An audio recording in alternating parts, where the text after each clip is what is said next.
hello, good evening, Lily pals. Hang on, I want to adjust the sensitivity just a smidge.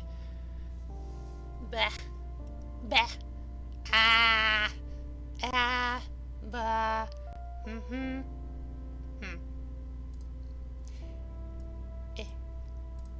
eh. Is that a new model I see with my two eyes of mine? Indeed it is! I actually started using it last stream, which I don't think you were able to drop by for that one, but you see me now. You see me in all my glorious witchy glory. Well, another thing I mentioned last stream, tonight's gonna be something a little bit special. Yeah, Ash, thank you for the biddies. Wow, it's like... Perhaps I am far too soft-spoken for my own good. Let's get that right. Curse you notifications! Womp, womp, womp. Oh well. You can see it now. I am here. I am the proper Issy Frog. And yeah, last stream I said I had something a bit special in mind for tonight. Something, I think, hopefully, at best, we can have a little bit of a chuckle at, you know? This little work, this little piece of mine, is almost 10 years old. I am here, I am queer, and I'm ready to cheer!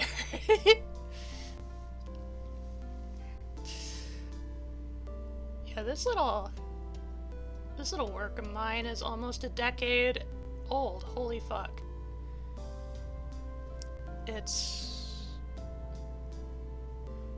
Well, actually, technically, it's not even 9 years old yet. It'll turn 9 by the end of the month.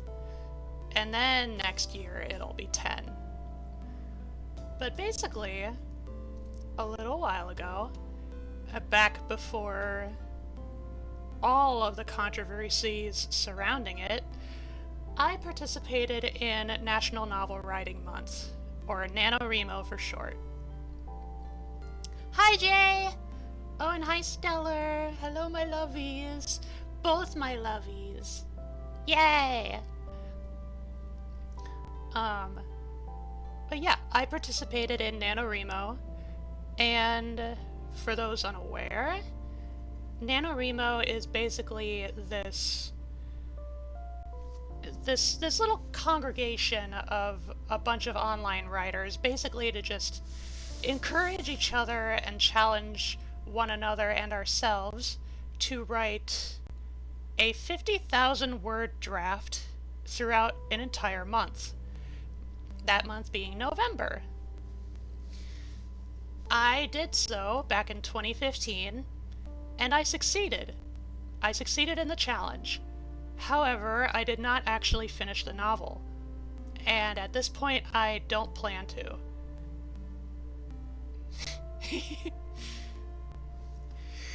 So currently, I'm actually going to be reading my unfinished draft. However, it is still upwards at about 31 full chapters long. And so, I mean, technically it's 32, but like 32 hardly even starts. I think there's only like a single paragraph to it. And yeah, I thought it would be really cool to show it off to my Lily pals, not necessarily as a point of pride, because I'll be real, my standards for this particular work and the quality therein has changed over time. I probably wouldn't write it this exact same way now that I did then. But nevertheless, It's kind of a critical point of my creative endeavors, particularly with writing. And I think before I forget, I have it posted on the Internet Archive right here for anybody who wishes to read along. I suppose I'll change screens here. This also means I will not be able to see chat very much, but it's here.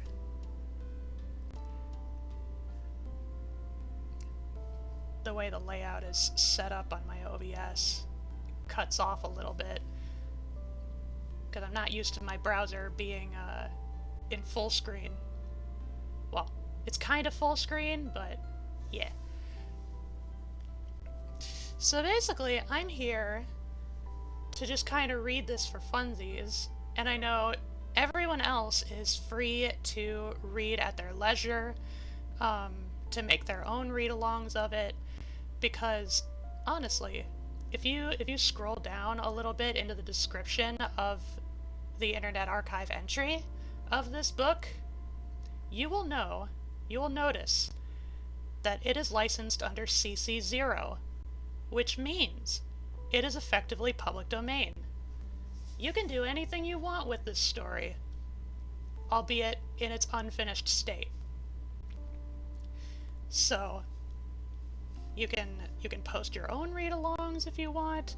You could, if you want to take the time and effort, you could even finish the draft yourself. Or you could modify the draft in any which way you desire. Or you could adapt it into something else entirely different. This book is your oyster. I'm gonna steal it and go and publish it and make all that money. Well, is it really stealing if it's free? I know one thing that's also included alongside this original draft is a, basic outline of what I intended for the entire book. Basically, just to keep myself on track at the time for what I was actually aiming to write for with each chapter. So, if you're curious how I intended for the draft to be finished, you can just take a look at that. You can download that alongside it. Both are free, public domain, do anything you want. And all the same, I think it is about time. Oh, wait. Before it's story time. Yeah.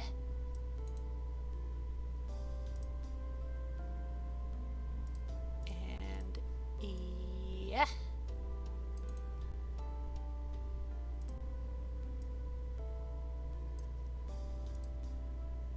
And then, hang on. Yes. Okay.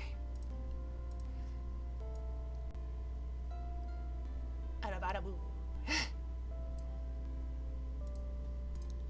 Alright. I think we're all set. So yeah, I think I've got most of the disclaimers out of the way. Again, this cover I made myself back in 2015. And back then, I went by the handle iSpod, which is where Issy came from. Issy is basically shorthand for iSpod. The cover is quite amateur. I think probably this image of the main character is probably the best part about it. But yeah, this novel that could have been is simply labeled or titled Grand King Cassandra. I made sure to do a one-page view just to make sure all the text is is as identifiable and legible as possible. I spawed with my little eye.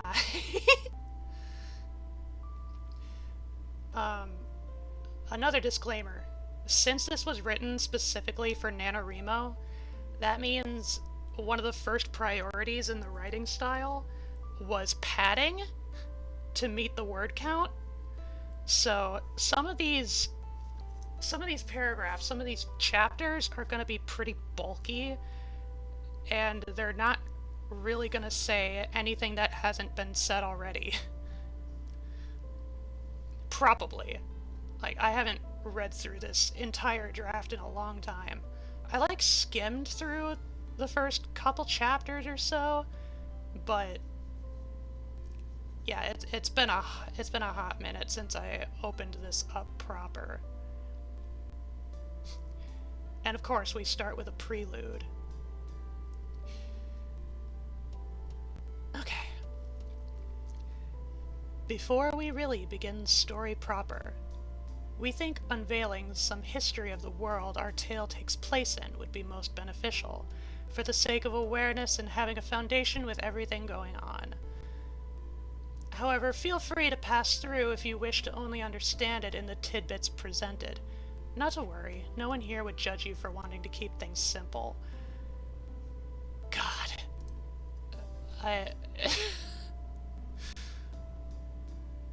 This was back when my writing style just, it maintained almost this air of pretentiousness to it. Almost kind of like, you know, this was back when I had any predilection that I was at all that much smarter than anyone else around me. I don't miss those days. It all begins in a rather remote country known as Akos. It is not the largest country in this world by far, but offers rich soil to the north and great communities to the south. However, that's a telling for another day. AKA never. The Akosian people were quite content with everything they had. War had not torn through the nation in more than 5 centuries ago, and the country's persistent neutrality was admired by many other countries. Akos would have been considered an angel child of the family. However, the government working over the whole country wouldn't prove quite so prosperous. Throughout many recent decades, many of the elected figures representing Akos would show rather questionable actions during their time in office, causing the millions of people in the population to start doubting in their government. This reads so different in the nearly 9 years in the future. God. Yeah, so for the record, there's gonna be a little bit of, like, attempted political intrigue in this story. I'm not gonna say it's very good, but it was definitely an overarching idea or theme that I wanted to pursue at the time.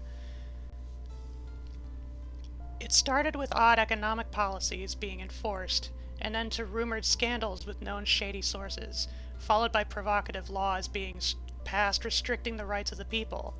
In the most recent times, the politicians have proved so ineffective, selfish, and hungry for control that the patience of the people was wearing thin. Talk of simple impeachment rose to imprisonment, with mentions of extensive torment once taken off of their pedestal.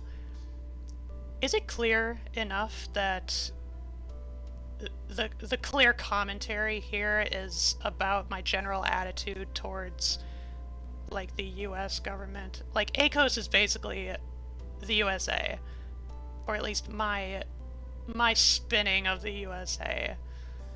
I was so optimistic. What's the etiquette here? Should I crack jokes? You can crack jokes! Yeah. Go right on ahead. I have, like, virtually no pride in this work whatsoever, so... So fire away.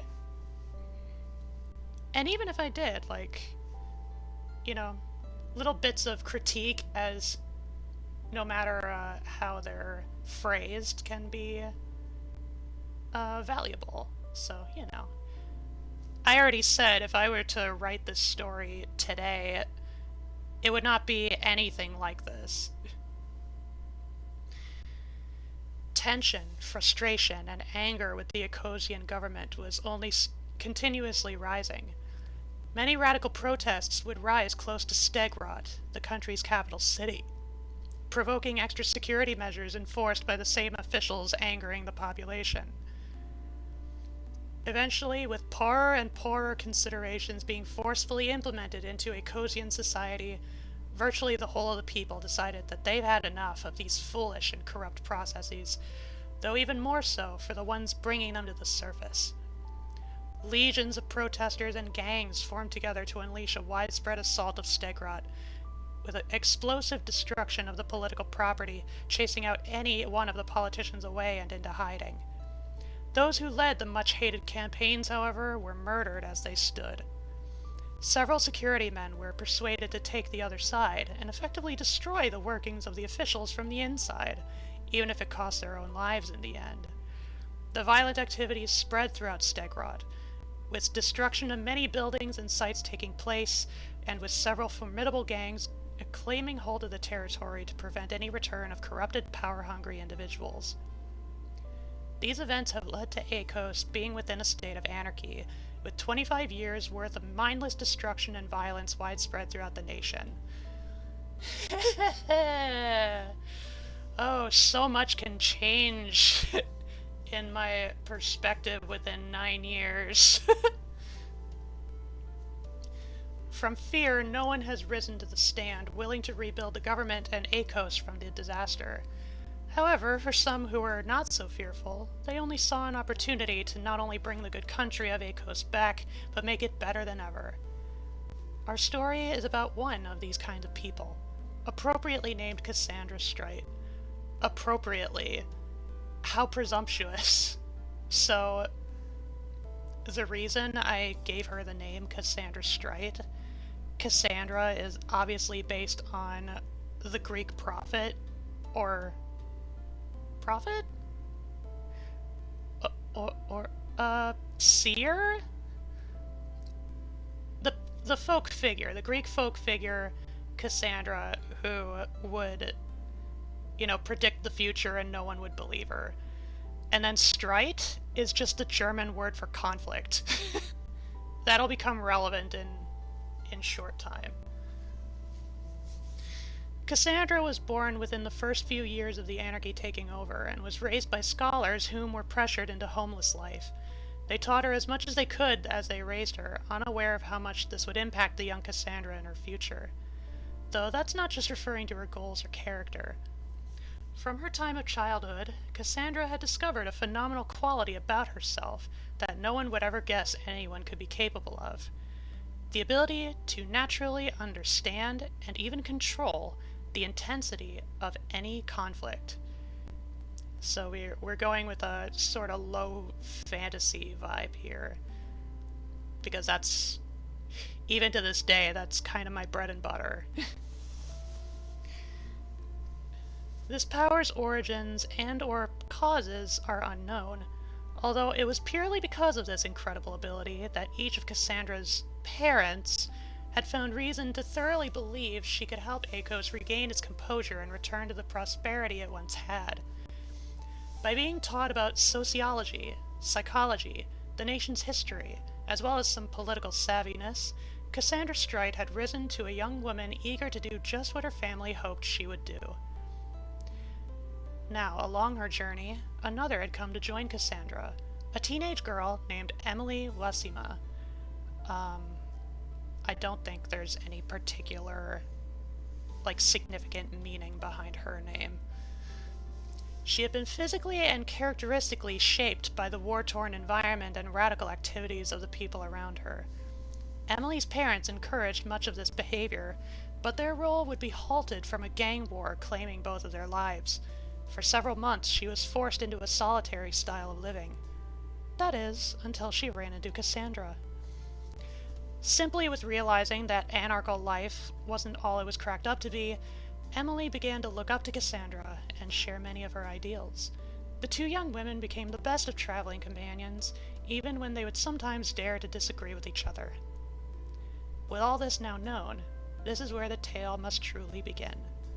This is the story of how the country of Akos, torn and beaten by anyone not of any political stance, and now recovering to the nation it had once been. Chapter 1. And as another kind of douchey, pretentious move, I started each chapter with a significant quote from real people.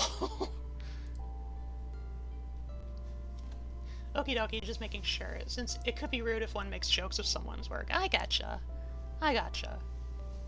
Low fantasy is the best. Who doesn't love the idea of buildings all built so close to the ground you don't even notice they're the road you're walking on? Hashtag the low life. Damn, I kind of want to see that as a setting now.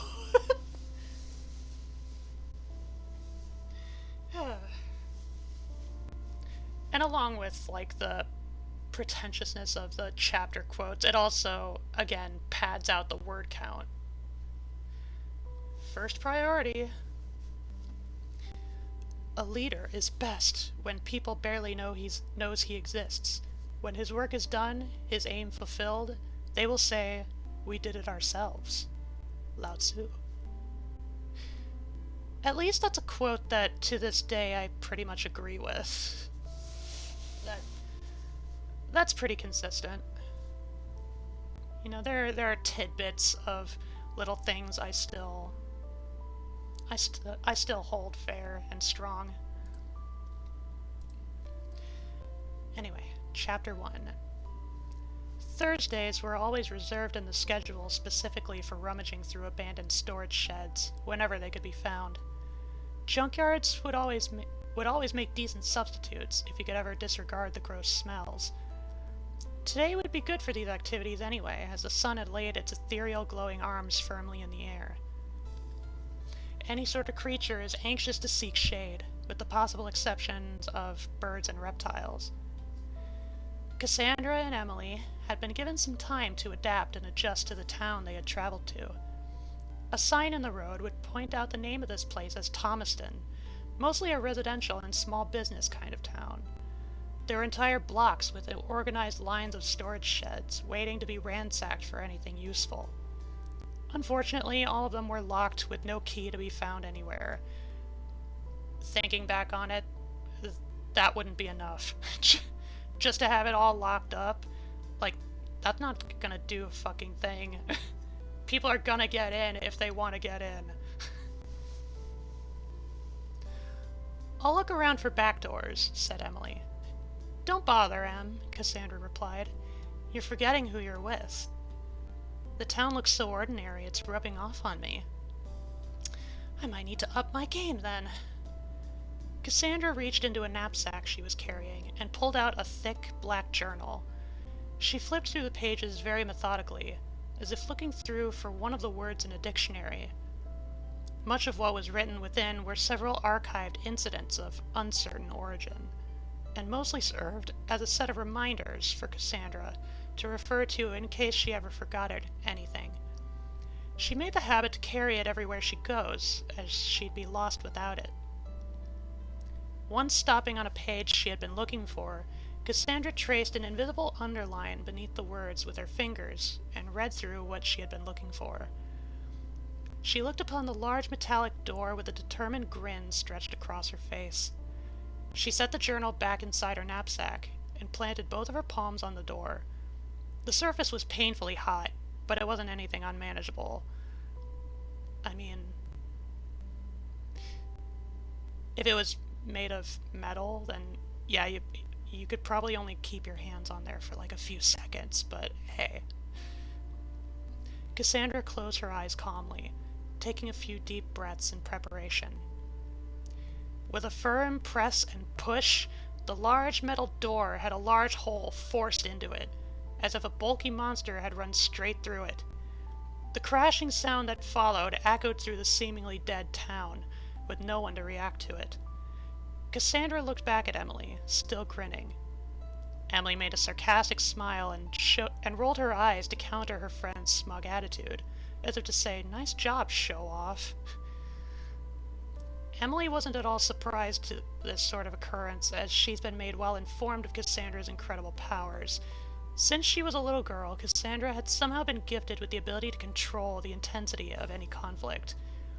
At first hearing, it may simply sound like a simple manipulation of social circumstances, such as two people arguing with each other. However, Cassandra has learned that it goes much further than that. In this instance, there was a presented conflict between the palms of her hands and the surface of the storage shed's large door. Knowing this conflict was present, Cassandra had brought the intensity of the conflict to favor the pressure that her hands gave, causing a hole to be forced into the door.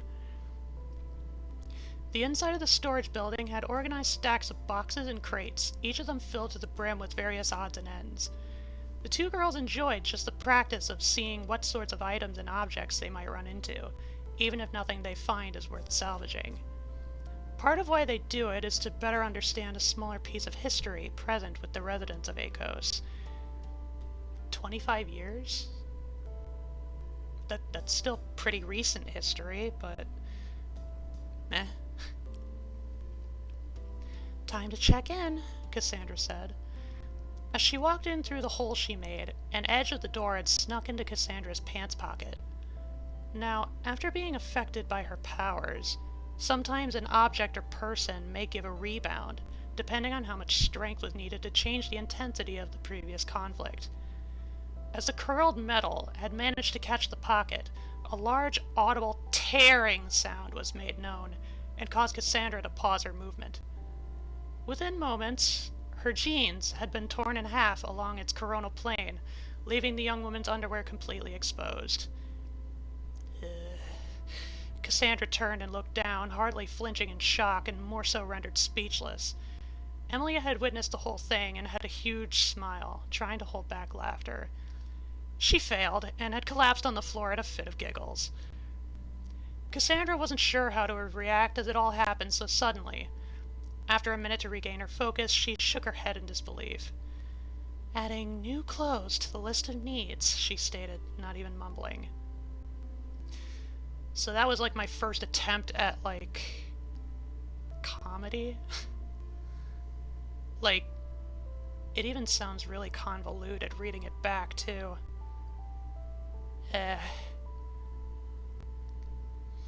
Emily needed more time to contain herself, laughing hard enough to force the tears out of her eyes.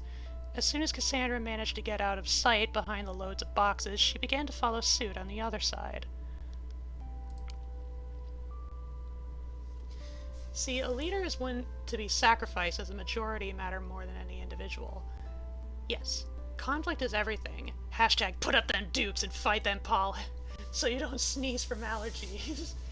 So if every action has an equal and opposite reaction, does that mean any conflict she changes, another conflict somewhere around the world, also has a change and an equal change? So she prevents war, does a war happen somewhere else? See, these were things that I didn't think of at the time. But if I were to write this story today, that would probably be something I incorporate. Hi, Dizzy. Good evening. Hardly started in my little attempted novel that I wrote nearly 10 years ago. Okay, Chapter 2. He that is of the opinion money will do everything may well be suspected of doing everything for money. Benjamin Franklin. I think that tracks pretty well. Usually it takes hours to look through an entire storage shed, so the girls kept it in mind that there's no rush to look through every building immediately. Every once in a while, they'd lightly push against the box stacks to make sure nothing was off balance, rummaging through the through the storage would also mean finding a way through to the back, so they could work themselves back to the exit once everything was checked. Various corners of the building would give noticeable pitter-patters because of mice, and sometimes lizards. Being under a building that had no windows also kept the girls refreshed and free from the heat during the more brutal days of the season. The only annoying part of hunting for useful supplies was the dust accumulation. Cassandra had little to protect her windpipe from it, and the feeling of it against cardboard never agreed with her fingertips. She searched through her third box, finding a stockpile of threads and fabrics. She gave a quick glance back to where her torn jeans had been, and had to chuckle at herself at the convenience. Emily had been skimming through everything she came across, only concerned with what could help them stay alive. The southern regions of Acos were dry and flat, the cities and towns sparsely separated into their own pockets. Resources might have been exchanged still, but no other reasons, aside from business, have been considered for interrelations with other communities. It's likely for that line of thinking that Thomaston is virtually barren of residents. Can you tell, like, when, at the time, I described,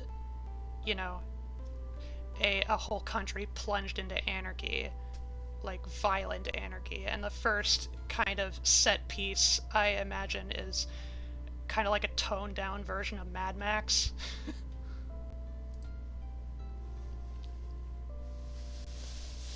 It's funny because they put his face on the 100. Save the license, and someone who is supposed to live dies. That would actually be really interesting. God, I wish I thought of that at the time. But also, she doesn't do anything. Does that mean someone somewhere does something? These are questions that will not be answered in this draft. Perhaps if I ever decide to rewrite this novel from scratch, I would try to venture into all those different facets of her abilities, but for this draft, yeah, it'll mostly go unaddressed. Let's see. Okay. While running through each of the clothing items, Cassandra had come across a long skirt with a striking violet color. It appeared to be an appropriate size, even if the waist would be a little tight. She delighted in the contrast it had with her tan vest. "Cassie," Emily had called, "come look at this." Can it wait until we finish?" Cassandra asked. "If there's anything else I think we should keep, there might not be room for it." Cassandra had difficulty climbing and squeezing around the packaged inventory, though she at least got to a spot where she could see her friend's own space. A lot of dust had kicked up, causing her to sneeze. In Emily's hands was a fairly large porcelain statuette of an amateurly crafted pig.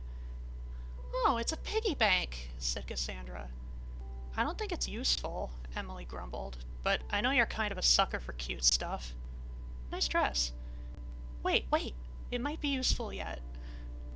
The hollow pig was handed to Cassandra, where she gave it a light shake. There were light pings and clings heard inside, which make her smile like a child that might have owned it. "This is what kids use to store money," she explained. "Money?" said Emily. "What good are tiny coins in this kind of place? If it was big enough like this one, you could put dollar bills in them, too." "That doesn't answer my question." "Oh, come on, Em, don't spoil findings like this. Money used to be so powerful back in the day, before either of us were born." "I still don't get the appeal. Paper slips and tiny coins might have done a lot, but it doesn't really put food in your belly. It could do more than that. It gave you a home, food, and anything you could ever desire. Unfortunately, it also gave us war, crime, and greed." Cassandra had snuck the piggy bank with her back to her own space. Emily resumed her looting with another dose of food for thought. Part of what makes Cassandra an interesting person for herself is just her ability to find awe with seemingly small and simple things. Sometimes it came off as kind of childish, but she also respected her for it. Real optimism is rare among people who have been taught to live by it. Yeah, it's very clear at this point. I was writing in a very tell don't show kind of style. Franklin was a playboy though. He might enjoy people partying with him as money. Money didn't make war. We were making war longer before we had money. Money just helped make sure only some had access to stuff and not everyone. Yeah. Yeah. By the way, Emily spoke loudly, what else I don't get is that you're not planning to implement any sort of currency in your rule. Perhaps, Cassandra replied as loudly, but what I don't get is how someone can't get excited about how good our history was. Oh, someone's been doing their homework on wiseassery. I always speak prepared. Cassandra greatly aspired to bring Akos back to its former prosperity. It was her dream, and she'd do as much as she could to fulfill it. Man, I mentioned I only skimmed like this chapter a little bit, kind of like sped read it, so that little passage there, it's like, wow, just outright going into, like, the entire plan is to be the leader of the rebuilt country. Like, just flat out, no build up, no prior plans to anything, no implications of just having it happen through circumstance. No, that's just her intention the whole time.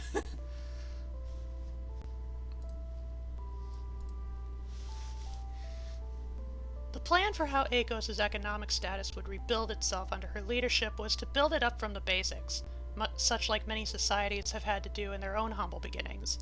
That means no currency would form yet, and her policy for it would return to a form similar to bartering. In her own plan for it, rather than simply trading items and labeling them with assigned meanings, the system would involve services and being assigned work to do for the public, and being given the appropriate goods and needs for living by the government in return. Cassandra would hope this method also reduces the crime rate to a more manageable amount. So at least there's like inklings of, you know, kind of a communist model, or at the very least like a mutual aid or like gift economy. But this was still a time when like a lot of political theory and like socio-economic structures was still like kind of, I still wasn't too familiar with them. I was just kind of spitballing. The two girls continued scrounging around through the storage shed for about an hour and a half. Emily had to crawl back outside at one point to reheat herself from a long while of comparatively chilly air. While Cassandra was about 1/3 of the way done, Emily was about 3/4 done inspecting her side. Searching through the higher boxes sometimes resulted in something getting smashed inside, although Emily thought nothing of it from being overexposed to such noises. Cassandra pulled out an oddly heavy yet smaller box, peering inside to find bottles of lemonade kept just cold enough that each bottle was stuck to each other. What? It's not that cold! Like, I know the idea was, like, this storage shed would probably be about as cool as, like, your average Midwestern house basement, which can get pretty cool, but, like, not that cold. Also, fucking lemonade? Fucking bottles of lemonade in a storage shed.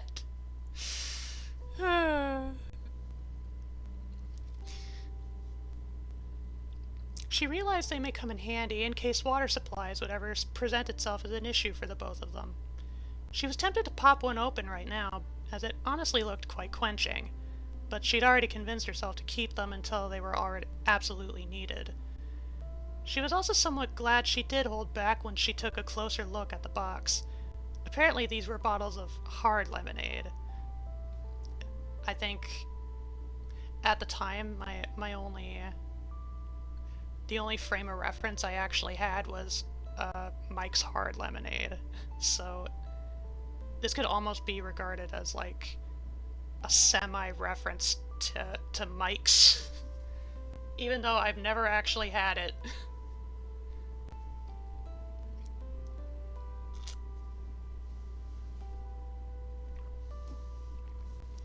Emily had finished up her searching for today, and she was the one calling the shots for when they were to seek shelter. Waiting for Cassandra to finish up with various nothings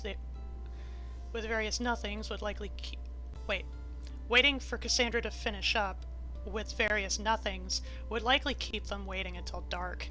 There's always another day to look through the sheds again, though Cassandra had difficulty realizing that when in her zone. "Cassie, wrap things up in there," said Emily. "All right," Cassandra acknowledged. "Just let me set some of these things back into their proper... If you take longer than 10 minutes again, I'll see if I can do to that skirt what this door did to your jeans." The threat did cause her to hurry, though Emily couldn't help but snicker at revisiting the sight of the jeans being destroyed. For what it's worth, they might as well have exploded off. It's not that funny. As Cassandra weaseled her way out of the boxes, she caught the smirk on Emily's face, and she made a look of humor back at her. "How many of this piggy's coins do you think, or do you want to bet that your laughing is just a cover?" Cassandra teased. "Cover what?" said Emily. "I've got nothing to hide." "Just do me a favor," Cassandra said while assuming sultry poses. "If you see a big, mean bug on the rear of this skirt, smack it dead for me." "Shut up, you idiot." "What, wouldn't you want to give it a shot? You're like 7 years older than me, and chances are you're also going to be my future boss. Odds are not in my favor."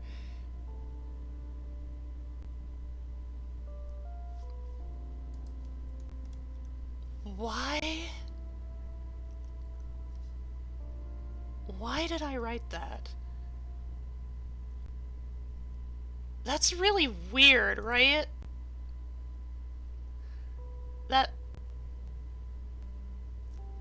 That whole exchange, that's weird. Let's see, catching up on chat. "I think show don't tell is more for visual mediums, basically a reminder to keep exposition to a minimum. In writing it doesn't matter as much, I think." I know, it's just, you know, there's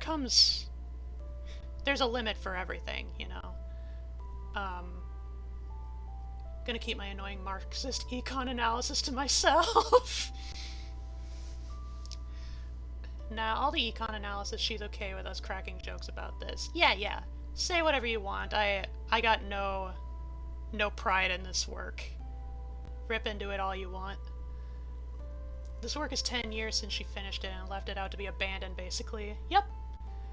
Mike's Hard Lemonade is really good. You could probably buy some at a gas station or grocery store. I'll keep that in mind. But yeah, that whole exchange...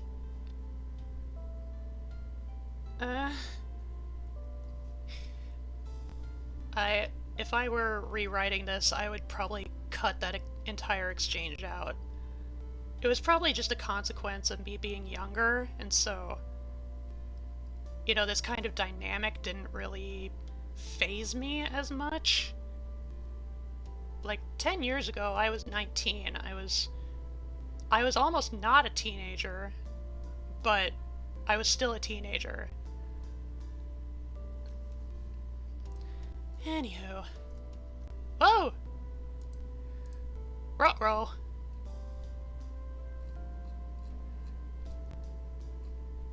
These are the risks I run with,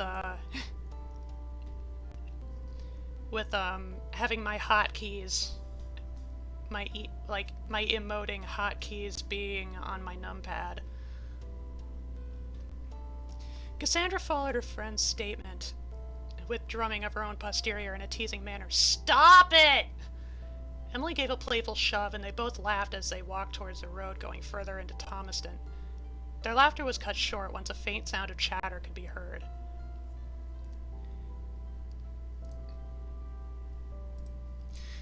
Chapter 3. People are more violently opposed to fur than leather because it's safer to harass rich women than motorcycle gangs. Alexei Sale. I have very mixed feelings about that quote. It's like, on one hand, yeah, eat the rich, but like, I don't know. There's quite a bit about these, like some of these phrases that are kind of weirding me out. The air was carrying a noticeable sound to the girl's ears, and it sounded like someone having a conversation. No words could be made out, though the voices all sounded male. Cassandra's hand instinctively inched towards the inside of the knapsack she was carrying.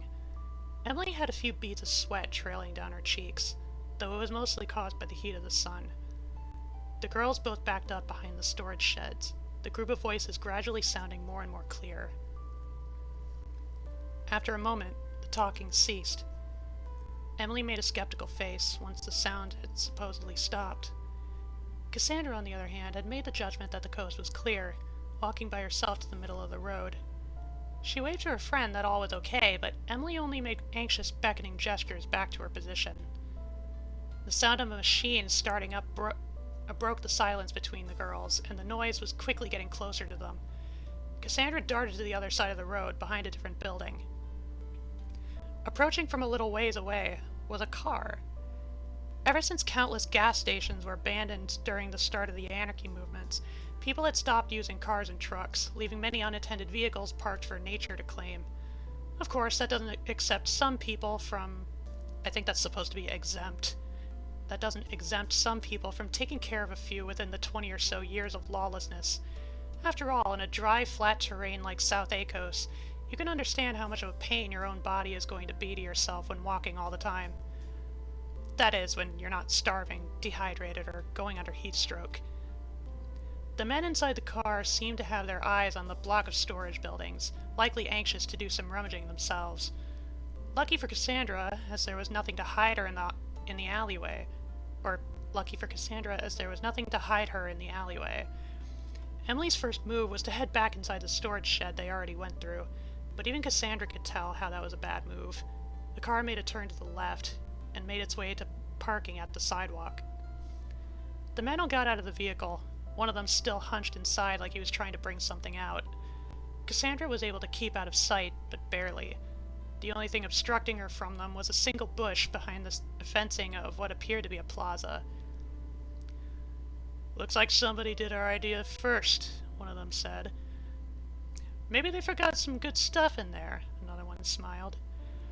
"Hey Carlos, leave some of the fireworks. We're starting easy." With that, the men went inside the shed, Emily trapped inside.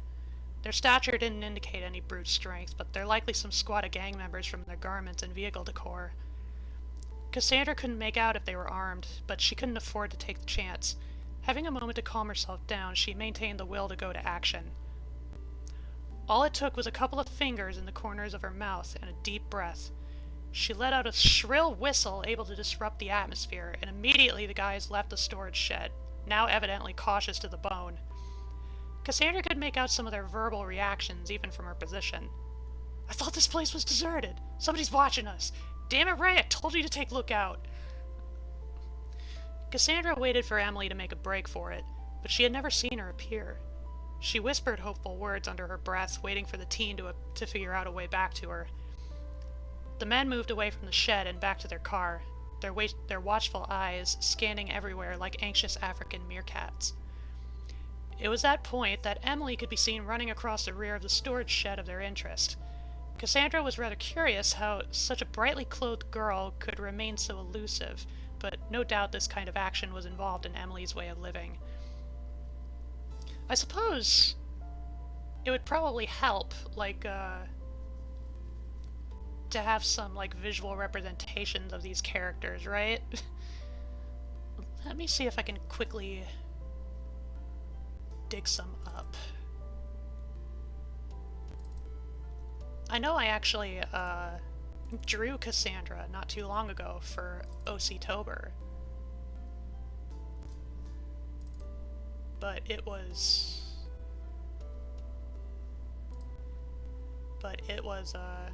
just Cassandra.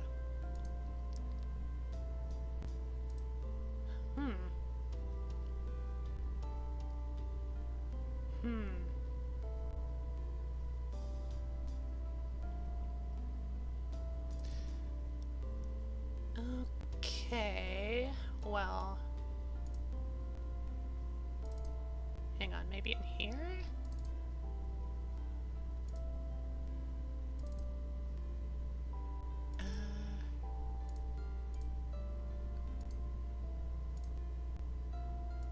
No.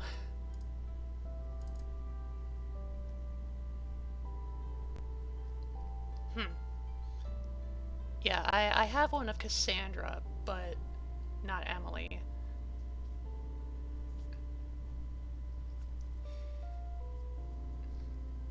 Okay, a barter economy would never work for very long. Some kind of currency would reemerge eventually, and inevitably to make exchange easier.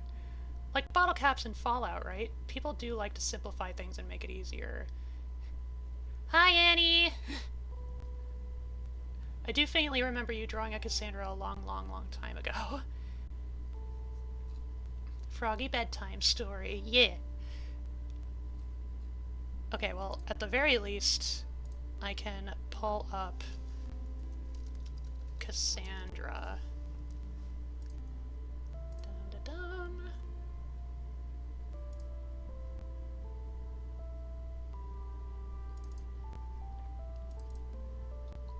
No, not that folder. Here we go.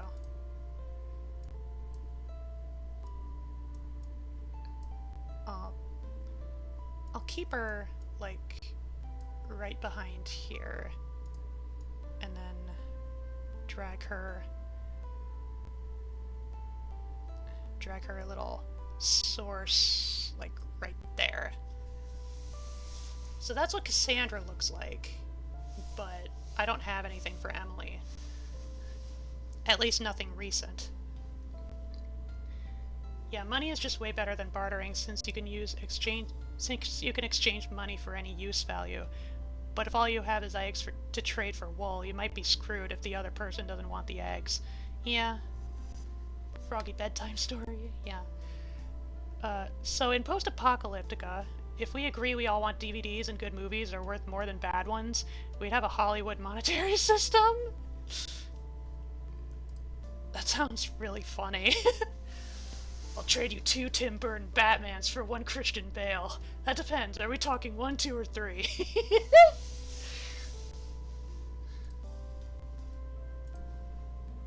Okay. Okay, where did I leave off? Brightly clothed girl, okay. Making sure the coast was clear, Emily made a light run to Cassandra's location. She tripped on one of the old asphalt cracks, but was able to recover without much damage aside from a few scratches. Cassandra ducked behind the bush as Emily made it to her. "What were you thinking?" huffed Cassandra. "Hiding back in the shed?" "What are you talking about?" Emily said. "I hid behind another storage building next to it. I'm not that short-sighted." "Oh, I did not see that." "There isn't enough room behind this shrub to hide us both. Let's get out of—" "Found ya," new voice interrupted. The girls looked up past the bush to find all 4 of the men standing there in front of them. They all had unsettling smirks on their faces, as if they all had the same thoughts. While Cassandra forced a welcoming smile on her face, Emily kept stoic for all 4 of the guys. They both stood up, and while the teenage girl had prepared her fists to start flying, Cassandra opened her mouth to prepare speaking, though paused in slight surprise that she was actually some inches taller than these men. "Hello," she began, "and what might you boys have on your agenda for us to meet like this?" They all sequentially pulled out handguns of all different varieties, and the one in front pointed the barrel of his firmly into Cassandra's left breast. Though she kept a kind and forgiving face, underneath her closed lips were clenched teeth of irritation. "We don't like strangers," he stated rather softly, "especially when they try to patronize us. You can keep talking, but we can find a way or two to cut it short." Now, Cassandra said. Is there nothing that can't be arranged? Maybe. Just maybe. First, tell us what sorts of stuff is hiding in your bags. Certainly. Cassandra made a light smack on Emily's shoulder, the gesture making her huff in contempt as she cooperated. Two of the guys searched through, and nothing in their knapsacks was anything of particular interest. Hold it, one of them said. What's this? He pulled out the piggy bank from inside Cassandra's bag, grinning from the find. Both of the girls kind of rolled their eyes at the enthusiasm, though Cassandra was able to form a plan based on their attitude towards it. There's money inside, she assured them. You might only hear the coins sliding inside, but there's no telling how many dollars might be in there. They all kept their arms at bay at the proposition. They all appeared old enough to remember when money was valuable, so the offer was likely appealing to them. Are they really so enamored by a piggy bank, though? Like, a single piggy bank is gonna be enough to get them to back off.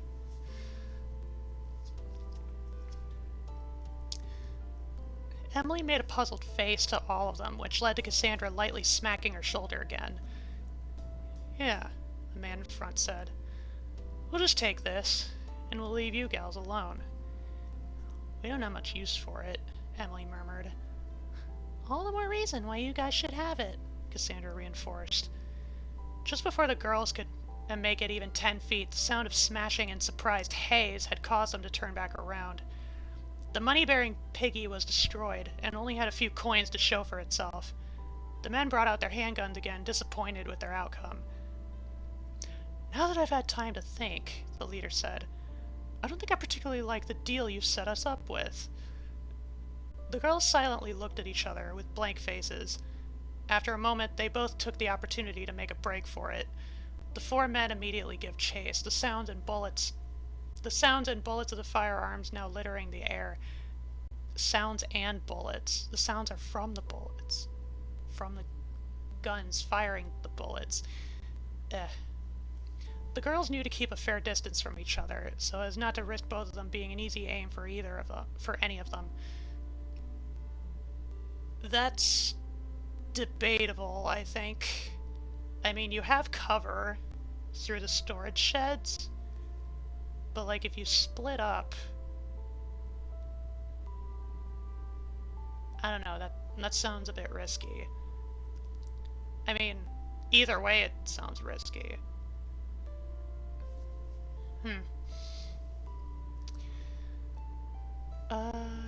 The first place they run to is towards the storage sheds. There we go. The four men were starting to gain on them. Both of the girls run around both sides of the men's car, hopeful that the gunshots might end up at least damaging something. The backside was loaded with dents, and one bullet even ricocheted back to hit one of them just under their good arm. One of them decided to stay back to aid them, and already the opposition was halfway outmaneuvered. The two girls split up once more through the storage buildings in an attempt to lose them. In spite of the separation, Cassandra made sure not to stray too far from Emily this time. Emily had made a turn and put her back to the building, and even though she caught one of the men running past her, one on the other side was keeping watch of the aisles and managed to catch sight of her before he could run past. The chase continued, and Emily cursed under her breath. She turned to the next aisle, but she was expecting the guy to follow her. She waited at the corner, and as the sight of shining leather arrived, she slugged the man directly in the face.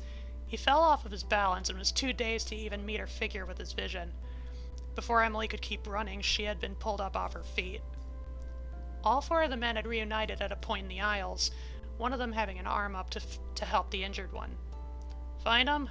One of them asked. Nah, another replied. I stayed back to help Carlos here. Jeez, looks like he's hurting. Lou, let's just forget him. Just two gals ain't worth anything to us. Fine. The day's burning up without us anyway.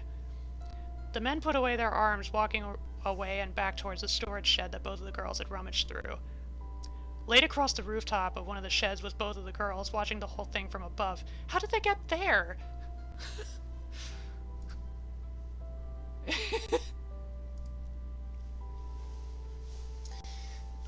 They both shared a moment to breathe out in relief and shuffled off the roof once the guys were out of view. Well, that was fun, Cassandra said. Socking one of them felt good, Emily chuckled. Did you get hurt anywhere? No, I'm fine. I think I felt a poke or two back there, though. Really? I thought they were terrible shots. Emily snickered, and they both made their way in the opposite direction, heading deeper into the abandoned town. Okay. Okay, I think this is an instance that actually needs a bit of explaining. So, the little thing about feeling a poke or two, like as they were running through, that was supposed to be an example of Cassandra using her powers. It was supposed to be her manipulating the conflict between the bullets and their bodies, strictly in favor of their bodies, so that the bullets would hardly affect them. I think it was a bit too subtle here, though.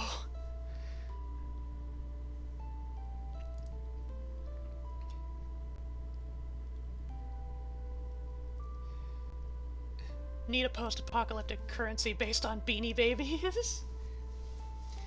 Thank you, Stellar, for the trifecta.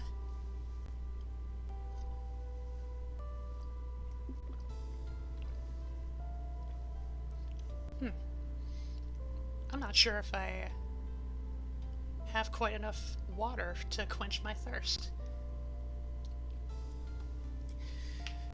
And then I stretch.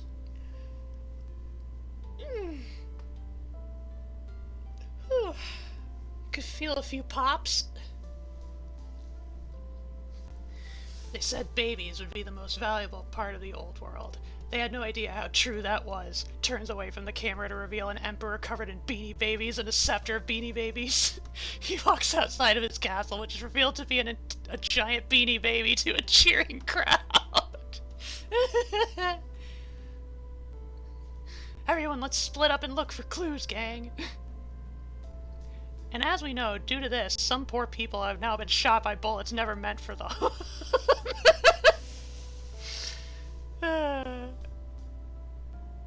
God, that's...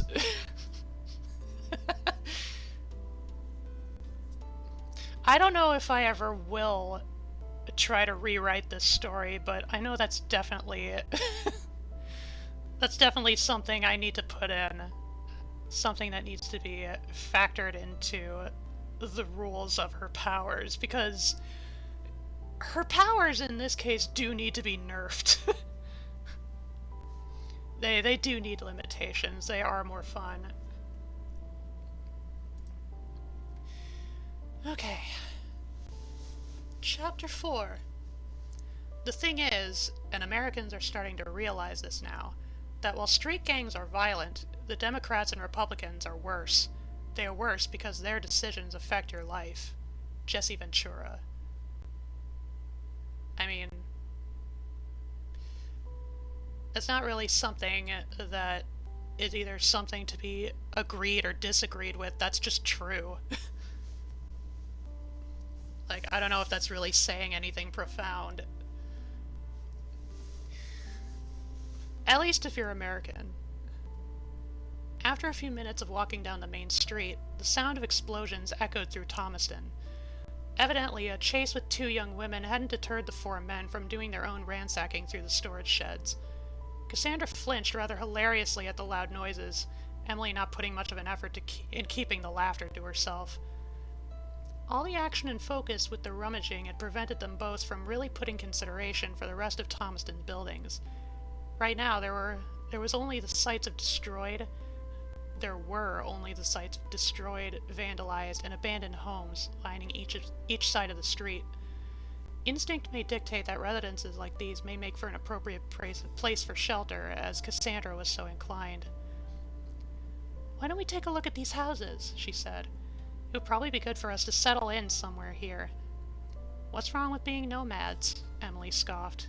"Exposure, for one." "I'm not so solid with the idea. Anyone or anything could be found inside them." "Precisely the point, Em. I meant that in a bad way." Despite the natural need for shelter, Cassandra could understand where Emily was coming from. Ever since losing her parents, she's always been adverse to taking up occupation of a place with four walls. That being said, she couldn't keep denying Cassandra's suggestions for too much longer, especially for her own sake. With shelter in mind, they made sure to keep moving away from the storage sheds. A base of operations close by a rummaging spot would certainly be convenient, but if it's an area of interest for other gang members, it might not be worth staying near it. Especially so for two girls that lacked any firepower to defend their own territory. Emily may have a fair deal of hand-to-hand prowess, but not everyone could have the same successes as those 1v100 battles inherent in action films. Emily thought back to their fracas with the four men, mostly to formulate how to go about another encounter with them, when a realization hit her. "Cassie," she murmured. "What is it?" Cassandra replied. "I just had the thought hit me. Why did we have to run from those four guys when your powers could have made a quick conclusion for the whole thing?" Cassandra turned her eyes away, hoping to find something to avoid the question. Unfortunately, nothing of real interest aside from other ruined houses came to notice. "Well, I don't exactly think it was all necessary." "What?" Emily asked. "What about the door on the storage shed? You're saying it's any different from that?" "Yes." "Why would you stop when we were in potential danger? That's the perfect time to use it against them." "Emily, I can't use these powers just for anything anymore, especially when we come across people. I might use my abilities for protection, but I don't want to be known as a leading figure with superpowers that beats up any opposition she gets." "Okay, fine. No violence, I get it. How about trying to negotiate with them? You didn't make any effort whatsoever." "People have the right to make their own decisions. How would I be any better than any past politicians by using people just as my will-less puppets? The only way things will play out properly is if I limit my use of my powers from now on." "Okay, but self-imposed limitations..." I think her powers would still warrant getting some nerfs. Emily crossed her arms and arched her brows disapprovingly towards her friend. Cassandra sighed and hadn't really bothered to elaborate too much further, at least until later. In the span of a half hour, the girls walked along the street and reached what seemed to be the occupational and business district. The sight of looted and ransacked shops and stores had carried a more depressing atmosphere, even if the residential property had much more visible destruction. Once the assault of anarchy settles into a community, the stores are likely the first to see the raw violence, whereas homes would likely keep safe until gang wars ensued. Cassandra shivered with the uncomfortable air lingering with almost every building. At the next block, an establishment had caught Cassandra's eye. The building appeared to be a sizely, old-fashioned diner, complete with neon decoration around the roof and the foundation. Both of the girls nearly gasped at noticing that most of the building's windows were completely in one piece, uncracked. Above the front entrance was a logoless sign reading Sheila's Cafe. Cassandra looked to Emily and nodded her head sideways, towards the two front doors in interest. Emily shrugged and decided to give it a look-see. I would think, like, the relatively pristine condition is highly unlikely. It's a restaurant. It's a diner. It has food in it. The interior looked mostly undisturbed, aside from fallen furniture, worn decor, and the whole thing covered in layers of dust. Otherwise, it was cool, roomy, and if they're lucky, there may be a food supply somewhere in the back. Not likely.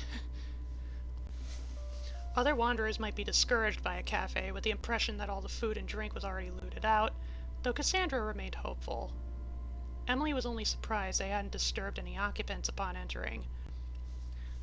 "I'm surprised there aren't even any bugs buzzing around," said Emily. "Go ahead, tell me I did good," Cassandra stated happily. "Good, Cassie, you'll get a treat later." Okay. Emily decides to look behind the counters at present inside, while Cassandra gives herself a rest in one of the booths along the front wall. The dust was bounced from the leather seat, and she coughed until she could get comfortable. A sneeze even followed after that. She empties her knapsack, setting up the table with her inventory. A half-filled water bottle, the 6-pack of hard lemonade, a couple of granola bars, and a few pens. The first thing she reached for was the black book, and began to flip through the pages until she found a vacant spot to write. Everything written in the journal was an archive of various incidents that Cassandra had witnessed or been a part of. It was written to list out a particular conflict, the parties involved, how she shifted the conflict, and the results, plural, that came about from the change. There were hundreds of recorded occurrences of various kinds, whether it be arguments between two people or working against different natural forces, such like her method of making a hole in the door of the storage shed. Emily hadn't found anything particularly useful behind the counters, except for a map and a few empty bottles. The one thing caught her interest: a plug-in electric stereo. She pulled it up to the top of the counter, looking it over in curiosity. "What is this thing cooked?" she asked quietly. "It doesn't," Cassandra replied, to Emily's surprise. "It's meant to pick up radio wave frequencies and turns it into audio broadcasts with live feed. So we can listen to other people? If there was power or any active radio stations, we could." Emily's lips scrunched up disappointedly as she played around with the useless knobs. "Speaking of which," Cassandra stated, "I wonder if this place has a generator." She left her booth seat and went to the dual doors in the back, leading to the kitchen. Like the dining space, not a whole lot was noticeably wrong with the room, but then again, it was kept dark from the lack of windows. Cassandra tried feeling her way through any spots she couldn't see through, which only proved to knock over several utensils and cooking tools. Emily entered through the entrance on the other side, immediately noticing a door along the wall to her right. She looked at the mess Cassandra made and could only facepalm.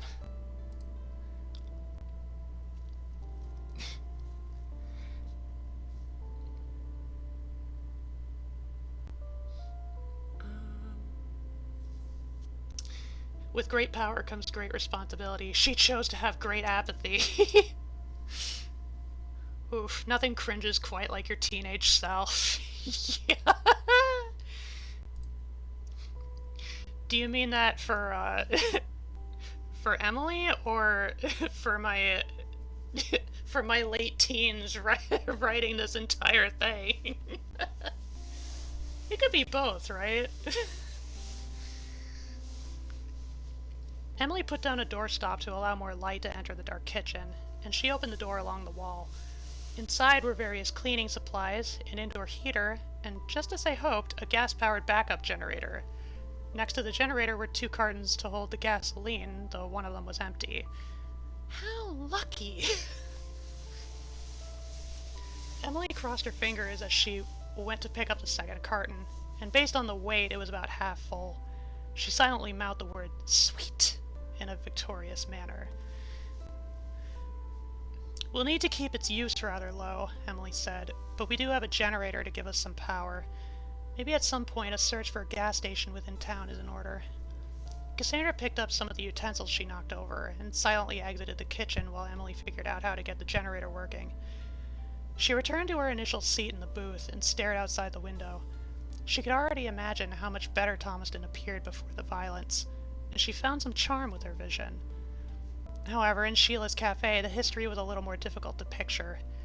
Even abandoned, it looked better than every other establishment around. A whirring sound could be heard in the back.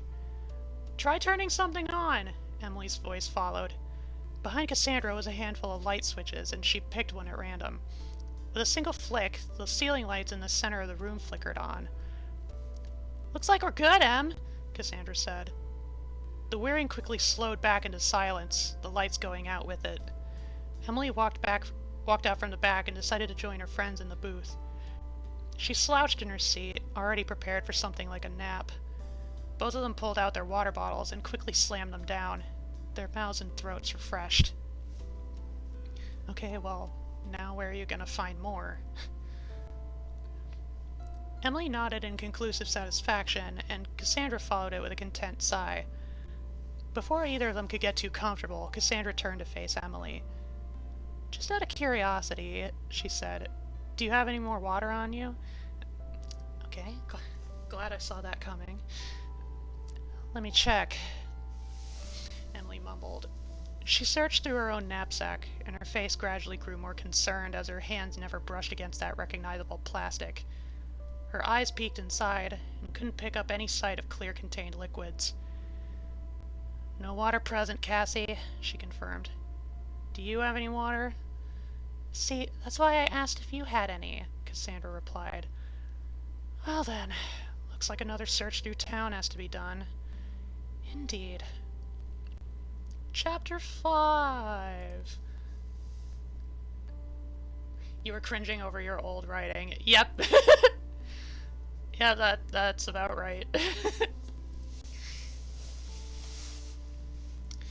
Chapter 5.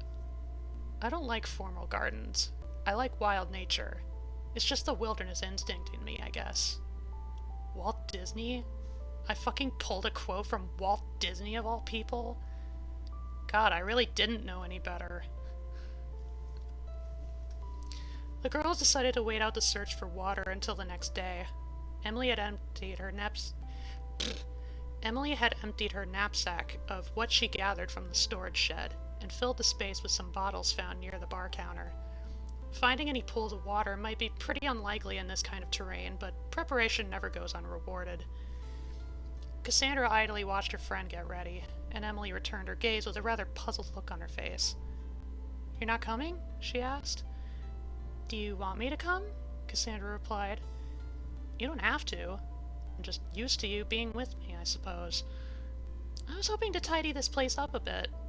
However, I'll tag along if you prefer me to." "No, it's fine. I'll manage."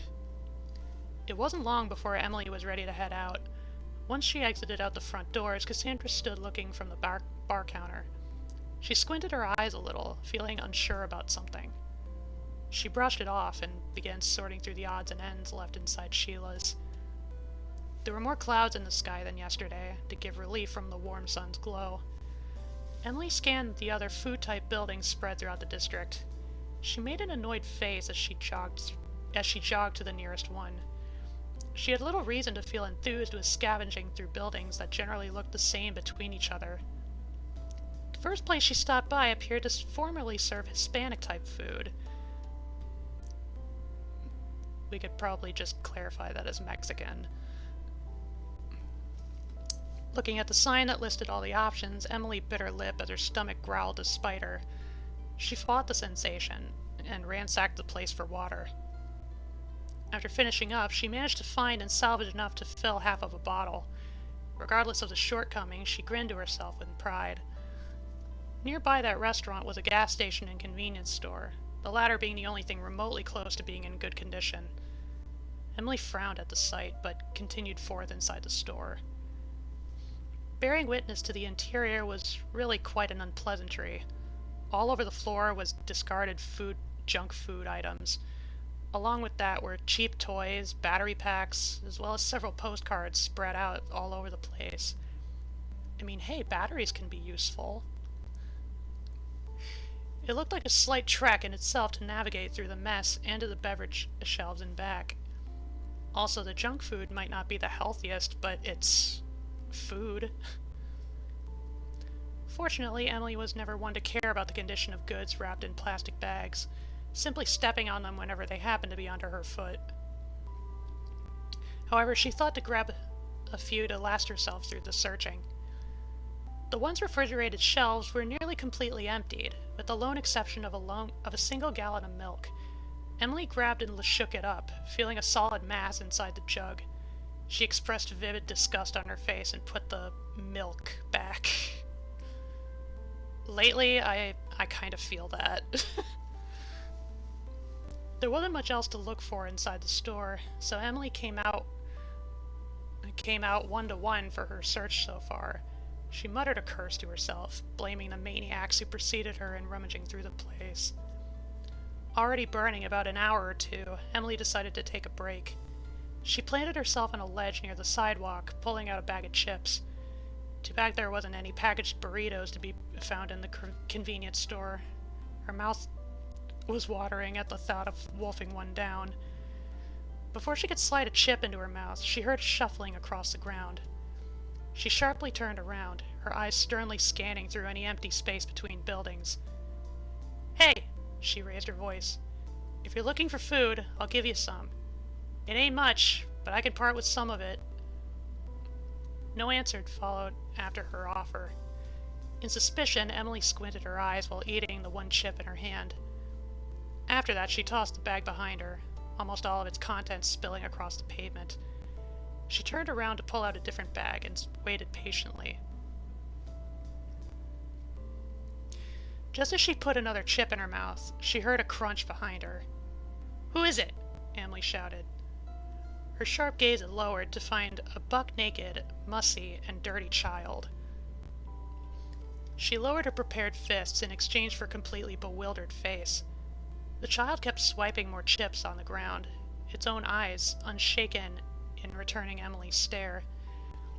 It appeared as though the child was younger than her, as there was still baby fat present in his figure. It? What? Why do I... Why do I label the child as an it? Emily was completely lost in how to react. Hey, she greeted sheepishly. Where did you come from? The child did not answer. Are your parents close by? The child did not answer. Okay, what about any caretakers? Guardians? Siblings? Pack members, maybe? Jeez, Emily. The child did not answer. Emily leaned closer forward to the unknown child, and it reacted with a wider gaze. Literally just addressing this feral child as an it. What the fuck? It assumed a defensive position, planting its palms on the paved ground like forelegs. The chips didn't appear to be something of interest anymore. Emily took a sharp breath and raised her fists again. If a fight was to start, she would let it start with the child's first move. The child started to circle around Emily, and its movements were so peculiar to watch. It kept low to the ground, its legs spread out like some sort of bug, and yet the kid was able to make it look totally natural. Emily was a little dumbfounded, but it wasn't enough to get her guard down. The child leapt towards her with outstretched arms, acting so fast that a blink probably would have delayed her reaction. She ducked and pivoted sideways, letting the child completely fly over her. It stumbled on its landing, but recovered quite swiftly. It immediately jumped at her again, and this time Emily was pushed off her balance. Once the child positioned itself over her, it began scratching and hitting her wherever it could. Emily put a firm strike to the child's gut, forcing it off. It took longer for the child to recover that time, but its fortitude won over. Fucking baby battle. At first, Emily was glad she was able to land a hit, though she immediately felt dismayed when she momentarily thought back on it. Rather than leaping at her again, the kid made quick swipes and swings towards Emily, one of them scratching her across the face pretty good. She tried stepping back out of reach, though the child was eager to overwhelm her with wild offensive moves. Under her panting, she was trying to figure out what to do. She was starting to lose the will to fight. Once the child kept itself down low, Emily quickly decided to kick them along the rib cage. Jesus Christ! The child made an audible yelp with the pain, and Emily followed it up right away with fleeing. After a few blocks, she looked back and noticed that the feral child decided not to pursue her. She slowed to a stop on the sidewalk and would have sighed in relief if she hadn't needed to catch her breath. She felt bruises all over herself, on her arms, waist, shoulder, and chest. Emily sat down to relax behind a different building, rather than keeping out in the open. Hopefully the wild child wasn't eager to follow her trail and make a sneak attack. She not only thought for the better of herself, but genuinely couldn't find anything good to feel from fighting it. She sighed to herself solemnly, hoping maybe talking to Cassandra about it would yield some good advice for her. Before that could be done, however, she still needed to look for more water. What was the point of that? Excuse me, past self. What the fuck was this for?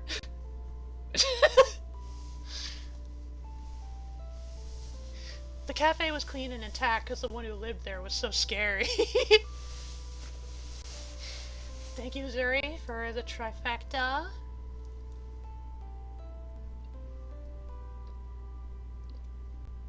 We're fighting feral children, folks. Can't you just create a conflict between the child and feral? I don't think that's how it works.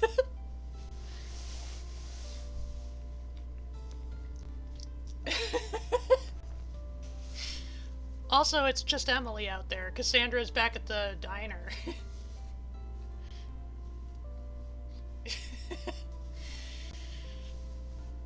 Oh my god.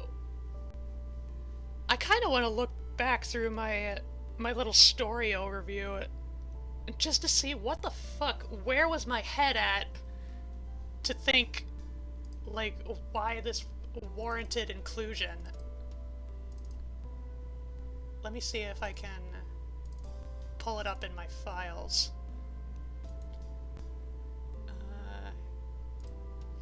I could open it up, like right in my browser alongside the story draft, but I don't want to interrupt the flow. Okay.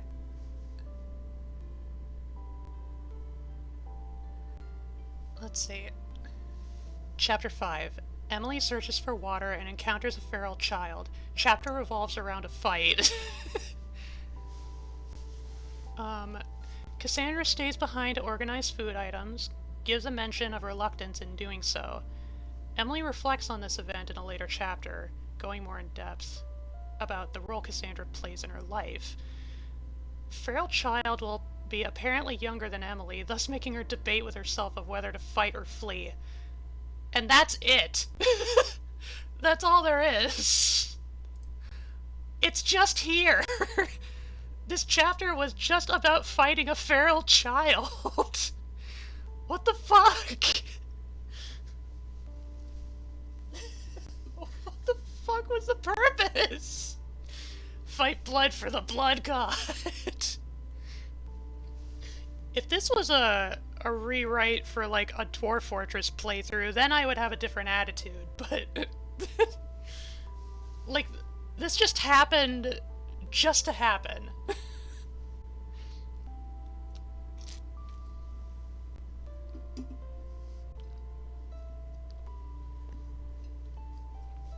Also, a feral child, like,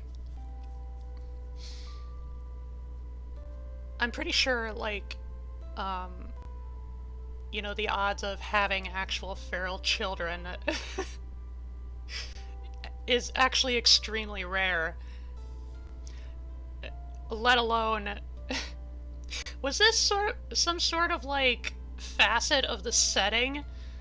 Like, oh, 25 years of bloodshed and anarchy, or like violent anarchy, individualist, like every man for himself, survival of the fittest, might makes right anarchy, and therefore feral children? Like, I don't know, that seems like a leap.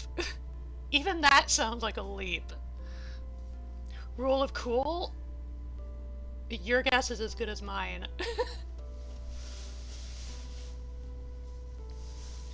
I do hope the next chapter at least illustrates some of the potential purpose for that. 'Cause, like, why? Okay, chapter 6. When rich people fight wars with one another, poor people are the ones to die. Jean-Paul Sartre. Again, that's not really one to agree or disagree with, that's just a fact.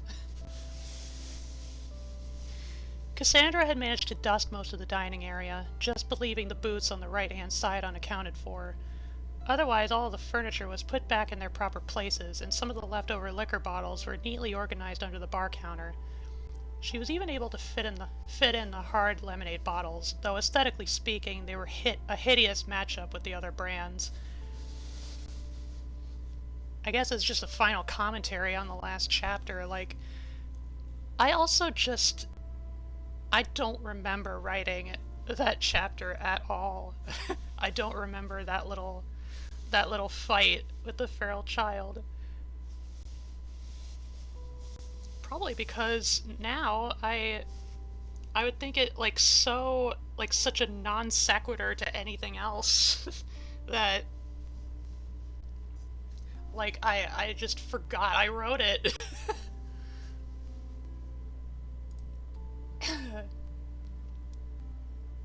I've got 4 historical examples to disprove that law of the jungle stuff. The Shanidar Caves, the Grand Army's retreat from Moscow, Andersonville, and the USS Indianapolis. Yeah. Yeah, to establish, like with this setting, at the time I wrote it, I did not understand, like, anarchism or communism to the extent that I do now. And also because I didn't know about those things as much, I basically interpreted them in their less charitable forms, as a lot of like Americans are conditioned to do so. So yeah, I clearly wrote this when I was more politically naive. Although you can still see like inklings, either like in the quotes I included, or like like 1 or 2 ideas so far I have held on to present day. Like the disdain for the rich, disdain for powerful authority figures, or just authoritarian structures, power structures in general. Anyway. Emily returned from their search, and Cassandra inaudibly gasped at the sight of the scratched and bruised teen. "What have you been through?" she asked. "Something unexpected, to say the least," Emily sighed. "Now that I think about it, I thought I heard a dog digging around a few hours ago." "It wasn't a dog. It was, Was it the 4 guys we had to deal with yesterday?" "No, it was a kid. Just a kid." Cassandra gave an appropriately confused look. It's true that anyone might be antsy in this unforgiving terrain, but she would have never guessed how bad it might have gotten to the children. Heck, she figured Emily might be one of those kids. "The kid looked wild," Emily continued. "They had no clothes, messy hair, they were covered with dust and dirt, and they never spoke one coherent word." She sat down in one of her boots, her short white hair harboring clumps of dust and laid damp with body oil. Okay, so that's one clue. Emily does in fact have really pale blonde hair, which it's so pale it's basically white. And it's a short style. She managed a light chuckle as she emptied her knapsack with 1.5 bottles filled with water. Cassandra gave her a smile and thanks for her hard work.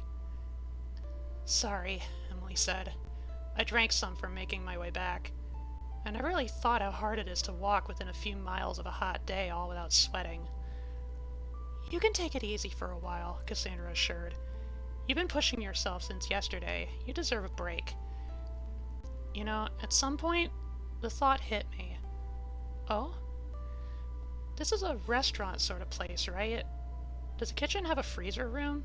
There's bound to be some ice in there." Cassandra couldn't think of a good response to follow the question with, so instead she bowed her head in shame from the mention. Why? Why? She could have just mentioned, like, "Oh, I didn't think of that."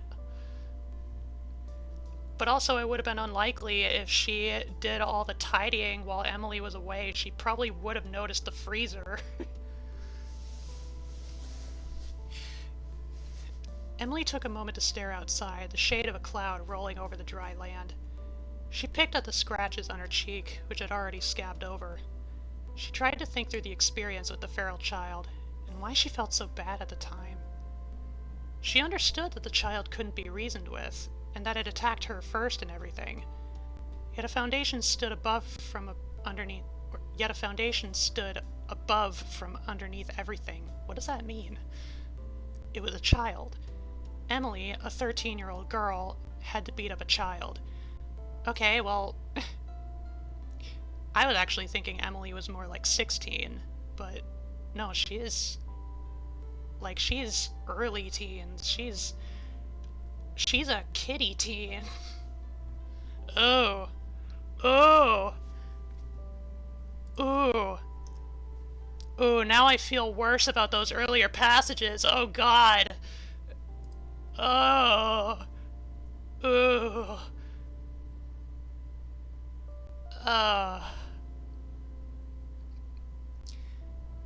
Issy, how could you?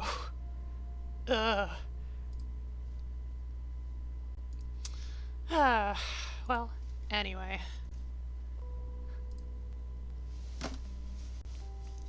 Emily took a moment to stare outside. The shade of a cloud. Wait, I read that.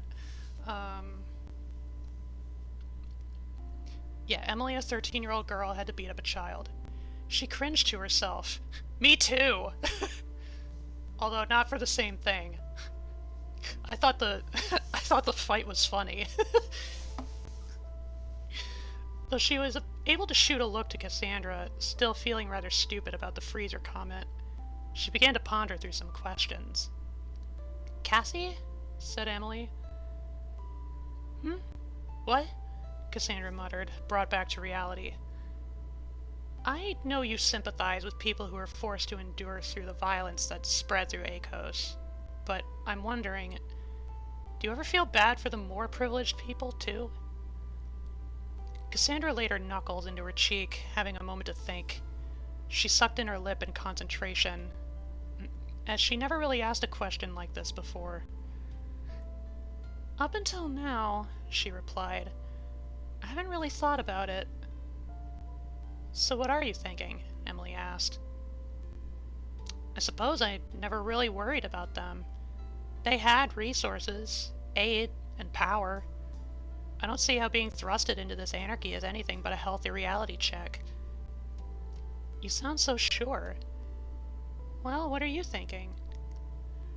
I mean, I know that the rich and powerful were the ones who started this whole mess in the first place.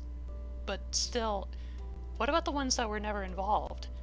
Everything they had was taken away from them for something they didn't do. The violence overwhelmed their lives, the peace they had acquired and made for themselves. And there's my past liberal leaking out.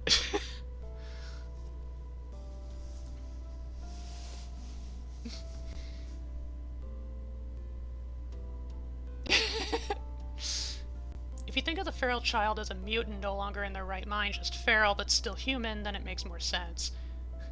That's what we call growth, baby. Thank you. You hate to see it. I don't think being chucked into this anarchy is just a reality check. Or whatever you said.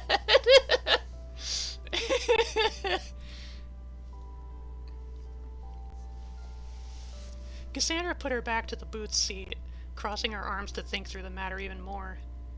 Compared to when she and Emily are talking to each other in a more joking manner, she never had the chance to think of proper responses for these more serious conversation topics.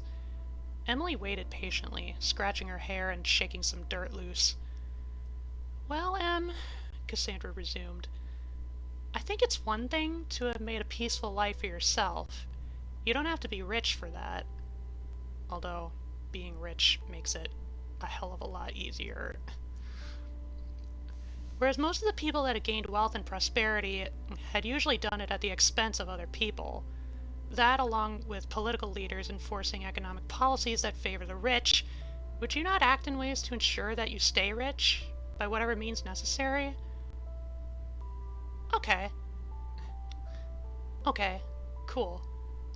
So, like, in this exchange, I can easily see, like, Emily, the younger and less experienced character, kind of, asking bigger questions and almost kind of like, almost like being that questioning, like, again, sort of little leaking liberal that I had at the time. And then Cassandra is like some of the more leftist, basic leftist sentiment kind of coming to kind of instruct or elucidate some of the actual dynamics of actual history. So basically it's just a matter of like, I can see myself writing this as almost like a way to reassure myself as my like political leanings were starting to shift. So that's at least a nugget. That's a good little nugget in there.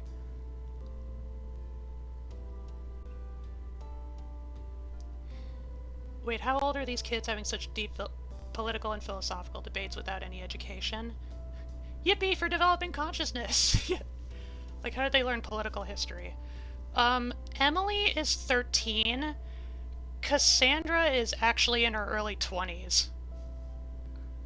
And, I think it's, if I remember right, later on it's mentioned that her, I guess like her, the adults that she grew up with were just kind of like this group of college students or just general scholars or academics, and they taught her all about what they knew. And then Cassandra is starting to pass it on to Emily. It's a bit convoluted, but yeah.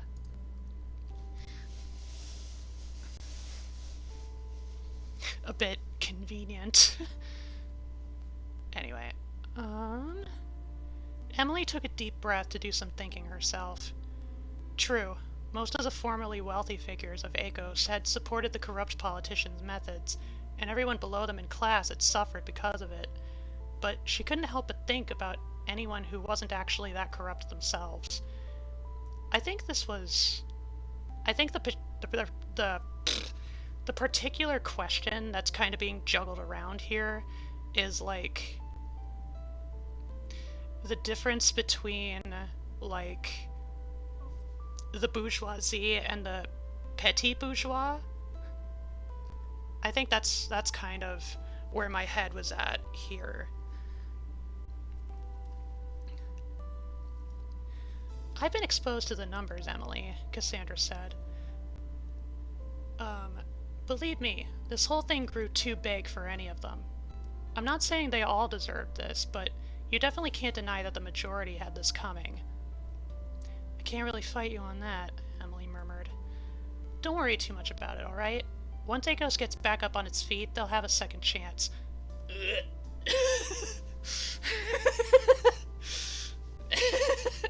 And we're right back into that liberal naivety again.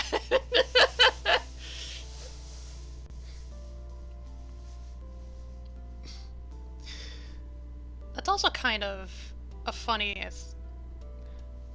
way that I phrased that. Like, not saying they all deserved it, but the majority had it coming.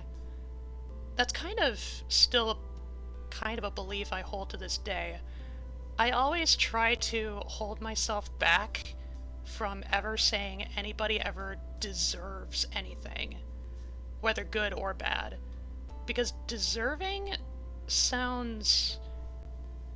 it's like, to what standard? Like, to what standard or what authority or status, I guess, does anyone, even myself, qualify to discern whether someone deserves something? Like, there's a difference between, there's a difference between saying, hey, you deserve that, versus, like you had that coming. You know, it's like you're setting something bad for yourself down the road. And so like that's kind of, it's kind of interesting to see that phrasing, you know, even still employed about 10 years ago.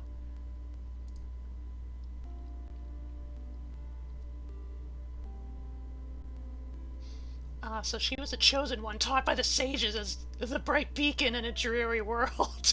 Basically!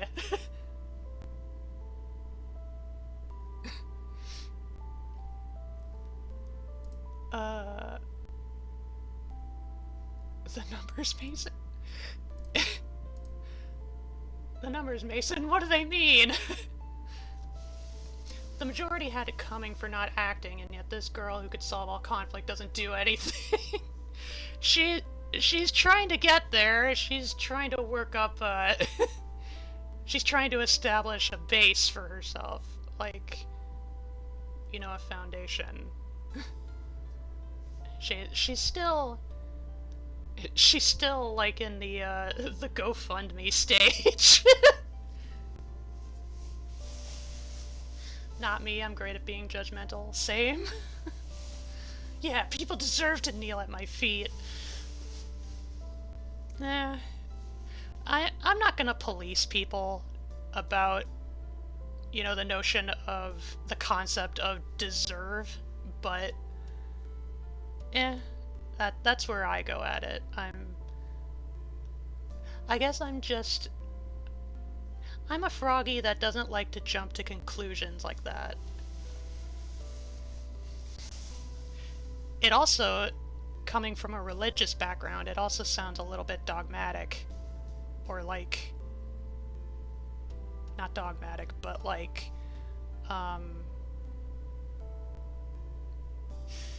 oh, what's the word? You know. The language fails me, but, I think you know what I mean. I deserve a goth mommy, don't we all? Yeah, we all need a goth mommy, thank you, RNG. But isn't she already funded? Well, she doesn't really have that many connections right now. Plus, I think, like, she's still in the stage of, like, trying to figure out every facet of her powers. I deserve to have unlimited powers because I think it would be neat. Anyway. In spite of responding with calm acknowledgement, Emily's mind was still racing with questions. She only had the hope that Cassandra really knew what she was doing, and was also wondering what exactly her friend was thinking herself. Cassandra got up from her seat, but paused for a moment. By the way, if you're ever bored, the books on the shelf over there are more than just decoration. Not a whole lot of variety, but it's something to pass the time. Emily became curious about it, so she sat up to look through her options. She grabbed one with a murky green cover, turning it over to the front. The title read, Fury in the Melon Vines, and it looked rather thick. Put off by the size, Emily put it back and lost interest in the books for the rest of the day. Is that supposed to be a reference to the Grapes of Wrath? Is this like... Is this like a Captain Ursat's trope being in place? It's like, it's not Grapes of Wrath, it's Fury in the Melon Vines!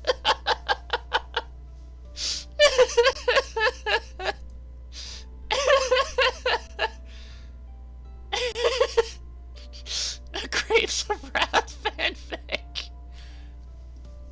Does Emily know how to read? When do people have the time to learn when they're living hand to mouth?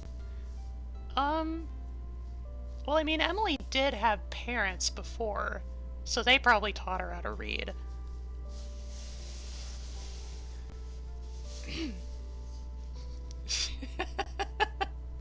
Grapes of Wrath fanfiction. Oh, that's funny. Chapter 7. How true Daddy's words were when he said, "All children must look after their own upbringing. Parents can only give good advice or put them on the right paths, but the final forming of a person's character lies in their own hands." Anne Frank. The girls decided to give the storage sheds another try, hopefully without anyone interrupting them with arms and aggression.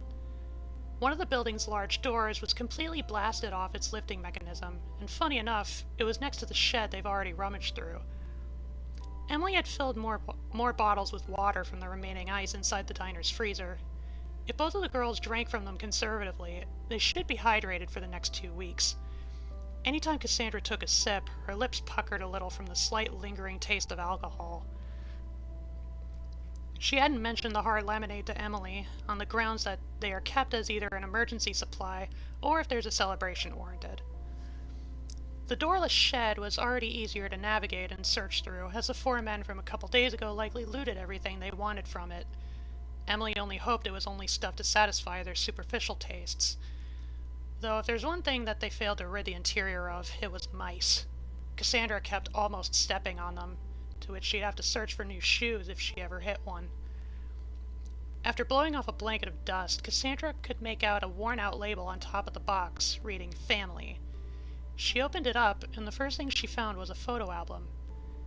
When Emily started taking notice of the small rodents housing in the stocks of cardboard, she immediately left everything as she had it and walked outside.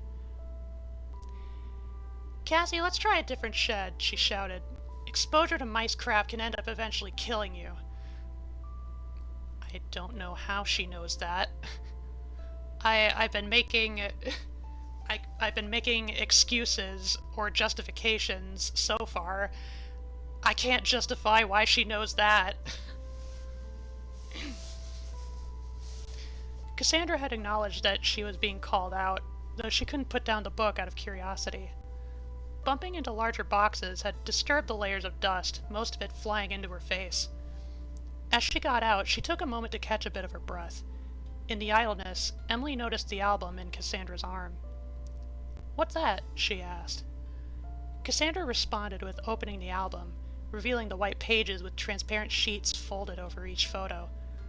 Behind the hardcover was a calligraphic writing revealing the people in these photos as the Benz Hoffman family. The first few photos on the front page showed an elderly couple, some children playing in a park playground, and some young men eating at some gathering, most likely a picnic. As Cassandra turned the page, there was a portrait photo with 2 parents and their daughter, seeming no older than 10.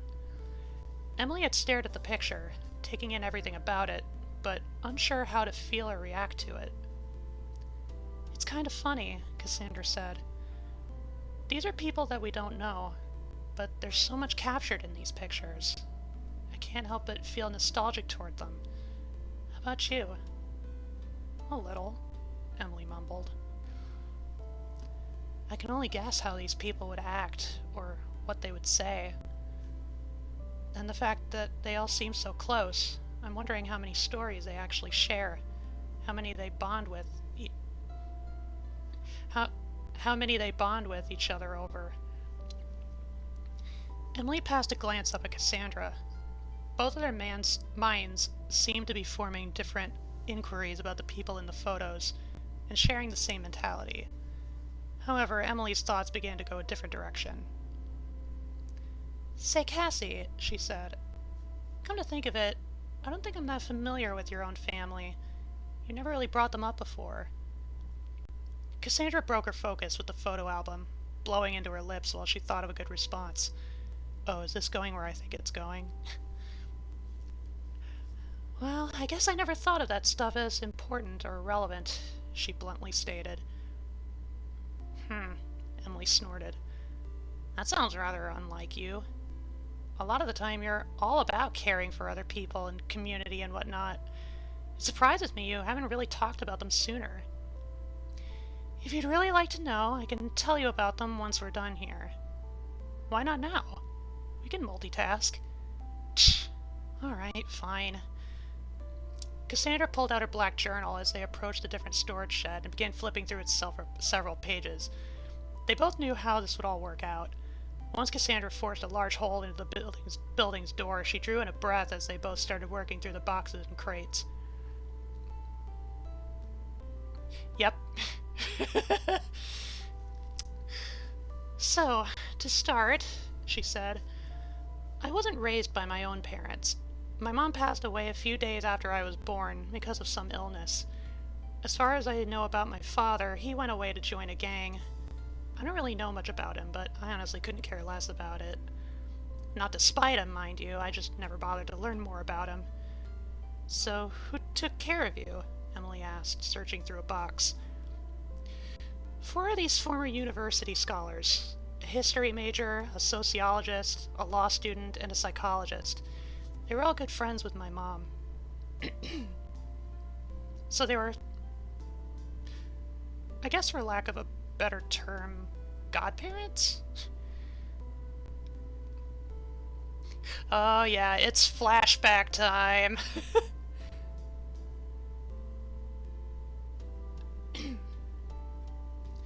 There really seems to be a functioning society just off screen of what's happening where people learn stuff. Yeah, I know! Ah yes, the Benz Hoffmans, the most famous of families. Yummy mice! Isn't family, like, always taboo to talk about when people die easily? Holy shit, that's a really good point, actually. Okay. Yeah, gang daddy. His name is Max and he thought you and your mom died because of a gang and not illness, so now he roams the wastes killing gangs. Alright. Yep. We got a couple flashbacks in this story that I got up so far. At least 2. At least if I remember right. Everyone was huddled in the end of an alleyway to avoid the chill of the night. Many sounds of shouting and violent activity scattered through the town, and the air from prior hours of the day was dampened by an unusually high humidity. Everything was uncomfortable. Nick was the only one with warmer clothing, while the other 3 were inconveniently in their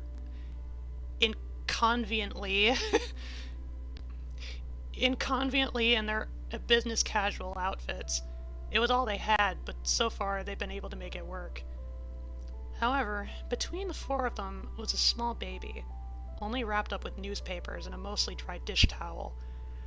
The 4 of them did everything to keep the little thing warm. They used to be a group of 5, the 5th being the one who birthed the baby, though she had slipped into Dad's hands not long before today. All 4 of them stayed completely silent, with comforting the baby they had being the only exception. They kept us up for hours while simply waiting for the sun to return. Malcolm was particularly stoic in their situation and kept as a night watch. None of the other 3 could really tell the difference, as the guy was not too much of a conversationalist anyway. The small child began making dry sobbing sounds, to which it was handed to Heidi for feeding time. She hummed to it softly as it drank its fill. Is this an implication of breastfeeding? Might be. If they really have so little, then she's probably breastfeeding. Everyone was fortunate that Heidi was still young enough that she produced milk. Oh yeah. If only I read to the end of the paragraph instead of letting ADHD break my focus. It ought to keep them from worrying about feeding the baby while they searched for food they could eat. What I wouldn't give for a fire, Bryce murmured. Oh yeah, Nick followed up. One of those things we don't really have anything for. I know that, I'm just thinking out loud. Can I have that luxury at least? Sure, but chit-chat doesn't land us in a better spot. Why don't one of you look for more newspaper? Heidi commented. There might even be some lumber laying around somewhere. Anyone have a lighter? Malcolm said sternly. The 3 of them went silent. A few people could be seen with a large bag sprinting down the sidewalk on the other side of the street, with a middle-aged man trying to chase them and loudly advertise their theft. They got away, with the older man stopping as his body turned against him. The 4 students watched the whole thing in silence, feeling a little guilty for having their own problems to deal with. "Nick," Heidi mumbled, "since you're the one who has the most energy of all of us, how about you head out and look for something we can at least cover it up in?" "Why me?" Nick said. "Bryce knows this town better than I do. He should go. If I went, I wouldn't come back until the sun was already up." "Didn't you say once, my job isn't to say there's a problem, it's to fix them?" Bryce mentioned argumentatively. "That's when I was still a professor's assistant." Bryce made a little shove to the thick-skinned man, with a face that says quit being a baby. Nick sighed and complied with the peer pressure. "The coast is clear," Malcolm said to him before he could check for himself. Heidi looked down at the baby, keeping an eye on how much it's drinking. After a few minutes, the child stopped its suckling and just tried to roll itself against the woman for comfort. She smiled as she watched it wiggle its limbs around, trying to figure out how to use them. She put a finger to the baby's palm, and it reflexively latched its little fingers around it. "By the way," Heidi said softly, "what did Savannah say she wanted her daughter's name to be? I don't remember what she said." "Let me think," said Bryce. "I want to say it started with a T or K. Teresa, Casey, Kiki?" "Cassandra," Malcolm interrupted. Heidi nodded while Bryce grinned. They both thought it was a perfect match, though their faces went sullen from being reminded of the mother. Savannah barely had the chance to watch her own child grow. However, the four of them had all shared the same motivation to care for the child. They might not be trained caretakers, but they had their hearts set on helping raise her to become great. It's the least they could do in their good friend's absence. So the recital of that entire flashback just communicated stuff we were already told about. That we were just told about in a much shorter, with much fewer words. So I think overall this flashback was completely pointless.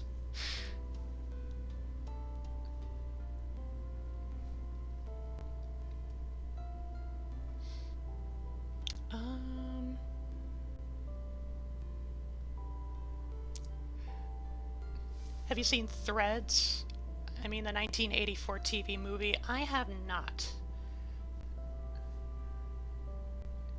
Is it ever explained how the anarchy got started? It was mainly,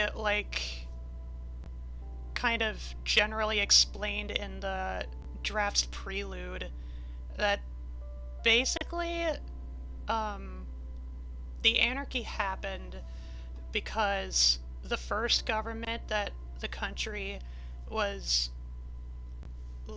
put in, that was in charge of the country basically got all super corrupt. The people got sick and tired of it and they revolted, but it seems like none of them actually had a plan for any actual better systems to put in place.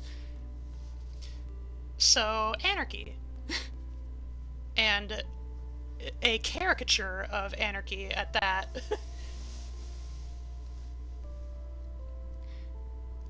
The last 15 minutes or so is a good post-apocalyptic society depiction. Last 15 minutes or so? Oh, of Threads. More like the second half. Nukes drop halfway through, it follows the first year for most of it, then goes ahead for over a decade. So it's been 20 years since the breakdown of society in this one. No nukes, I think, to worry about. No nukes. But there was still a lot of violence and destruction, because, again, caricature. Yeah, but how? I wrote this, I think the way I wrote this, I never actually intended to actually go in depth as to why the anarchy actually started, other than it happened. Because I think, like I mentioned before, this was back when things like anarchism and communism and revolutions and stuff, I was still very green to. I didn't have a lot of knowledge beforehand or understanding of how those systems worked. And so, like, the idea is that I wrote the anarchy into this setting for it to just be a rule of the setting and for it to just not be questioned. It's like an axiom of the setting. Yeah. If only they discovered communism. I know! Looks at recent political events. I don't know, society just became an idiotocracy, so it just fell apart with a violent uprising that didn't end... That didn't end with the lower class of society. Uprising that didn't end, but which composed of the lower class. Yeah. Viva la revolution, but no one said how to stop revolutioning. Night-night, Jay, I love you. Sweet dreamies. Mwah, mwah. Yeah, most of this read-through I'm doing is mostly just to criticize and kind of laugh at. Again, like, I don't really follow along with a lot of the ideas or the writing or the narrative a whole lot the way the draft currently exists. If I had to rewrite the story, I would have to rewrite it from scratch. Or at least I would want to. I don't have any plans to, but that's how it be. Cassandra made a contented chuckle. They used to tell me that story all the time, she said. When Uncle Nick came back that night, he said how he had a run-in with crows perched on a rug he nabbed for them. I remember thinking that part was so funny and they laughed with me. Wait, nabbed for them? Nabbed from them.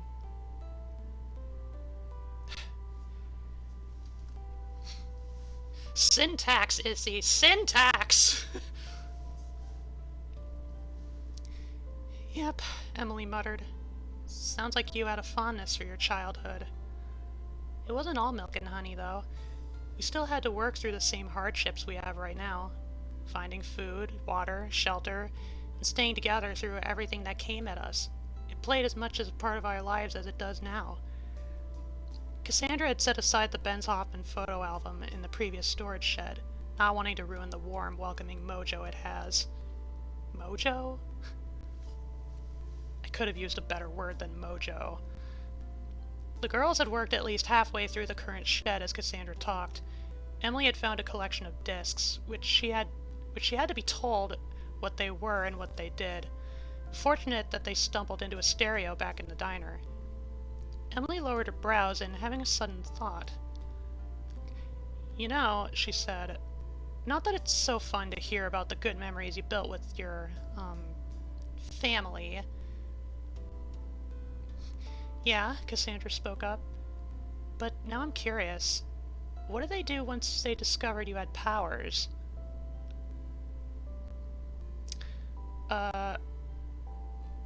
Oh my god, is it another flashback chapter immediately after that one? Oh my god.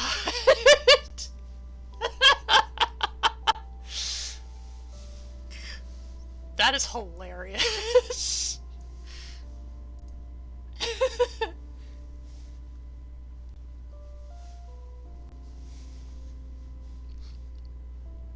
But communism also calls for a violent revolution. The gangs would become feudal lords. Welcome to the Badlands TV series. So no one's making food after 20 years? How is there literally any food left? We're using Todd Howard's Fallout logic. There's boxed mac and cheese everywhere. Dizzy? I distinctly remember one part of this draft. So I can say you don't know how right you are. And after 20 years of breakdown society, how aren't they eating mice? These were questions that never crossed my mind at the time. You're gonna be hearing a lot of that. What is this, Frankenstein? Anyway, Chapter 8. I was not a messiah, but an ordinary man who had become a leader because of extraordinary circumstances. Nelson Mandela. I don't have any comments on that one. Cassandra was caught off guard from Emily's inquiry yet again. Only this time she was looking through a box of glassware, and losing her focus caused her to drop one. It shattered rather dramatically at the toes of her shoes, and part of her couldn't help but find some humor in that. Nevertheless, she had to back her mind up into her friend.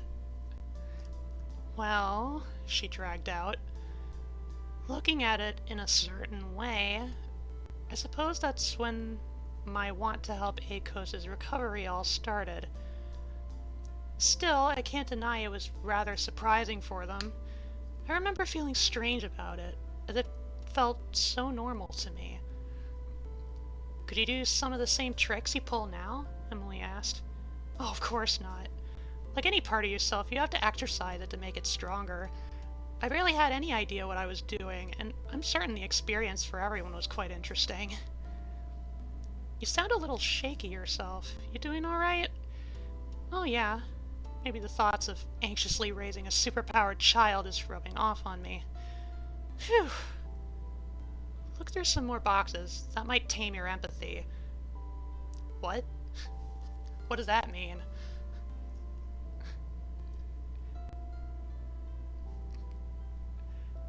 The thoughts of anxiously raising a superpowered child. Like that empathy? That's kind of a strange reaction now that I think of it. But I don't know, I'm not an empath. At least I don't think so. Cassandra decided to comply and zipped her lips. Passing another glance to the box of glassware, she gathered the broken glass shards with her shoe and brushed it all into a corner. Even with the owner absent, she still felt slightly guilty of breaking it. Did they ever scold you? Emily asked with a mischievous grin. Oh, I suppose that's like, did they ever scold you? That didn't come until later, Cassandra chuckled. What did you do that tipped them off? Well, go on, Cassie. Give it to me loud and clear. I kind of, flashback. Flashback immediately after another flashback in the previous chapter. Good job, Issy. What do you mean it was Cassandra who did it? Bryce shouted. I'm telling you, I saw the whole thing as I just said, Heidi said, losing her breath. Wait. Let's start from the beginning. I need to be sure I'm not just hearing things. No. Go through everything again. Me and Cassandra were walking around to search for food. She wanted to play on top of the railroad bridge, and I told her she couldn't. It was too dangerous. She didn't want to listen, and she got angry. She started stomping her feet.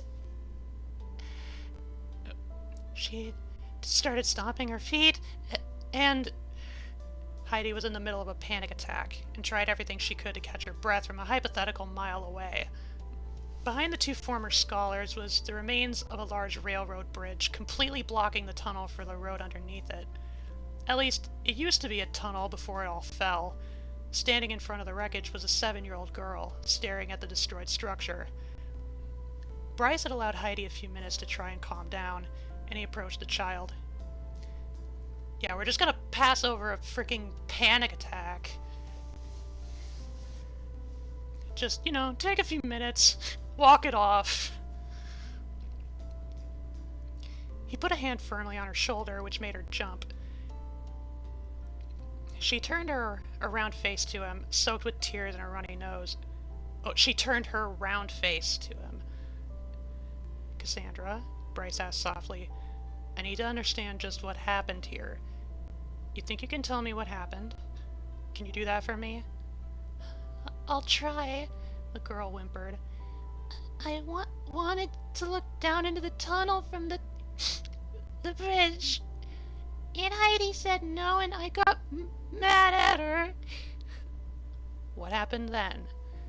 I was stamping my feet really hard, And the whole thing went down. The girl spoke a rapid mantra of I'm sorries, but the first thing that Bryce could feel about the entire thing was confusion. Unfortunately, his voice and speech sounds harsher than it really is. He put his hands around Cassandra to comfort her, taking a closer look at the two sides of the bridge. There was little to no evidence of an explosion, or even a heavy amount of rust. The young man scanned the scene as best as he could, yet there was nothing indicating a cause for the collapse. I suppose that's a question. Well, wait. If Cassandra is in her early 20s in present day, and this was when she was 7, this would have been 13 years ago.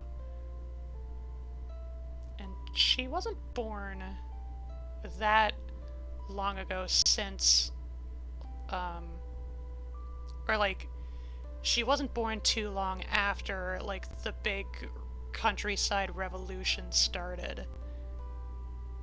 Which just makes me wonder if the railroad bridge was made of some metal that oxidizes and that is prone to rust, then would it completely rust away into complete, like, withering and destruction and stuff within the span of 7 years? I don't actually know. Anyway, a small crowd of people that took refuge in town had gathered around the site, murmuring to each other about the incident. The 4 scholars never bothered to listen in on what any of them were saying, only concerned for Cassandra's safety. While shaken up, the young girl was completely unharmed, to their relief. Bryce asserted himself by carrying Cassandra and gesturing that the others should head back to their own spot back in town. Heidi was able to calm down, while Malcolm and Nick were also focused on the bridge itself. The sky was turning into a fading orange color, which made for more reason to return. Within an hour of returning to their camping spot, the young Cassandra had fallen asleep. The 4 adults had kept in silence as they huddled under their thick rug blankets. The incident had concluded, but all of them still needed time to absorb it. The night was eerily silent, more so than any of them could recall. If nobody wants to talk about their experience with this, I'll start, Nick mumbled, careful not to wake the kid. So, Malcolm and I were evaluating everything back there. As far as we could tell, the bridge was not very old, and it was structurally sound enough to hold the weight of a crossing train. The way the bridge had collapsed, it appeared as though something enormous had crashed into it, something larger and heavier than a train. How do they know that? I made them, like, soft science students, not physics majors or engineers. Questions that will go unanswered. Heidi and Bryce shared a puzzled look towards Nick, yet they both had a distinct kind of confusion. Heidi's was timid, while Bryce was just still trying to piece the information together. Cassandra clearly said she was stomping her feet, Nick continued, and immediately following, the bridge had fallen. What does that tell you? Heidi turned around, not eager for discussion. What, you believe little Cassandra was able to crash that bridge? Bryce scoffed. The girl barely has enough strength to push over a garbage can. I can't really buy it as a coincidence, Nick sighed. I admit I'm not a math genius, but I really don't see the probabilities of any flaws in the bridge to be plausible. Bryce didn't like to admit it, but he couldn't refute Nick's statement. Having a close look at the wreckage himself, he completely understands their point. I feel like there would be a lot more skepticism being practiced here. It's like it might take a few more incidents for it to really sink in. Alright, he grumbled. Say that it really was Cassandra. How could she figure out something like taking down a bridge without leaving any evidence of how she did it? Your guess is as good as anyone's, Malcolm piped up. So what's the conclusion then? The 7-year-old girl somehow has superhuman strength when she throws a tantrum. I know it does sound ridiculous, Nick said, but what other possibility might there be? Maybe there really is something we don't know about her. I, as a reader, don't buy it for a fucking second. Oh, I totally could have written this so much better. Well, I think enough has been going on for all of us. If there's something we should know about Cassandra, we can ask her in the morning. I, for one, am exhausted and eager to get some sleep. I'm behind that notion, Heidi stated. Nick had nodded, and within a few minutes he realized just how tired he was as well. Without any thought, he dozed off after the two. Malcolm continued watching over them through the night, as he usually did. A flock of small birds had perked up from their roosts and began chirping to each other as the cool morning had arrived. The town had served as a temporary resting place for them, as nothing else within the property could be all that useful for them. Very few trees, no puddles of water, and all the bugs knew where to hide. One could almost empathize with them. Gonna catch up with chat.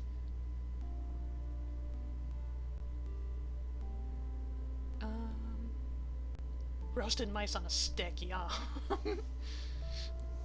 For 20 years, people just killed each other. They didn't eat, they didn't loot, they just killed, and now it's today. Mandela was indigenous royalty / nobility, so not really accurate. He was humble bragging. I see. Wait, is her superpower empathy? Is this a parable of the sour fanfic? No. I mean, I think it was pretty clearly demonstrated in this chapter alone that her power is something else. It worked for Mary Shelley. So she's the Antichrist. Burn her at the stake! 7 years for a bridge to be destroyed sounds like a shit bridge, especially if it's no longer being used. She created a massive conflict between air and bridge, though if it concaved in a way that starts in the center and just moves out like some pudding hit with a hammer, they could come to that conclusion.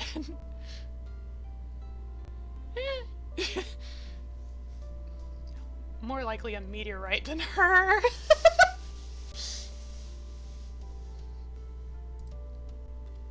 I manipulate the conflict between Jupiter's gravity and this one random asteroid that is now headed directly towards Earth. Specifically to spite this one bridge that a 7-year-old girl was stamping on.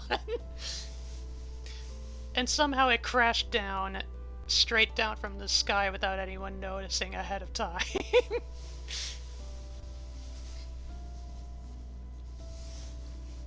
Each group member had woken up one by one. Malcolm had scavenged a few food and snack items for everybody's breakfast, saving the smallest for himself. The young Cassandra was given an apple, which she was slower to eat than most other times. The 4 adults sitting around her exchanged silent looks, as if confirming they all had the same thoughts. Bryce grunted. Cassandra, can we speak with you about something? What, Uncle Bryce? The girl replied. Bryce still made a returning glance towards Heidi, in which she just nodded patiently.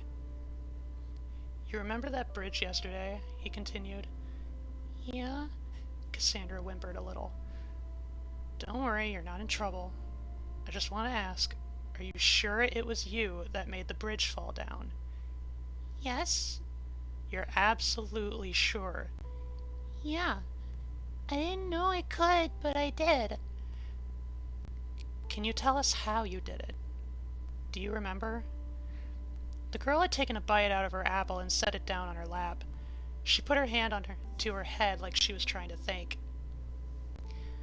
When I was mad at Aunt Heidi, she said, I wondered if the bridge was lower, then maybe I could play on it.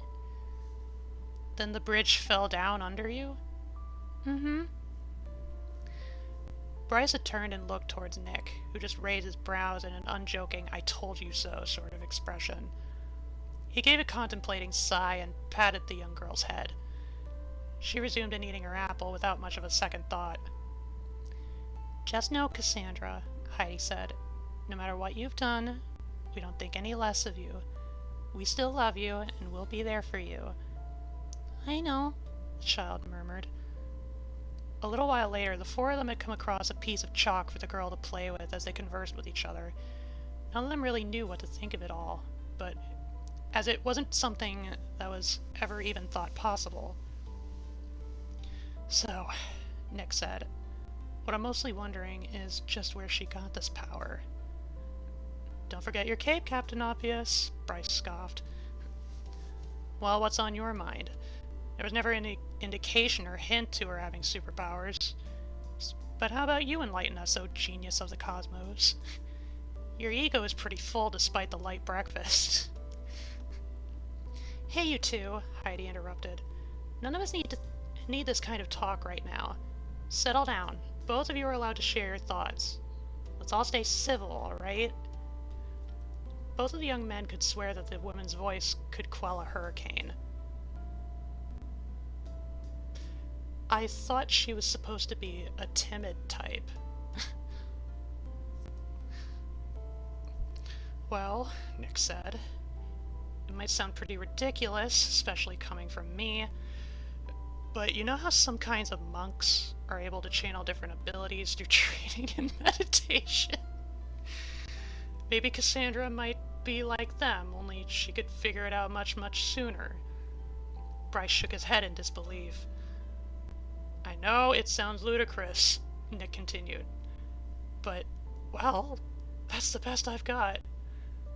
I think anything would sound crazy in this regard, said Malcolm. What are you thinking about all this, Mac? You've been pretty quiet about everything. The dark man put his hand to his mouth, formulating a proper response. Okay, so he's black. I wonder if naming him Malcolm was intentional.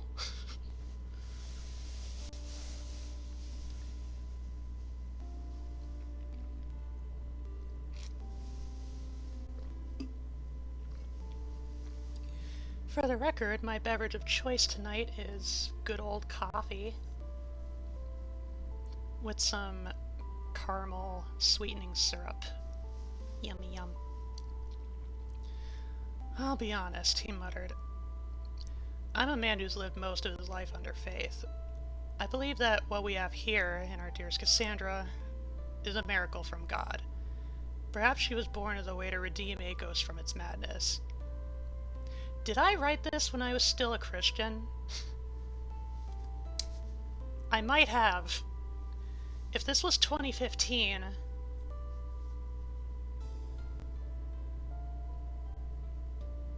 It seems likely. But I think it was still, like, roughly around the time... around the same time, like, I was really starting to question... like starting to come into doubts. Nick has put his arms up and laid back against the wall, momentarily turning away from Malcolm as he spoke. I don't have all the answers, said Malcolm, and all I really have for a foundation is Akosian history. Regardless, that's where I lie on the matter. As far as what I'm thinking, Bryce shared, human beings have been around on the planet for a long time now. Thousands of years. Bryce, that's underselling it. You're underselling it a bit, bud. We've had to adapt a lot during that time, and it's only made us stronger and stronger. Who's to say Cassandra isn't the next step for humanity to rise up to?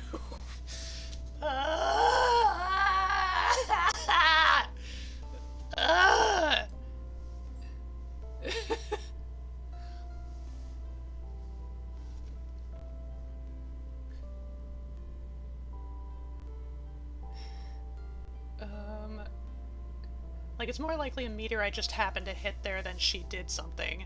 She just thought the two things were her. So Cassandra, as you grow up, you'll start to notice some changes. This is the middle of the city. Why is there an apple tree there? They might have found it in some odds and ends. To be frank, psychic powers isn't on most people's bingo cards. Kids always tell the truth and know the objective truth, so of course she has psychic powers. Hey, Monk's being able to do that is world building, that this stuff happened before. I suppose. Powers are less crazy if they can already happen. Fair. Also, is there a reason Malcolm gets no sleep ever? Like, he's been up all night so far. Is he going to be after breakfast? Presumably. Thank you, Zuri, for the trifecta.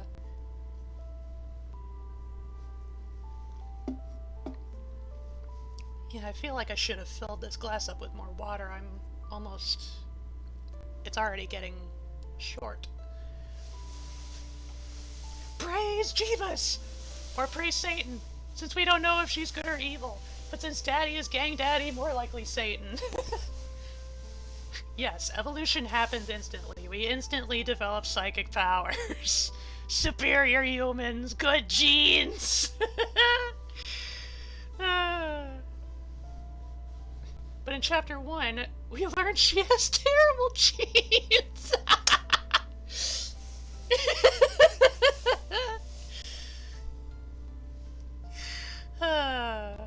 I love my Lily pals.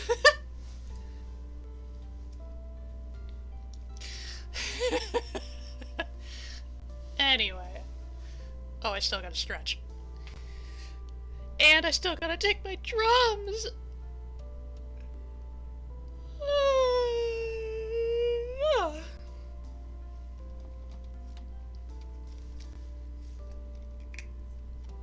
Since it doesn't seem likely I'll be reading through this entire draft in one sitting, I think at best I'll make it to the halfway point. This probably gives me a little bit of ample time to draw up a reference for Emily at the same time, off stream.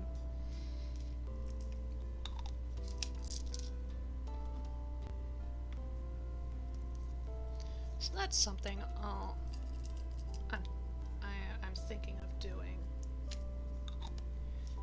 Maybe after stream, maybe tomorrow.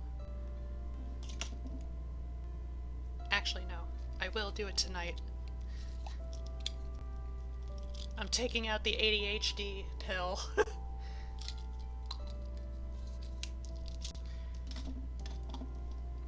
Time for a productive after stream.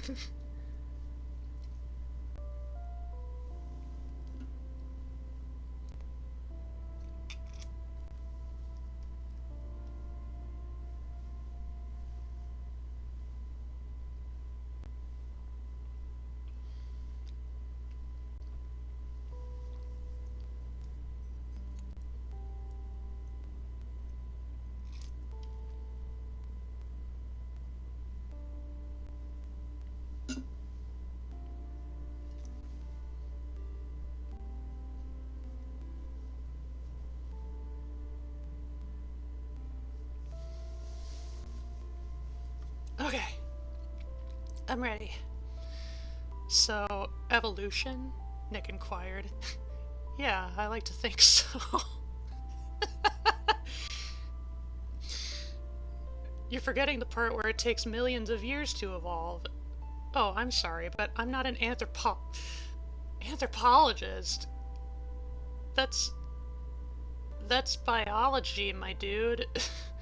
I studied in law. Excuse me for the error. Now, you two, Heidi said. Cassandra's just on the other side of this wall. The two men were silenced again with a verbal whiplash. I'm not sure that's quite what whiplash is supposed to mean, but okay. Well, what say you? Nick asked her. I quite honestly don't care. Heidi stated bluntly. The only important thing is that it's still the same Cassandra we've been raising. There's nothing different. She has a superpower. None of us know where it came from, and that's it. And based on the framing of all of this, that's basically the attitude I had writing it too. It's like, I want her to have this superpower. It doesn't matter where she got it. Deal with it. God.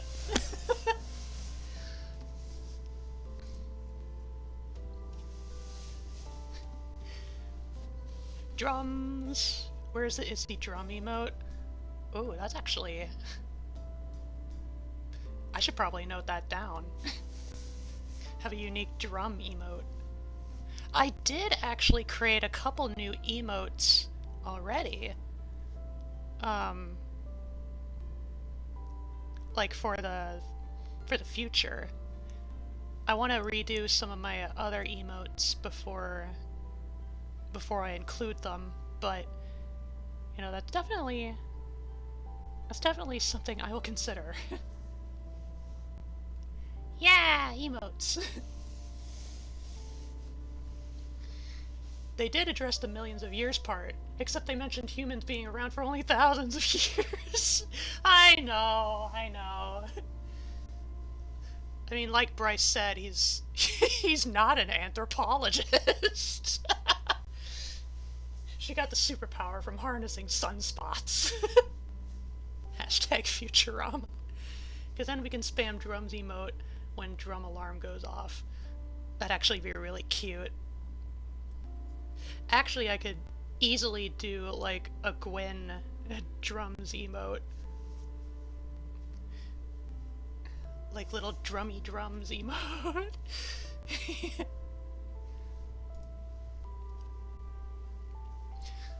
Okay. The three men couldn't help but nod in agreement. Malcolm watched Cassandra from the edge of the alleyway, quietly delighted in watching her decorate the sidewalk with her yellow chalk. A small lizard scurried past and startled her, but it was followed with a giggle. She's quite the wild tyke, Bryce mentioned, but she'd make her mom proud. I remember having dreams where they both met, Heidi added. She would be teaching her words and numbers, and we'd be there to tell her about anything she wanted to know. Aren't we doing that now? Nick asked. Yeah, but it turned out to be too good to be true, Malcolm mumbled. It's already been 7 years since Cassandra's birth, Bryce said.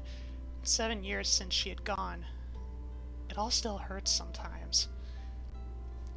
I think it helps that she's already so much like her mom, Heidi sniffled. She has such peculiar ideas, but there's so much passion to fuel them. Savannah was the same way. And Heidi? Cassandra interrupted. Come look what I drawed. What you drew, Kathy, said Heidi. Yeah, what I drew. As they turned the corner from the alley, the other three group members had stayed silent between each other. In the quiet, they overheard the woman and child's conversation. Do you know what I want to be when I grow up? No, what do you want to be? What's our leader called? You want to be a leader? Like for ACOS? Yeah. That's awesome. And yet, no mention of what actually she drew. Okay. Jeez, Emily said. Here you've been punching big holes into shed doors when you can take down a freaking bridge. Where did that wild side of you get off to? I don't want to find out, Cassandra joked. I shudder when thinking about how little control I had back then. I figured mastery of a skill would mean a lot of fond memories. I was far from a master back then. I haven't even really gained that much control until around the time I bumped into you. Emily furrowed her brows, puzzled at the statement. She'd never noticed Cassandra losing control of her powers before she met her. From the way she keeps track of herself in the Black Journal, it seemed like nearly the opposite. She shrugged off the suspicion, then returned to rummaging and finishing through her side of the storage. However, she thought to have the last word in the conversation. You're welcome. Cassandra laughed sarcastically, though it was all in good fun. Oh, I get it. Didn't start having stronger control until she ran into Emily. Got it. Chapter 9. The right man in the right place at the right time can steal millions. Gregory Nunn. Is that referring to money or people? Because I mean,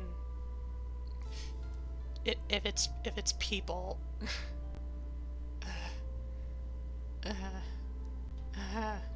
I don't like how accurate this quote is.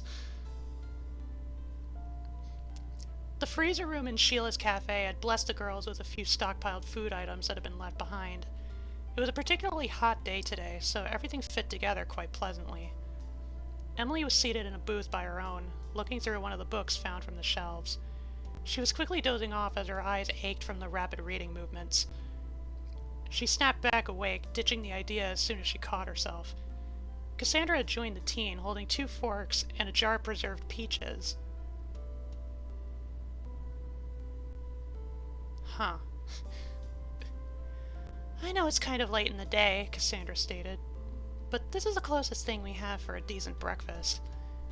The girls had sliced part of a slice for the both of them. Sliced part of a slice. Neither of them had ever had peaches before, so if it was remarkably good or bad, they'd have the pleasantry to react at the same time.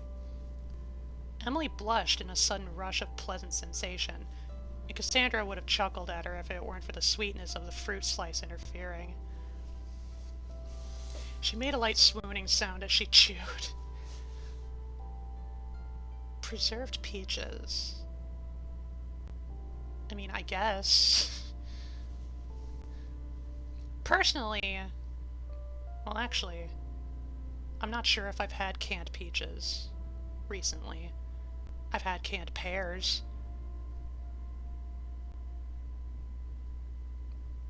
Well, actually no, I have had canned peaches. I don't know if they're that good, but I suppose in their scenario, it might as well be a really sweet treat.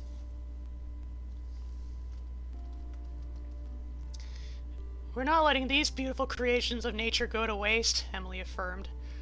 Thank the heavens for the farmers, Cassandra cheered. Yeah, the farmers that are all dead. That are either all dead or gang members.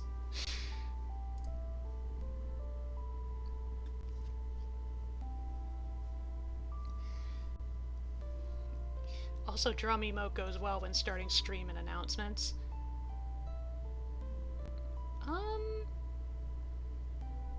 I guess?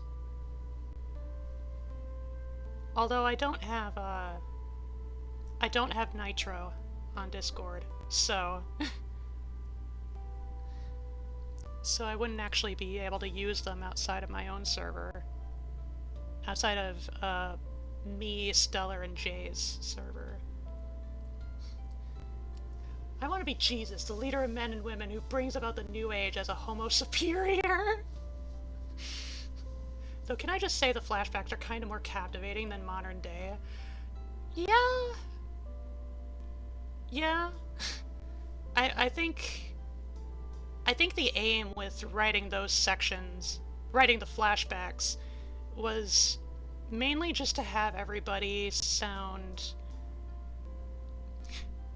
I guess, like, to have it all occur, like, more naturally, and to have it all be a little bit, like, lower stakes. Like, they're mainly just scenes of the characters in questions just talking with each other and trying to figure out their circumstances and figure out Cassandra, you know. Plus, you know, it's like 4 adults raising a single child. I think there's a lot of potential for cute moments there. Thank God for farmers who left no knowledge to the next generation. Growing up as the Ubermensch is more interesting than Zarathustra coming down from his cave. God. The 2 girls had both eaten and savored 2 slices from the jar each. They were both hunched over onto the table, a little sullen with having to restrict themselves from the rest. Emily had nearly fallen back to sleep, but she caught herself again. Is there anything we need to get done? She asked. I'm not sure, Cassandra sighed. I thought you were the one to keep track of that sort of thing. My memory isn't all that reliable.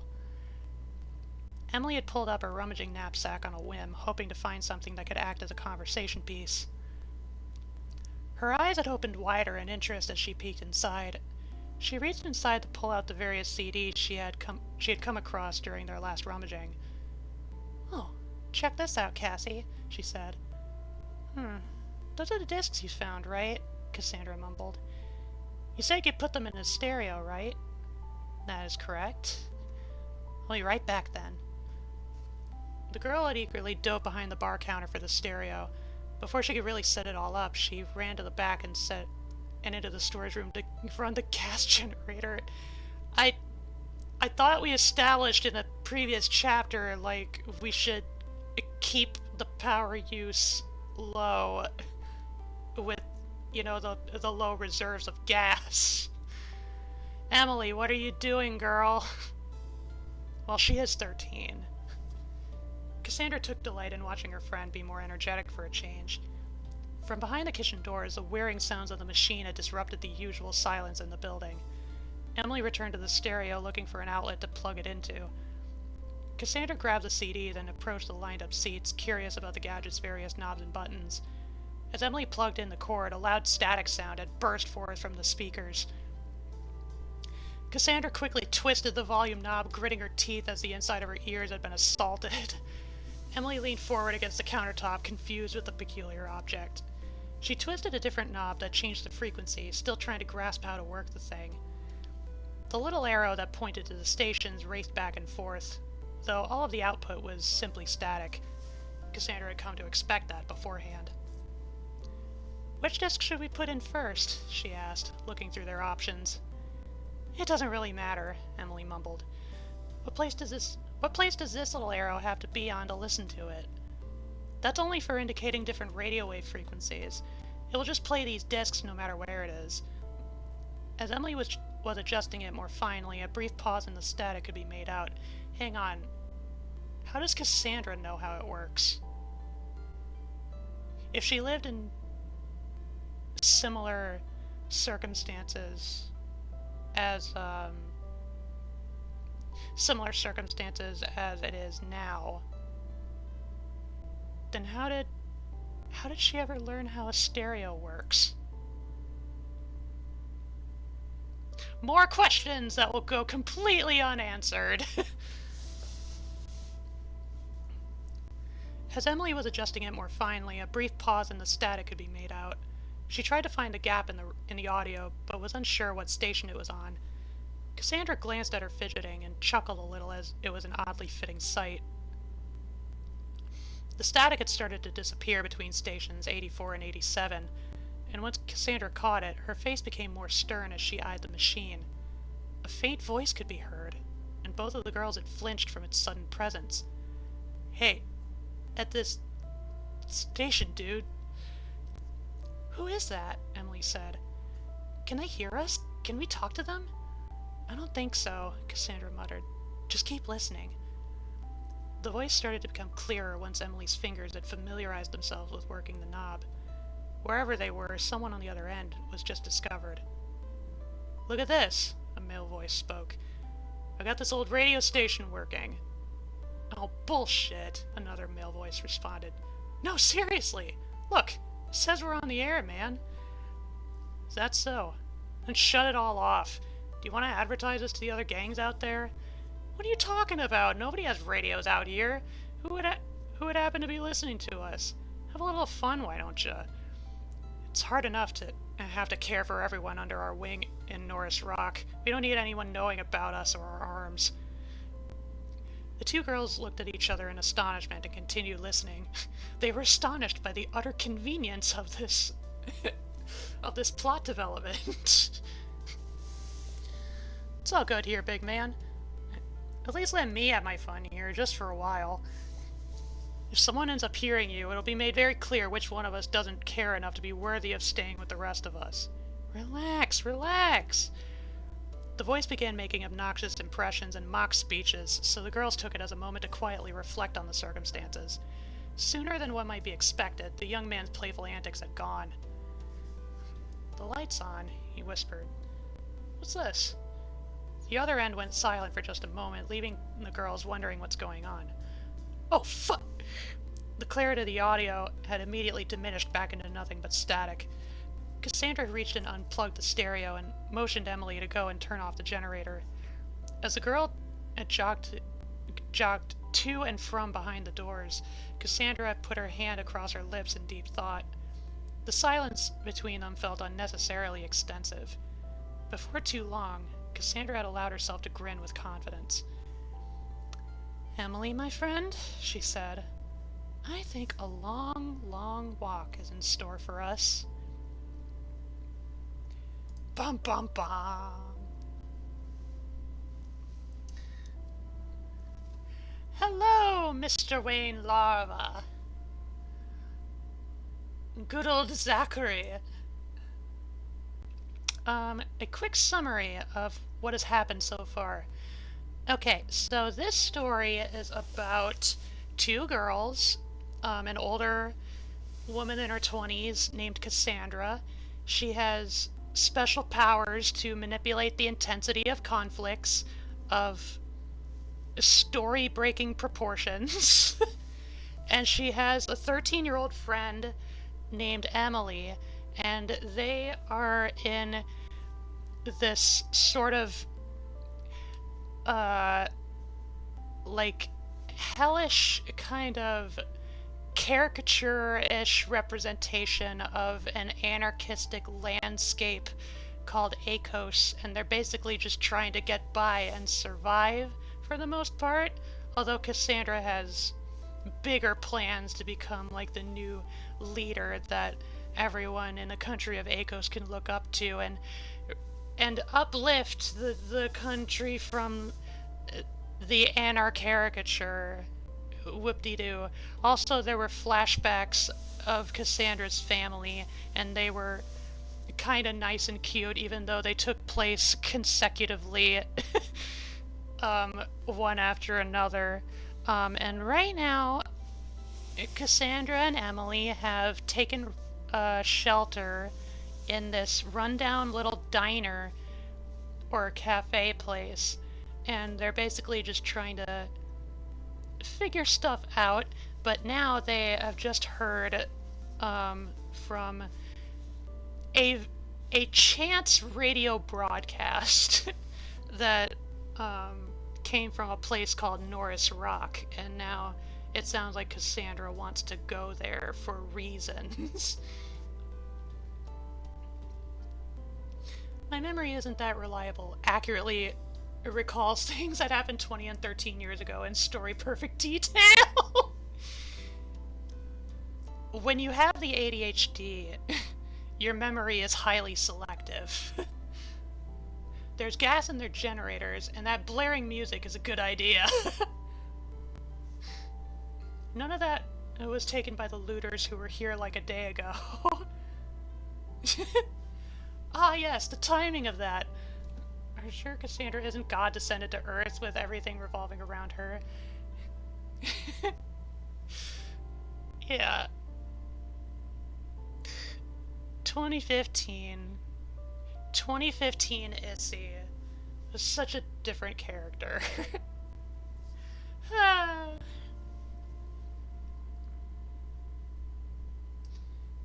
Cassandra is MC with superpowers in a post-apocalyptic land where society revolted and forgot how to stop revolting. And there's a society that's totally right next to it, teaching them everything, but it's never mentioned. Yeah! Cass wants to be Jeebus. Oh, and yeah, this was something Issy wrote 10 years ago. Yeah! 2015 for NaNoRimo. Back well before any of the bad icky stuff behind the NaNoRimo organization came to light. I'm not sure if it was happening quite that far back, but yeah.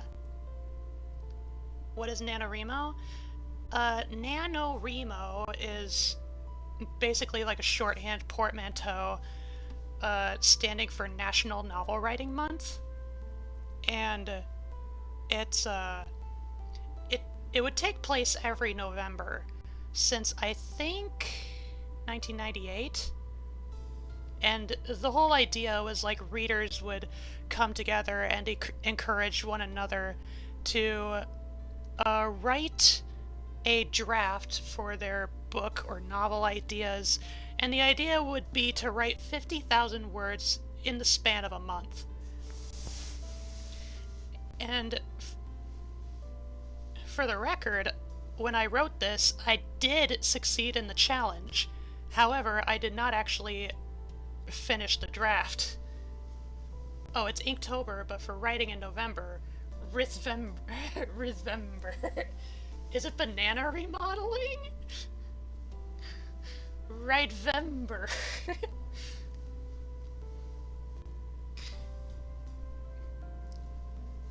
Yeah, it was November because, you know, novel, November, yada da da. Yeah, but now there's no reason to participate in it in the, like, official, like, organization-led sense. You can... It's best to just do it, like, as a self-imposed thing. Novelember, how did I miss that? Novelember.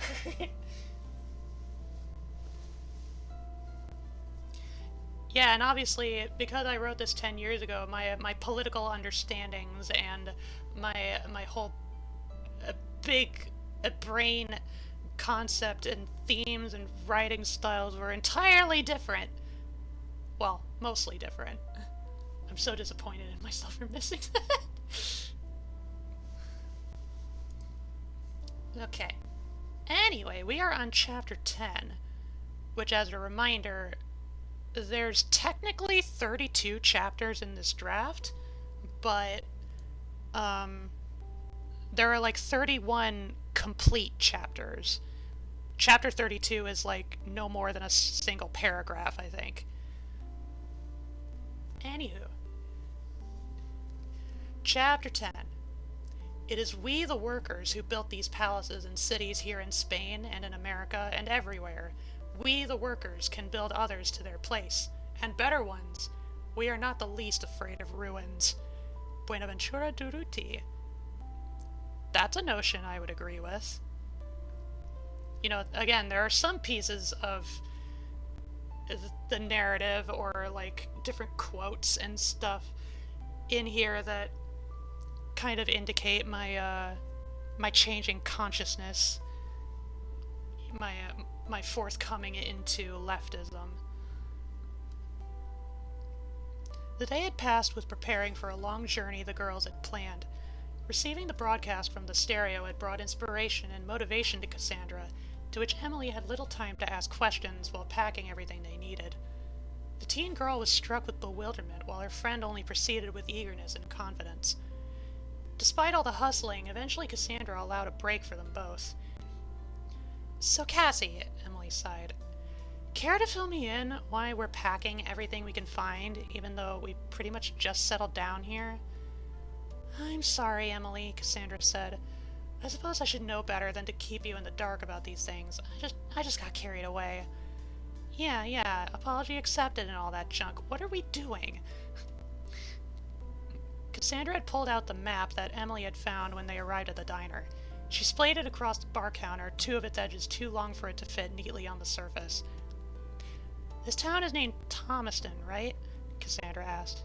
Yeah, Emily grumbled. You remember how we heard the man on the radio mention that the place they're located is named Norris Rock? Oh, yeah. I had a look through the map, and it turns out that Norris Rock is only about 7 or 8 miles to the east of Thomaston. The two towns are in pretty much the same county. So we're planning on going there? I think this was back before I had any conception of how far away different towns actually are.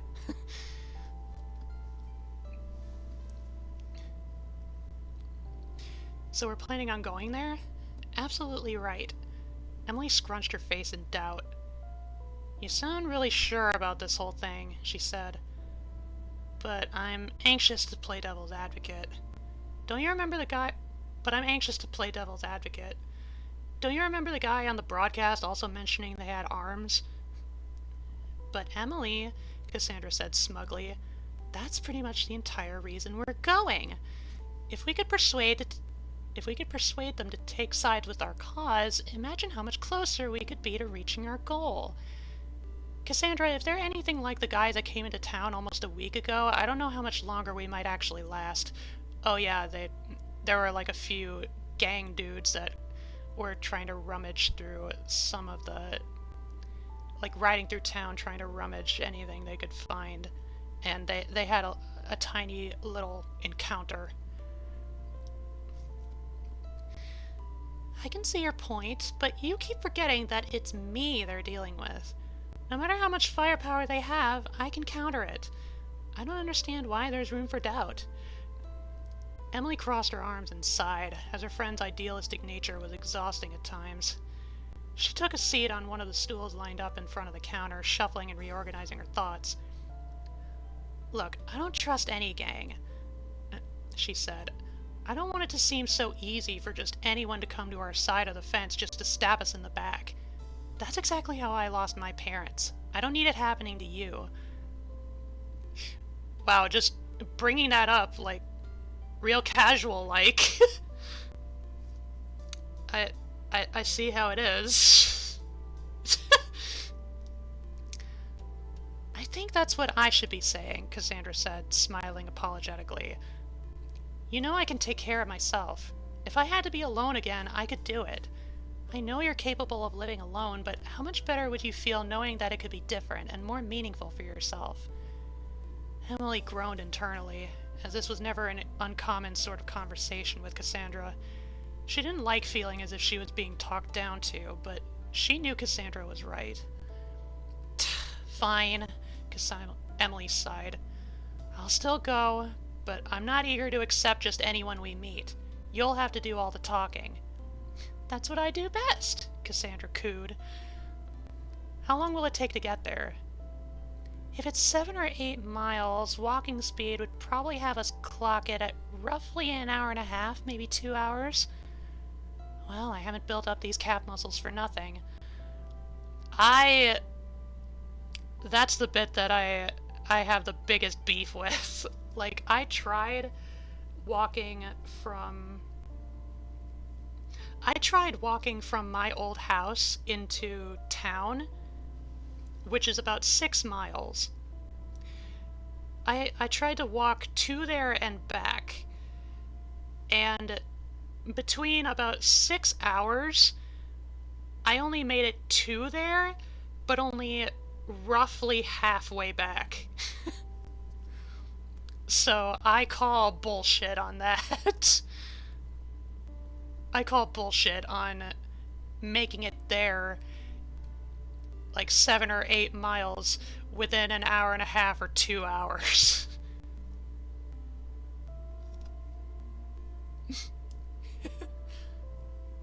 I was thinking, like, that's true.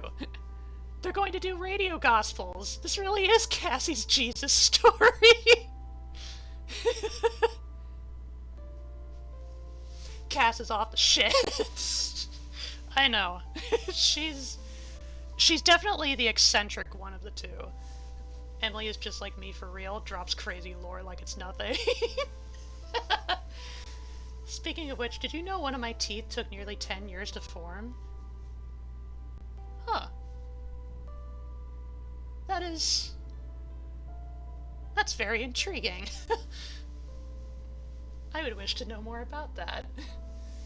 Average human walking speed is about 3 miles per hour, but if it's long distance, you'll probably take longer. Yeah.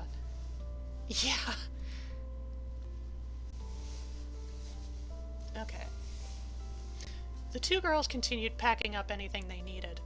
With Emily having a frame of reference for the amount of time they'd be there, she unloaded all the unnecessary things to weigh her down. Cassandra didn't need to pack much aside from food and drink. She helped herself to carrying more empty liquor bottles in case more water could be found on the way.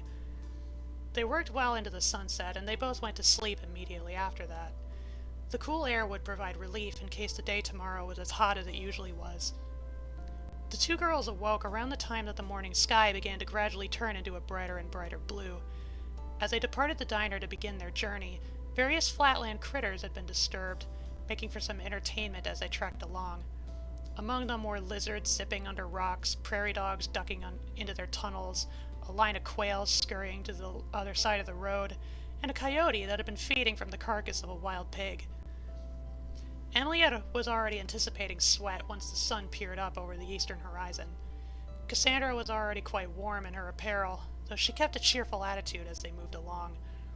The sun seemed to complement this as its early orange glow had beamed impressively across her face. Emily's hair looked quite akin to fire as the front of its usual white tint was overwhelmed with the bright burning hue. A reminder that Emily's hair is so pale it's basically white. Abandoned houses, shacks, and establishments were widespread across both sides of the road, providing more of the brutal history of Akos's recent outrage of its citizens. The only purpose they served right now was aesthetic, offering variety to the rest of the environment. Taller buildings could be seen getting closer from the horizon as the girls continued onward. If one had to guess, it felt as though an hour had passed so far, though both of them were already getting fairly close. As the road led straight towards the buildings, Emily noticed side rails a short distance away, and squinted in curiosity. Her eyes also darted around both sides of the road, seeing a decent amount of shrubbery lined up along an abstract edge. She worked up to a jog as she resumed down the path.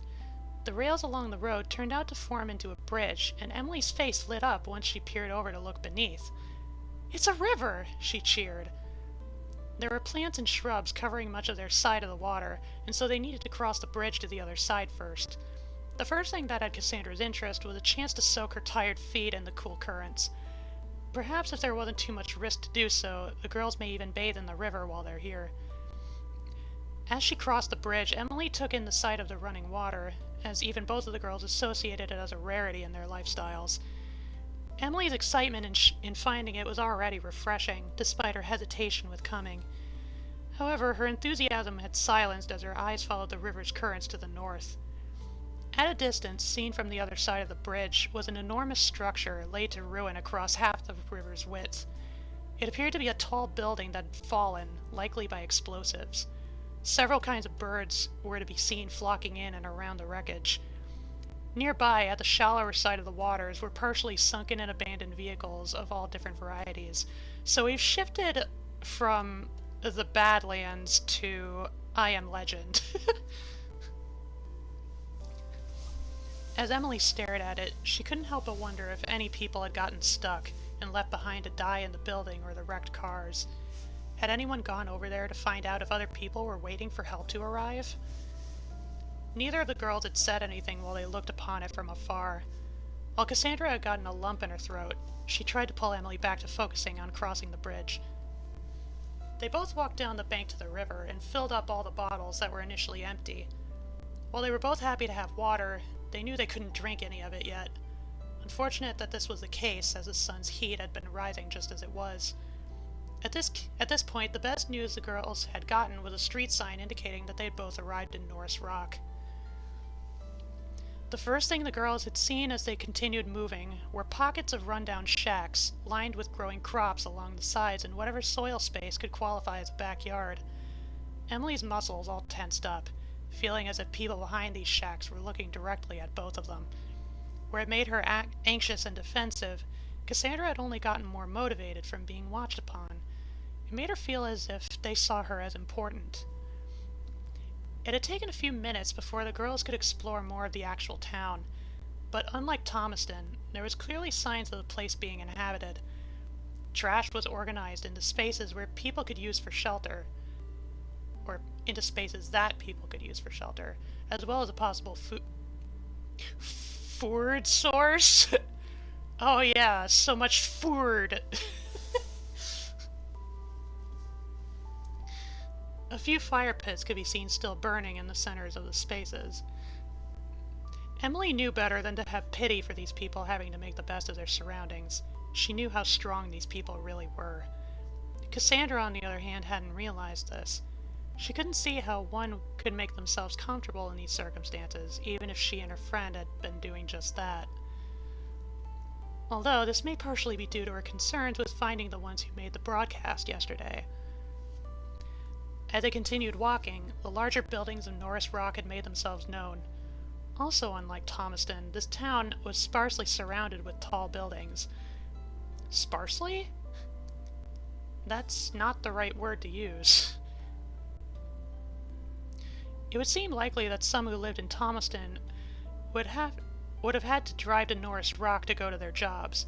Everything appeared so industrial, something neither of the girls were used to. The two of them had stopped at the first block, eyeing the location sternly. "I wonder where the radio station is," Cassandra whispered. "What are we looking for?" Emily asked.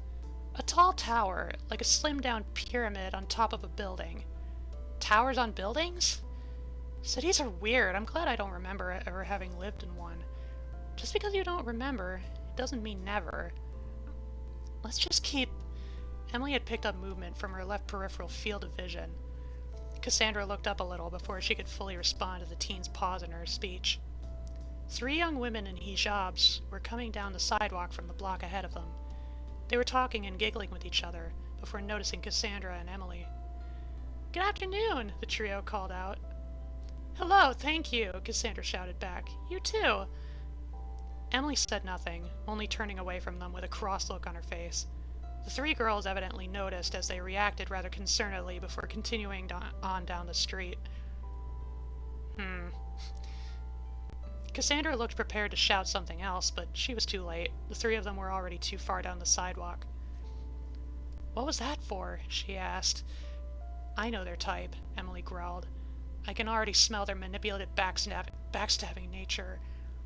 Cassandra immediately picked up on the implication, smacking the back of the girl's head like a strict mother. "And what was that for?" Emily whined.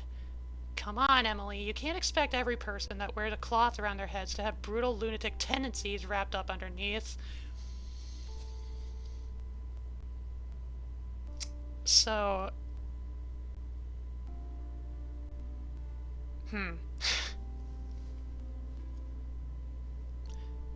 This paragraph gives me mixed feelings. It's like, okay, at least she got scolded for it, but at the same time, this was really kind of ham-fisted. Like,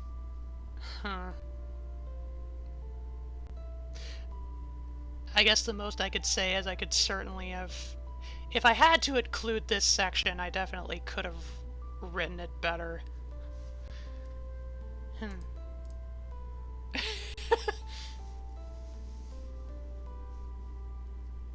Let's see. Average human walk... Oh, I read that. I had 8 of my adult teeth, just not formed, but full baby teeth. Huh. One of my adult molars came in when I was 17. Wow, that did take you a while. It's also still way smaller than the rest of my molars. Also, how do 2 young girls have no weapons in a post-apocalyptica? Or was this a matriarchal society and young boys would be in more danger?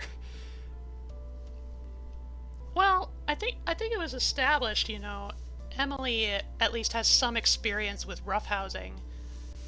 Like, you know, being kind of a fisticuffs kind of girl. And then Cassandra, with her mighty powers, is just able to, I guess, mitigate a lot of potential harm that could befall them. So it's like, if it's either just Cassandra or Cassandra and Emily, then the idea would be that they're in overall little harm, which I know that takes away a lot of the potential stakes in the matter. But I wrote this before I actually had a better understanding of that, you know, so. Or considering how easy it is to find things, a switchblade or a gun, yeah. If the towns are basically connected, New York, New Jersey, Manhattan, and all that, does that mean they could walk from one to the next in a day? Or are they just friendly with random strangers in a post-apocalyptica? I don't know if that racism would have remained. Yeah. Emily actually makes sense if we consider the fact that all strangers in post-apocalyptica would be sus. I suppose. In which case, this was very, like, this passage was very artificially inserted. Because for that matter, like, how would Cassandra... Well, one of her guardians was a sociologist. So I guess if anywhere she would have learned about, like, either like racism or Islamophobia from them. I forget which one was the sociologist. Was it Nick? It was either Nick or Heidi. Hedgarb or not, so she might have thought anyone pretending to be nice was in fact a scam, in which case she wouldn't be against them due to hijab.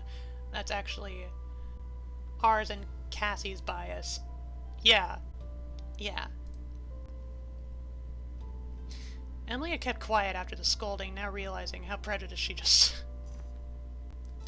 Well, okay. She leaned over forward, the heat starting to get to her as well as the weight of the guilt. "Let's keep going," said Cassandra. "We'll just have to pay attention to the streets and see if the radio station will pop up somewhere." Without that much of a lead, the two girls nonchalantly trekked onwards. Despite all the evidence of people occupying most of the roads, the place appeared quite desolate, with the exception of the three women. Emily hadn't said anything, but her focus was on finding someone, perhaps on asking for directions. Within an extra few minutes, the two of them had walked to the end of the next block. The tall structures standing from all around had given Emily a sinking feeling in her gut. Ahead of them was a pile of broken furniture, lined up with a broken window visible at the 9th floor. Lucky for everybody else, there was no dead body found near the pile. Well, think. How long ago was it broken? Is there furniture at the bottom that corresponds to like the angle of the broken window? Emily looks towards the left of the street they had arrived upon and picks up movement once again. Walking quickly behind one of the buildings on the other end was a figure with a dull yellow skirt. Emily squinted with uncertainty, though she felt as though she'd seen that kind of color somewhere before. Cassandra was mumbling to herself, only concerned with finding the way towards the radio station. She looked to the left and right of the road, seeing nothing relating to their goal. The thought of looking both ways, despite there being no active cars, was enough to make Cassandra chuckle. See, at least there... at least there, it makes sense in context. I don't know if Cassandra would have remembered when everybody still drove cars, though. They persisted down to the next block, and Emily caught a sound somewhere, like a giggling. She looked behind, and far down to the other end of the previous block was the three women in hijabs. One of them was wearing a dull yellow skirt, now fueling Emily's anxiety of the cityscape. She turns back forward, hoping that it's just a coincidence. "Oh, duh," Cassandra said. "If we're looking for a radio tower, we should have looked upward. See, Emily, the tower is just over a couple blocks that way." She pointed down the right side of the street, and Emily's feet felt like collapsing at the simple mention of a couple more blocks. Y'all did take a break not too long ago. Over by the river. This time they had to walk around, over, and through a few trash piles to continue their pursuit. At least one of them had an occupant asleep near the sidewalk to lessen the feeling of isolation. Neither of the girls had figured that Norris Rock had been as big as it was. While sliding down another trash pile, Emily had looked toward her right side, down into an alleyway. Nobody was in there, but she kept a cautious eye. Once reaching the next block, Cassandra stopped momentarily to drink from a bottle of water from the freezer back at Sheila's. Emily scanned around more casually, intent to keep herself relatively familiar with the surroundings. As her head swung back around forward, As her hung swung back around forward, the three women were seen walking down the sidewalk just ahead of them. "Cassie," she whispered. "Cassie, I don't feel like this is a good place to be." "Why would you say that?" Cassandra replied. "There's barely a soul to be seen around here. If it is uptight, maybe a dip in the river is a better idea than we thought." No. You know the three, Hispanic, Indian, or something women from a little while ago?" Emily, girl.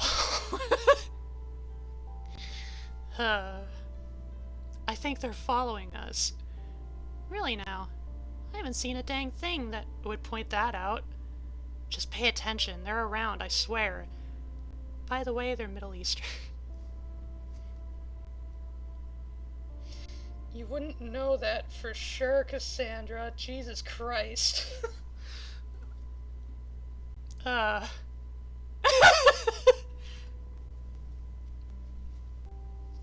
So much ham. But prejudice can be for a culture, race, or just a prejudgment against strangers. It does leave open that possibility. Sure, but I definitely know. It was me who wrote this, so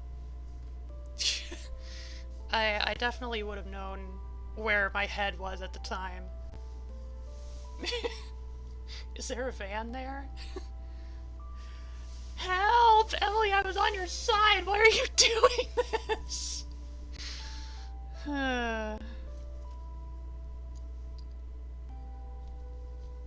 The two girls continued down the block up and across from them, as the radio station was now just on the other side.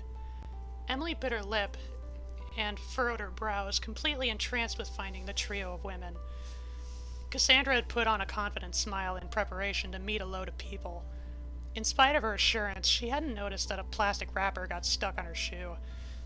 To boot, there were small drops of a dark, dirty, and unknown liquid stuck inside. Wait. Plastic wrapper...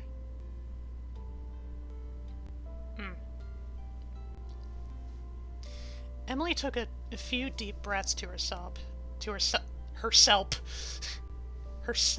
and they resumed to the corner of the block. Cassandra turned around to the girl, throwing her arms in submission. "Well, Em," she said, "we walked up to this side of the block, and I have seen no sign of the three women anywhere."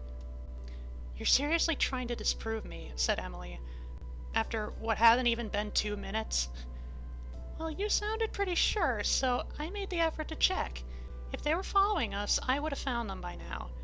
It's pretty foggy up there in the clouds, Cassie."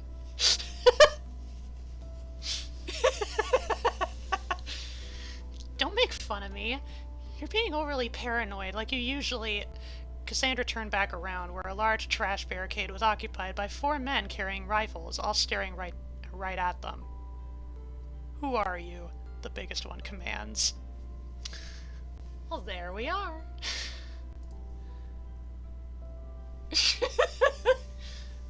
I still believe in Emily just being afraid of strangers and not racist.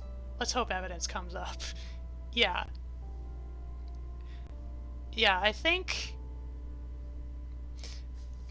it's starting to lighten up a little bit. Like, yeah, I definitely did intend for Emily to be written to be, kind of like the cautious and anxious and paranoid sort type. Probably because she has more experience in these types of environments, whereas Cassandra is more, not just idealistic, but more oblivious. I think that's the right word, oblivious. Probably because if she was raised with, like, 4 adults, I guess,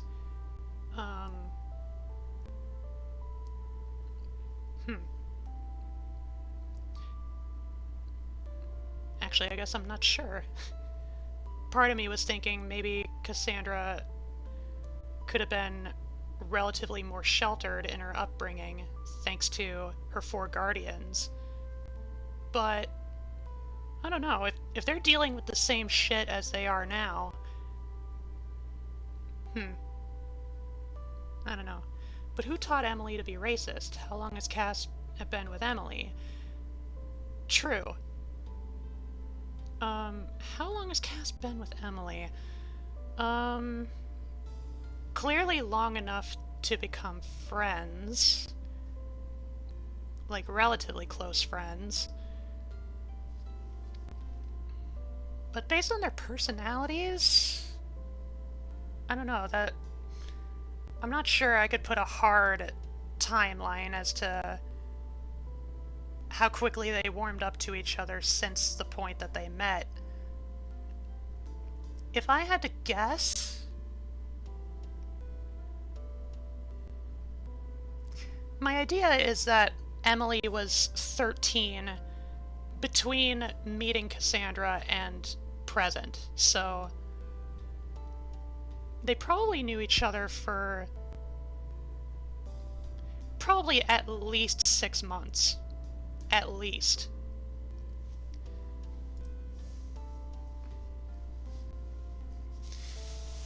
I know there's still a lot that will go unexplained about that interim time, particularly about, you know, how they got on and survived that long and are only just doing anything to pursue Cassandra's big goal and aspirations now, but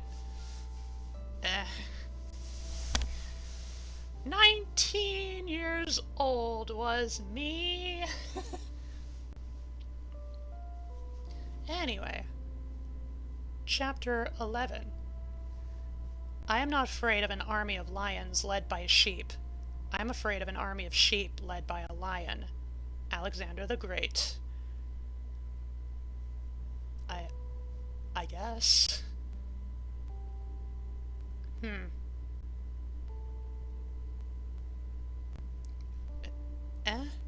Maybe? My capacity to accept how relevant the quote is to the themes at hand. I don't know, I think that's a little bit of a foggy area. I will mention that at the very least the quotes that I put in for each chapter distinctly was like I distinctly picked out quotes that would be relevant to the chapters they were put into, that they started each chapter with. So Cassandra readjusted her posture and self immediately, while Emily hunched over defensively, similar to what some sorts of wrestlers would do. Though she had no intention of throwing any punches now, she wasn't prepared to let herself get pressed into a disadvantageous position. Cassandra cleared her throat, smiling nicely towards the men. "Good afternoon," she began. "I am Cassandra Strite, and this is Emily Wasima, my best friend and accomplice." Emily straightened herself up and made a questioning face towards her friend for being labeled as she was. "We don't know you," Darkman said. Okay, so another black man. And though trespassing isn't illegal anymore, most people don't like him any more than they would have back then. From the side of the barricade, the three women in hijabs appeared, chuckling to themselves in plain view of the two girls. I think part of the reason I wrote, like, people, like, addressing people of color, or characters of color in kind of the way I did. So I've been mentioning, this was back when I was still kind of wrestling with that, like, liberalism kind of stuff that was ingrained into me in my upbringing. And I wonder if the way I wrote about, you know, these people of color, these characters, was specifically kind of in that more, like, you know, a liberal trying not to be racist, you know, or like a baby progressive trying to learn how to be, like, not racist. And so, like, I think this was still a time when I thought, like, calling black people black was, like, halfway derogatory, or at least, like, kind of a curt, or terse way of speaking about them. And so, yeah, I think that's why the writing just kind of sounds so off to me. Again, it's something I probably have grown out of since then.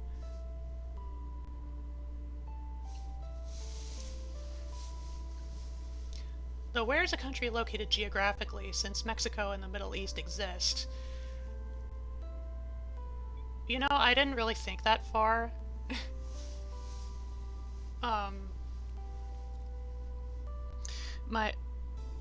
I basically created the country of Acos, basically just to be an analog for the United States. So, like, the specific point or, like, geography in this country that the story generally takes place in, you could probably expect to be somewhere like Arizona, New Mexico, heaven forbid, Utah. West of America, east of Britain.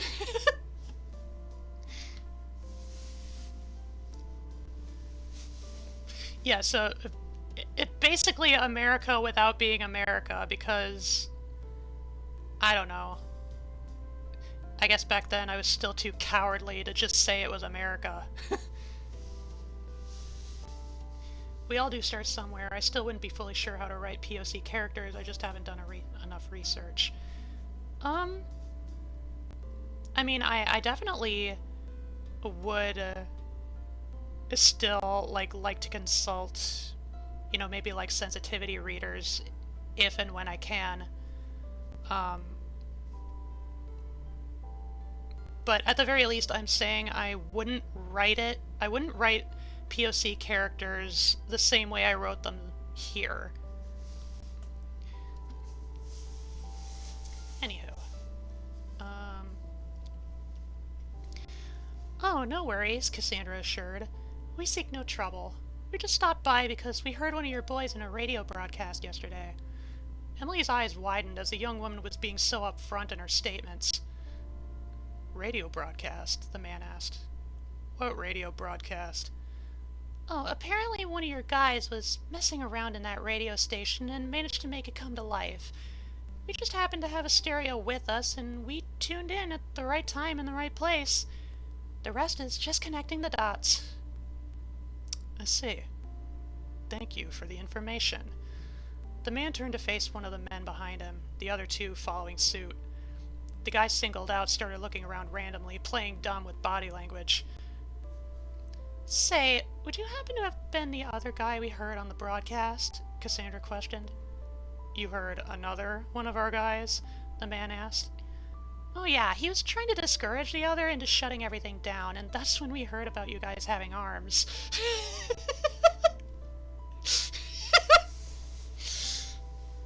The man reached down, picked up a screwdriver from the pile, and threw it at the one man up on the pile.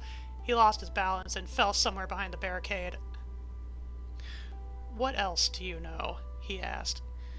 We just heard that you guys were specifically here in Norris Rock, Cassandra stated. Emily was quietly contemplating how she vastly underestimated her friend's ability to be totally straightforward with strangers. This conversation was becoming lost to her. All right, the man muttered. You heard about us and our arms. Did you come specifically to tell us that, or is there something else as to why you're here? Well, it's funny, said Cassandra. It's exactly with finding out you have arms that I thought you can join us in our cause. Emily's eyes sunk to the ground like anchors, avoiding eye contact with the large black man. The three men on the barricade looked at each other, puzzled what to make of this. What is this cause you refer to? Rebuilding Acos back to its former glory, Cassandra said, smiling. The man covered his mouth, with a face that obviously shows He was just about ready to burst out laughing. The one guy from behind didn't even try hiding it, and he had a glass bottle thrown at him. Emily now looked quite content with them finding hilarity with her friend, though she remained silent. Well now, the man had chuckled. That's a real gutsy goal you two have got there. We mean every word, said Cassandra. You mean every word, Cass! Emily hasn't said a word. Alright, alright. Truth is, this is something we'll have to bring up to our boss. While we here might not be too optimistic of the idea, we don't call the shots around here. We could just give him the shots right now, Cole, the one man said from behind. I forgot that I named him Cole. Oh boy.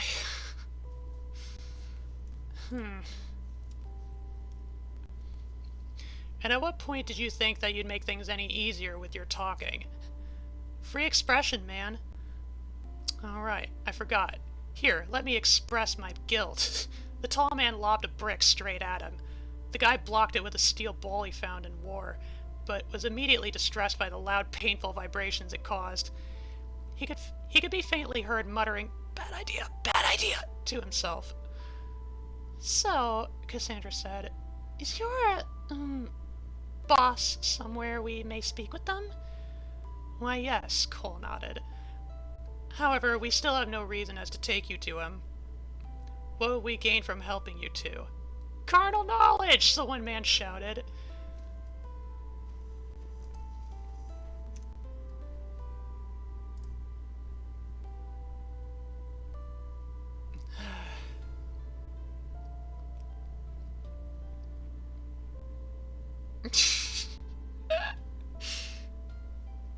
By Jove, they're making Akos great again. There's so much Jesus allegory. Wait, your POC characters are called Cole and Malcolm? I know! I completely forgot that I gave them those names. Holy shit.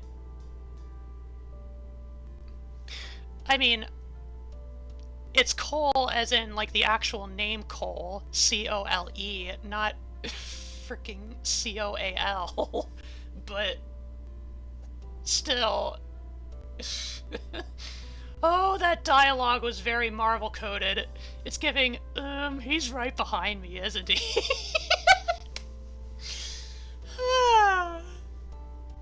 And the sad fact is, I've never been that big into Marvel media. Oh. Man, who were, like, my biggest influences at the time? My biggest, like, author and writing influences? Oh my. Now that I think of it, this was back when I was still regularly hanging out at the Walfus station wagon. This was back, for reference, the Walfus station wagon is a very particular niche sub-community within the Toho fandom. And, like, there were a few people in that community that were like really big into, like, being good writers and stuff. Although I know a couple of them also spent their time, like, reading on Toho fanfics and criticizing / riffing the hell out of them. I mean, there was actual criticism provided, and it was constructive as far as I can remember. But, you know, that it definitely makes sense why some of this writing, it was definitely a little more liberally phrased or founded on, I guess.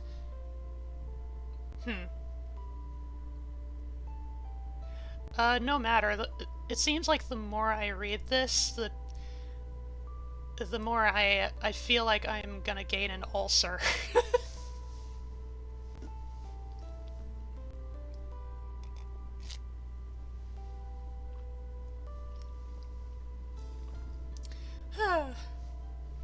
I might have to keep up this serious face for the rest of the chapter.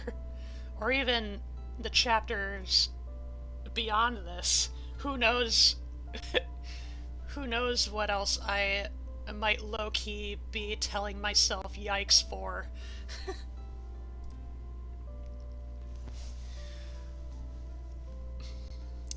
Mike, take that young man inside and superglue his tongue to a urinal. One of the guys grabbed him and pulled him down off the barricade, and neither of them were seen again. Apologies, Cole mumbled. Go on. Well, Cassandra resumed, the neighboring town to the west, Thomaston, has plenty of storage sheds left unexplored and a diner we found to have running electricity and make for comfier shelter than in a trash pile along the city streets. Emily looked up at Cassandra in near shock, as that almost sounded like an insult to the guys they were talking to. So, all in all, said Cassandra, we're mostly just two ambitious young ladies that hopes that a lot of strong, capable men can take up the time to help us get off our feet. Cole sighed, looking at Emily. She's been awful quiet this whole time. Tell me, girl, what are you thinking about all this? I mostly think this is just a waste of our time, Emily said. No large, powerful gang would be interested in helping two measly girls get in the spotlight while they tag along as only the runner-ups. We don't have enough food to sustain everyone but ourselves. We have limited resources. The storage sheds are always wild cards, and my general distrust of gangs overall, plus my friend's natural fault in trusting everyone she meets, would likely lead to mine and her failure to reach our goal, if not just death outright. Cassandra was rather impressed with the teen's articulation, as pessimistic as it was. Cole crossed his arms and raised his eyebrow, looking over the teen. Well, I'm sorry you believe that, Cole commented. That kind of thinking is indeed problematic for both of us. However, it's because of that thinking that I believe the boss would be interested in seeing you two. Emily's jaw dropped while Cassandra smiled brightly at her. Cole motioned for them to follow him up the barricade, and they made their way into a building next to the radio station.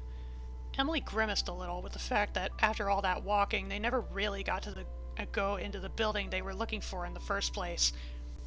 Inside the establishment was a surplus of inhabitants of every shape, size, and color. They all talked amongst each other, with chatter filling up the space of the entire first floor. Cassandra's eyes lit up in awe to be able to see so many people together in one place, while Emily kind of cringed. Cole walked through the small crowd, and a few people greeted him quite friendly-like. Both of the girls followed him the best they can, and they had to hold on to each other so that they wouldn't get lost in the mass of people. Cole gestured up a flight of stairs, and they continued upward. Only a few people were seen on the next floor, though what filled the room were what used to be office desks and cubicles. Chairs were knocked over, filing cabinets were mismatched and worn down, and papers of various written business nonsense were everywhere on the floor. They crossed the room and headed for a hallway to the right. At the very end was a closed door, while all the other doors along the sides were open and free to access. Cassandra noticed a rustling and noticed a plastic bag covering her shoe. She kicked it off before walking further, and the timing was just right that it got caught on Emily's shoe. She looked at Cassandra from behind with an annoyed face, as if to say, "Really?" Cole stopped in front of the closed door. "Wait right here," he said. Chapter 12. When a trans woman is called a man, that is an act of violence. Laverne Cox. I mean, yeah? Yeah, I think out of all the quotes, that's one of the ones that rings the most true.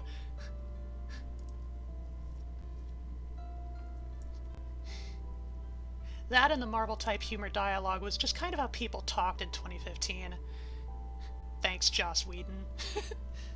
Like I was out there saying, "So I did a thing. Help!" Yeah, that is true. And I suppose for once I could authoritatively say that there's truth in that, being a trans woman myself. And this might be an interesting chapter to read now that Zach is here. The large man went through the door, and both of the girls were surprised he could actually fit through it. They could both hear his voice behind the glass, and a different voice could be faintly heard. It was too muffled to really distinguish any qualities of the second voice, as well as any words they said. Emily was partially expecting an even bigger man than Cole, though she immediately disregarded it. It's hard to top that man in sheer size. Cole opened the door in front of them, allowing them inside. The interior wall was a large window, while the walls to the left and right were shelves that were stacked with weapons and ammunition of all sorts. Besides the wide window directly in front of the girls was a large, pristine wooden desk, and a figure turned away facing the window in a black swivel chair. How James Bond. "So clue me in, you two," a lighter voice said. "Cole here tells me you want to be buddy-buddy with me and the rest of my crew." The person turned around sharply, staring directly at Cassandra. They had a shaved head, black glasses, and wore men's jeans with a blue office shirt. In spite of the attire, they also had painted nails, a feminine voice, and a rather evident pair of C-cups.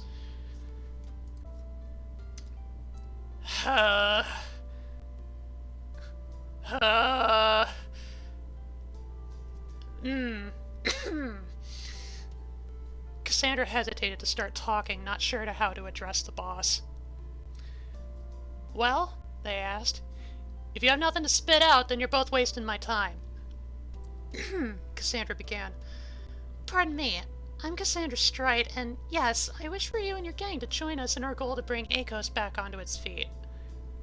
The person slammed a hand hard onto their desk, though whether it was in shock or irritation, no one could tell. "Well now," they said. "That sounds like a pretty tall order, big stranger. I've got a lot on my plate these days, you see. I gotta take care of many people in this part of the city. Who's to really say whether or not any of them really feel like the idea of being friends?" "If it's what you get in exchange that you're worried about," Cassandra said, "then we must be honest, in terms of material goods we don't have a lot. Just a handful of storage sheds waiting to be rummaged through and a cozy shelter and a diner." "We got both of those," Boss said. "But nah, that's not what I'm getting at. I'm saying, what makes you a special enough case that we're willing to stick our necks out for you? You wouldn't believe me if I told you. All right, then let's start with step one. My name is Logan, and I'm in charge of the territory around here." "Logan?" Emily asked. "Isn't that a boy's name?" "It is a boy's name, little miss." Logan raised their voice. "Maybe consider their choice of identity next time you address someone who looks like me. Got it?"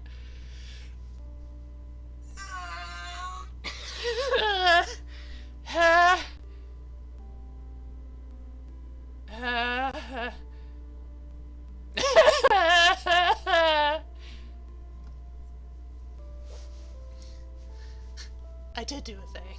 OMG. A Zach. It's hard to top him, you say. Lord! Thank you, Zuri, for the trifecta!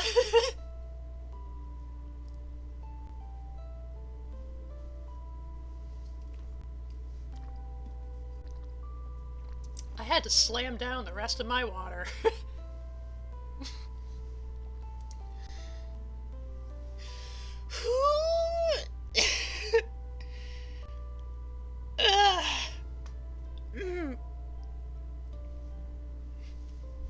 So,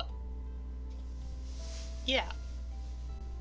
By my understanding, it's... Well, first let me just bring up... Logan is a fairly gender-neutral name, though.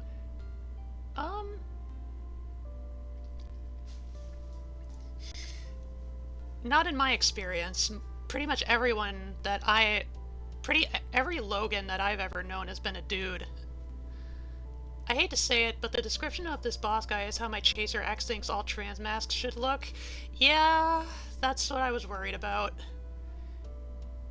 See, I understand there's nothing inherently wrong with, writing trans people that are, that don't, like, go pedal to the metal on transitioning. Like, currently I'm reading, what's the title? What's the title? It's a book that's written by a trans man, and the main character is also trans mask. Hell Followed With Us by Andrew Joseph White. I'm currently still reading that book, and you know, the main character describes himself as not being overly, like, physically dysphoric. Don't worry, I'm not mad. Before I came out, I had many a small bean uwu pastel trans boy OC. Okay. Yeah, again, I'm not as worried about the hard to get HRT in the post-apocalypse. I think that's where my head was at when I wrote this. But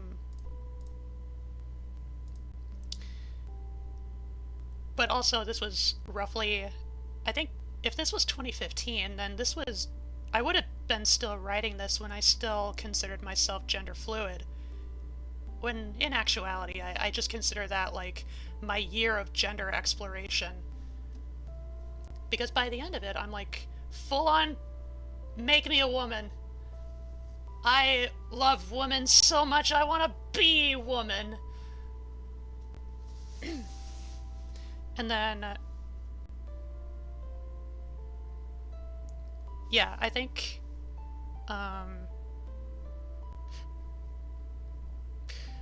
my train of thought, where was it? Oh yeah,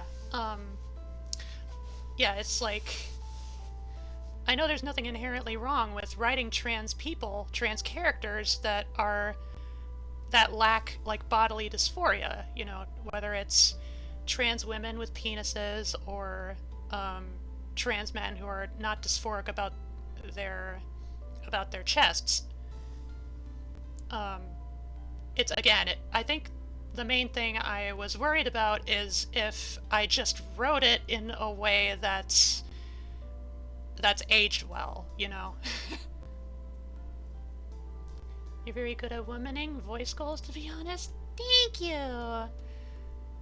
I admit I had a bit of help, and it was called high school choir. Would you believe that I actually was a bass in my choir? Because I was still an egg back in high school. And I have unlocked the secrets of the falsetto.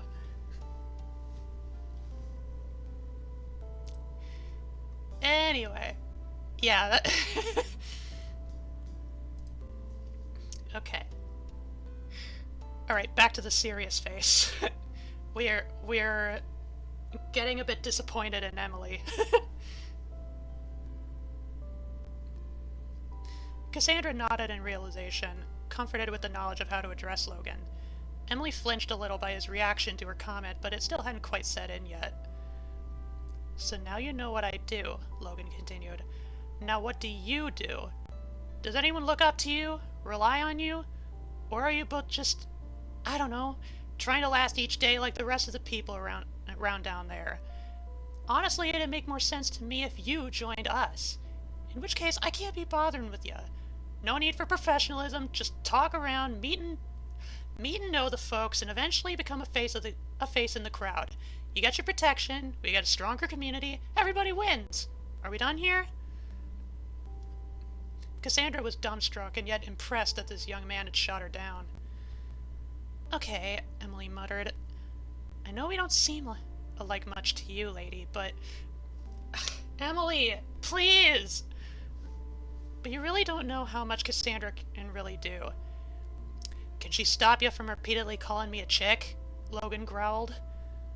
Whatever, the point is, you really don't know what you're passing up. And I think unlike the racist, or like the suspected, like, racism bits, I don't know if I could really have any excuse for the transphobia. Like, I just felt like I had to write this into Emily's character for some reason. And I think part of that was just still trying to get a handle on writing trans characters before I still firmly knew I was trans.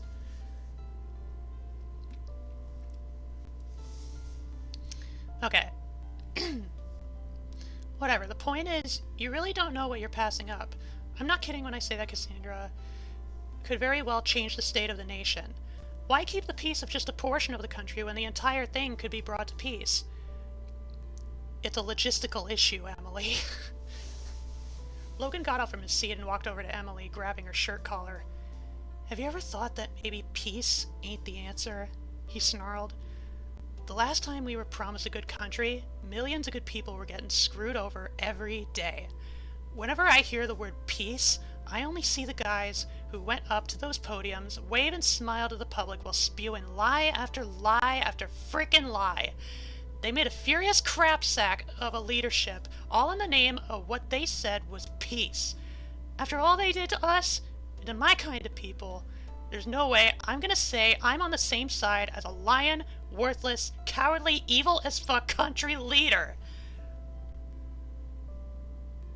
He kinda has a point.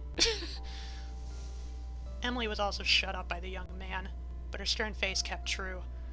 Logan was breathing heavily, his face red, but let go of Emily before walking a few steps to simmer down. He motioned his hand to Cole, who handed him a cigarette. That's a history lesson for ya, Logan said. The whole affair with running ACOS to the ground and hurting my brothers and sisters, that's what made me stockpile on a bunch of weapons. I figured if one of them is still alive, I can't wait to unload a cloud of fire on their little heads. They at least deserve that much. I'm curious, Emily said. How old are you? 24. Why is a woman man, as young as you, so angry over a time of rule you weren't even born to experience? Circumstances, Emily. You would know a thing about that. Or you should know. Oh, what? You think I gotta be there to see the injustice, cruelty, and violence to really know what I'm talking about? I did my homework. Out of anyone that was victimized from the corruption, the trans folks often get a lot of the first whacks. The damn policies of those officials that incarcerated many of them. They were given piss-poor trials, convicted as felons, locked up, and all because they wanted to be who they were born to be.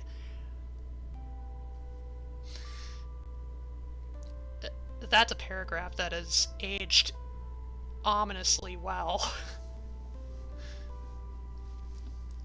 You didn't know them? How could you feel so enraged for them? They were my Oof! Jesus Christ!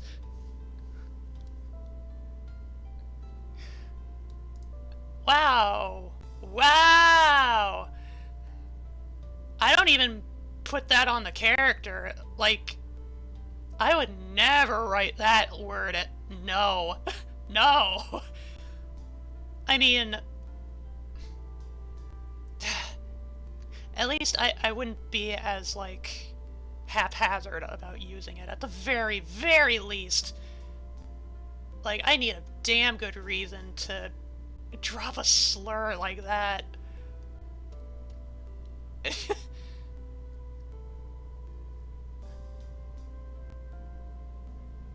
Let's see. Issy went woman mode. And there's worse things in this than the trans guy with a huge rack. We are locked in. Emily, holy shit. Yeah. Yeah, no more benefit of the doubt. I guess Emily is a villain. Ah, peace. Based Logan. Logan is so me. Fuck the feds. Jiggles my chakras. Emily emphasized that shit. Like, she did not even need to use a gendered term there. She did that shit on purpose. Help, Logan's gonna drop the R slur. Yeah. Average trans man, to be honest. You know he just loves South Park. Trans man having to struggle with the enticing toxic masculinity. When he first came out, he named himself after the kid from Camp! No!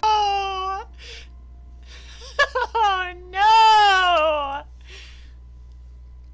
I am sad to admit I actually watched Camp, and I actually do forget if there's a character named Logan. But it sounds like there was. That's how much it meant to me. I remember so little about it.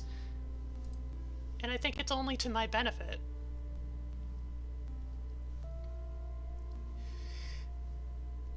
Anyway, you didn't know them. How could you feel so enraged for them?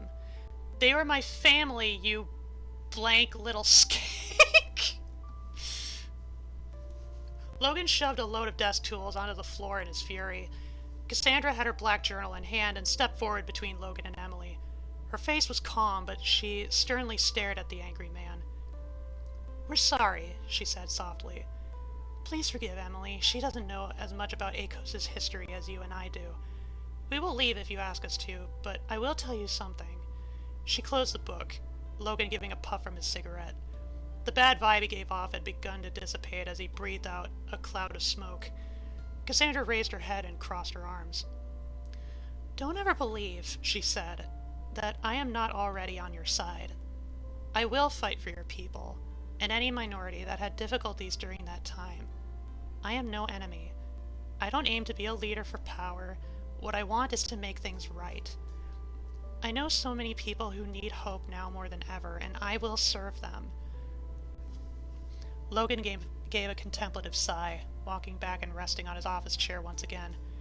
He looked at Cole, who only stood stoic as he laid witness to the discussion. Logan made a gesture to him, to which he places his big hands on Emily's shoulders. "The boss needs to speak alone with your friend," he says. Emily gave a concerned look to Cassandra as she was escorted out. Her stomach ached with a sense of unease. Cassandra gave an assuring smile as the door was closed behind her. Whew!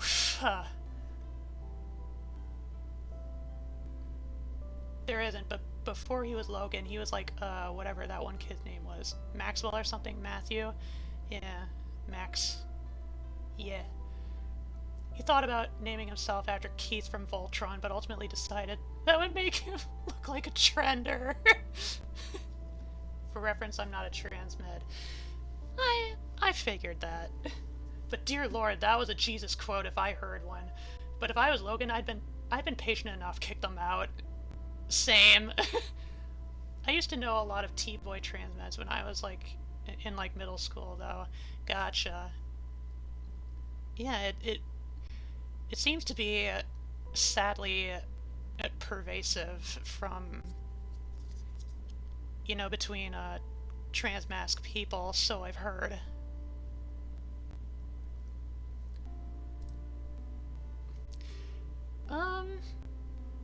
Okay, it's getting a little bit late, so I think this will be the last chapter before we wrap up.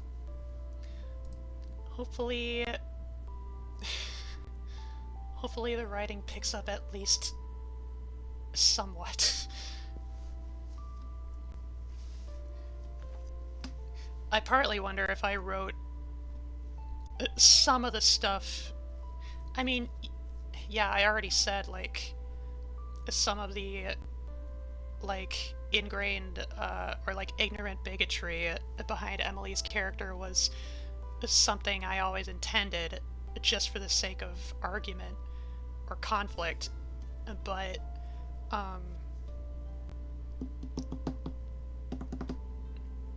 what was I gonna say?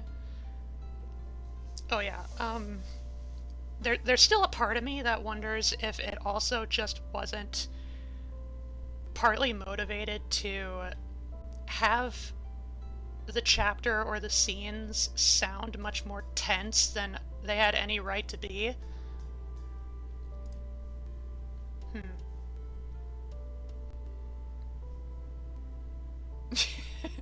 It's not as bad as it used to be, but for a while it was rough. Those Southport Kinney boys were nuts. Emily got assigned official devil's advocate, literally. Anyway, last chapter for tonight, chapter 13.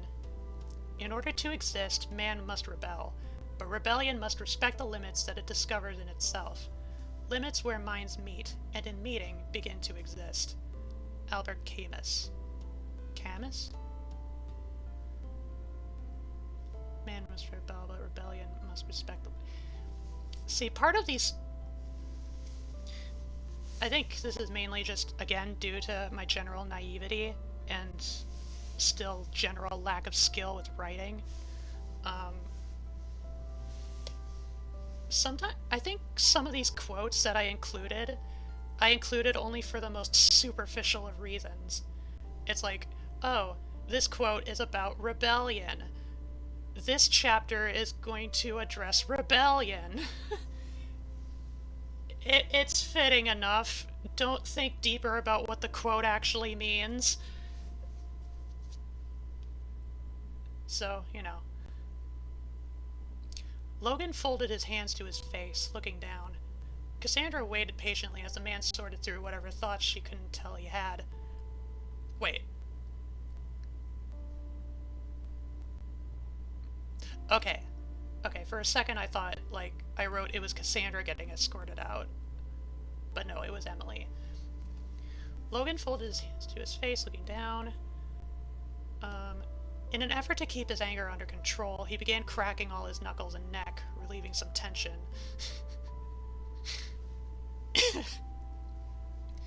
You know, he said, we're both kind of similar if we back up and look at ourselves. If you despise the corruption as much as I do, you've got cause to be as strong as I've gotten. Perhaps, Cassandra acknowledged. I'm not sure I'm so willing or eager to collect as many arms as you have.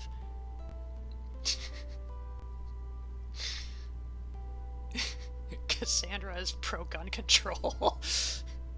But like... but like more so like, guns are never the answer, you know. Well, actually no. She's trying to recruit these people. More than not sounding like it, you'd probably not even know where to get them. Or more than not sounded like it, you'd probably never even know where to get them. However, I don't know if your little friend is quite like you, though. Even if she's sharing the same dream you do, her feisty personality might only seem to hold you back. One of these days, she might snap, and not think so highly of you anymore. Believe me, I gotta take charge over people a lot like her. I'm mostly hoping she'll grow out of that. She's still young enough not to really see everything that comes of her actions. I guess that's true enough. She's 13. Logan takes a puff of his cigarette, and Cassandra's nostrils get slightly irritated by the exposure to secondhand smoke. She had crossed her arms tightly, though kept a gentle expression so not to aggravate Logan any more than Emily has. She passed a glance to the closed door, curious how she was doing. Still, said Cassandra, even if it's my goal to fix up the country, I can't deny I couldn't have made this much progress had I not met her. I suppose she believes your trust in people is foolish? Logan sighed. She's commented on that fact a few times. Then she's already starting to doubt you. I wouldn't find it all that shocking if she's taken pity on the ones who caused all this pain. I don't think it's fair to jump to conclusions like that, my good man. Emily has a history of detesting such people. Though she might not treat it the same way I do, I see her as a firm ally. A problematic ally. Also, I fail to see how relevant this is to whether or not you'll join us. I'm just making sure I know both of you two all right, Logan smirked. Speaking of which, Cassandra said, if you find us to have a similar outlook to you, I don't quite understand what your reasoning could be to have— Ah! Oh, it startled me! Queen Irene! Hello, hello! Welcome, readers! I won't be here on stream too much longer, but I've been reading through an old draft of a novel that I wrote for NaNoWriMo way back in 2015. But yeah, welcome, welcome. I much appreciate you. Much, much more than I appreciate some of this writing. Some of it, I sadly must say, has not aged well.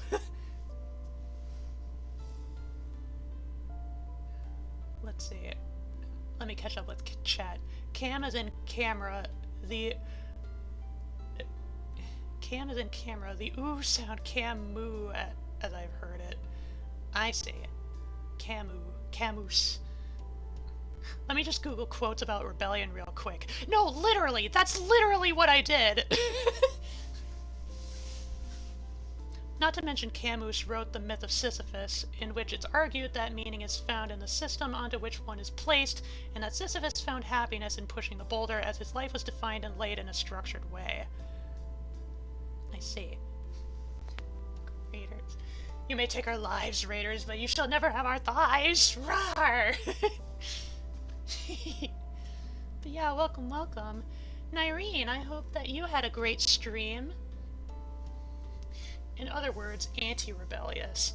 Gotcha. Well, that just goes to show not every quote was included with that much scrutiny.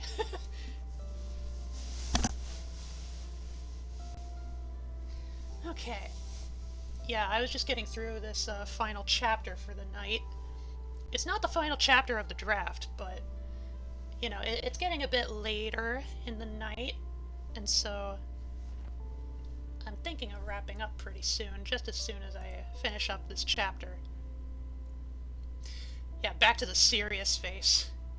Just waiting for more problematic elements. Okay. I'm just making sure I know both of you two alright, Logan smirked. Oh, wait. Speaking of which, Cassandra said, if you find us to have a similar outlook to you, I don't quite understand what your reasoning could be to hesitate. Wouldn't it mean greater things for both of us if we collaborated? Logan took one last puff of his cigarette before extinguishing it in an ashtray upon his desk. He rhythmically rolled his fingers across the surface, thinking of a reply. I suppose it's 'cause I don't trust strangers, he said. Well, Cassandra muttered, I believe this entire meeting was to convince you to trust me. If I failed, then feel free to name the prerequisites. Logan spun his chair forward with a grin on his face. Miss Strite, I honestly like your ambition. It's something I can get behind, now that I've gotten to know a little more about you. However, my alliance doesn't come easy for just any. From behind the girl, Cole had come back into the room, nodding in Logan's direction. Cassandra flinched from the large man's re-entry. She looked back to Logan, now with a more puzzled expression. You have your goal, Logan said. You have your cause. You got your character. But now, I need to know your drive. What lengths are you willing to go to make sure this dream of yours comes true? This is something you cannot give me with words, or else I can't really believe you. It's not much. Just prove to me who you really are. Your friend Emily is being kept downstairs in a locked storage closet, guarded by my men.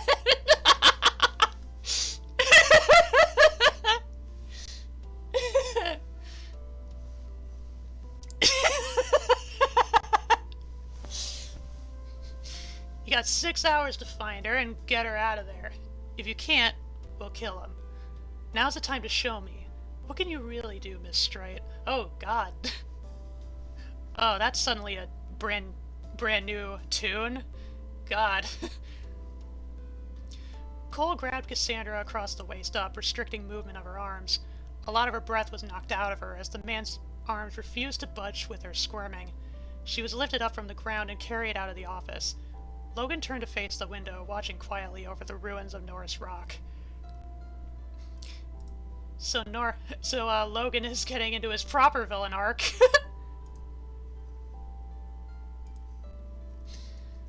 Okay, so we are on chapter 14. Chapter 14 for the next time I pull this out for a read-along. Whew. Oh, that was a ride. That was a ride. I got a dip, my dog isn't doing very well. Oh no! I cast Froggy magic blessings onto your doggo. I hope the doggo heals and feels better soon. Fun times.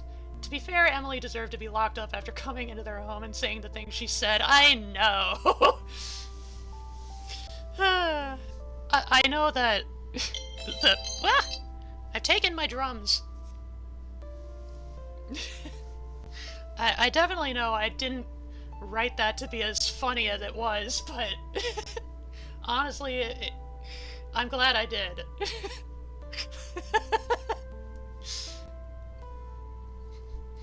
You're going to gay baby jail until you learn to stop hating the gays. I need to crack open some of the stuff I wrote back in 2015 sometime. It's always an interesting ordeal.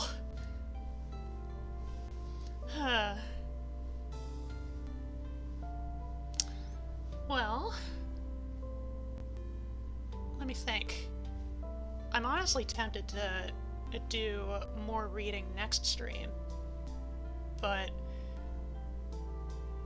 my ADHD tends to demand that I do something else. Keep the variety in the variety, you know? I'm a variety streamer. But hey, I can rebel against my own rules every so often. What else is rebellion for?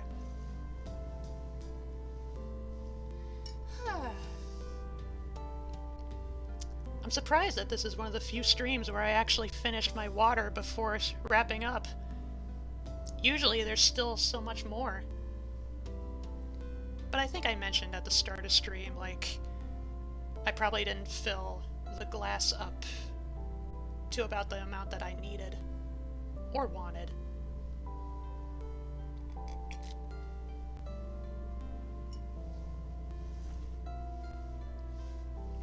I still got good old coffee though.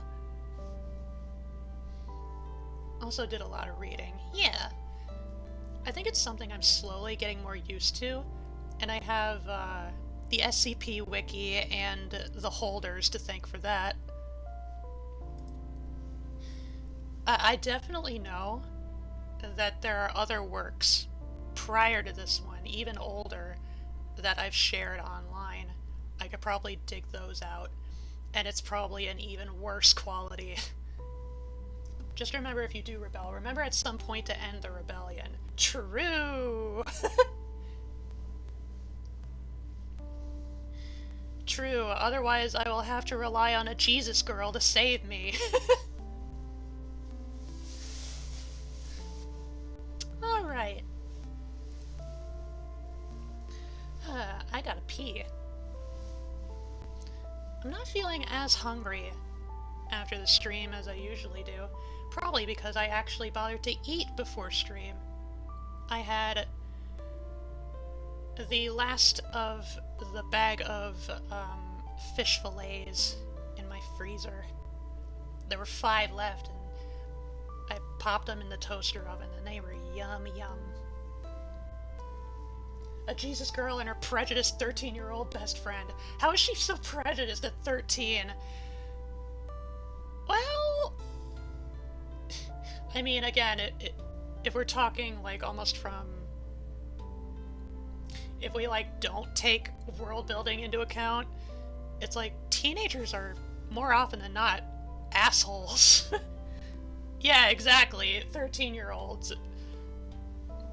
Teenagers are fucking horrible for just no reason other than they feel free.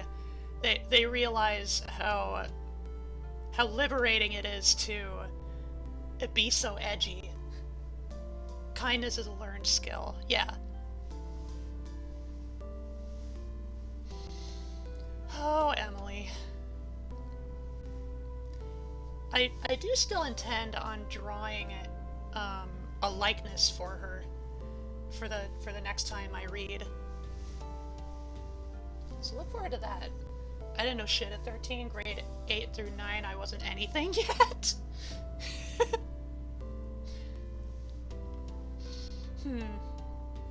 Let's see. What kind of person was I at 13? No, I was edgy. I was an edgy egg. I was so much an egg, I'd never even heard of trans people at that point.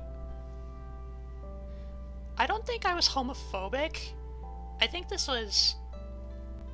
I think this was during my first atheist phase. And it was a phase, because it was established on really shaky foundations.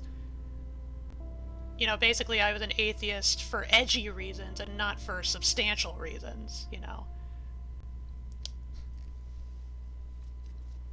And of course, you know, I probably dropped slurs when I really shouldn't have.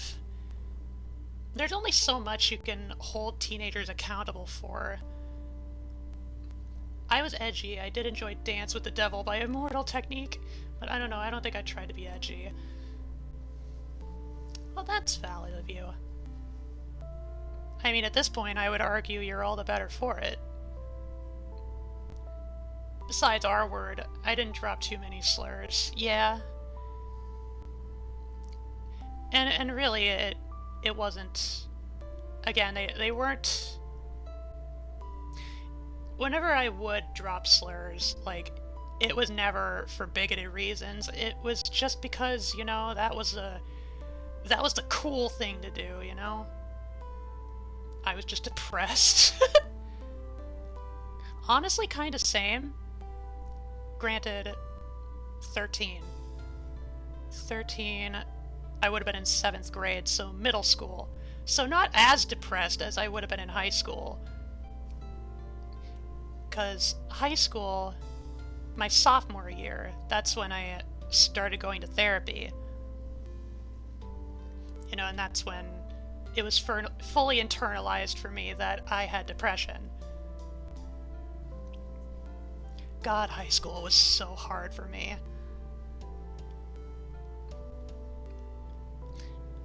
Anyway, I hope we all had as much fun as we could with, we're not quite halfway through yet, but, you know, for roughly like the first third of this unfinished novel. I can't wait to read more of it. So next stream, I'm honestly compelled to do a stream this Thursday. And I think that's mostly to do with my upcoming absence for next week. You know, I want to get in as much streaming as possible for this week, because the following week I will be gone. I will be away down south with my lovey poos, my dearest treasures, Stellar and Jay, for American Thanksgiving. I will be there Monday through Friday. Monday through Friday. I mean, I'll be coming home on Friday, but I think I'll probably need the rest of the day to, like, recuperate from the travel, you know. Also, it's gonna be my first time on a plane, so eep. Hashtag flashback times. Oh, we're the best. No racism, no transphobia, just adults inexplicably trusting a 7-year-old child having superpowers and Malcolm not sleeping. Yeah, strangely, it almost sounds like the flashbacks were the best parts. When initially I figured they would be the opposite. Gaycation? You're more like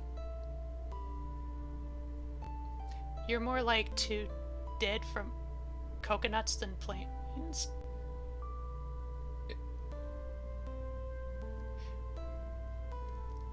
I don't quite understand. Something rather that with coconuts than planes.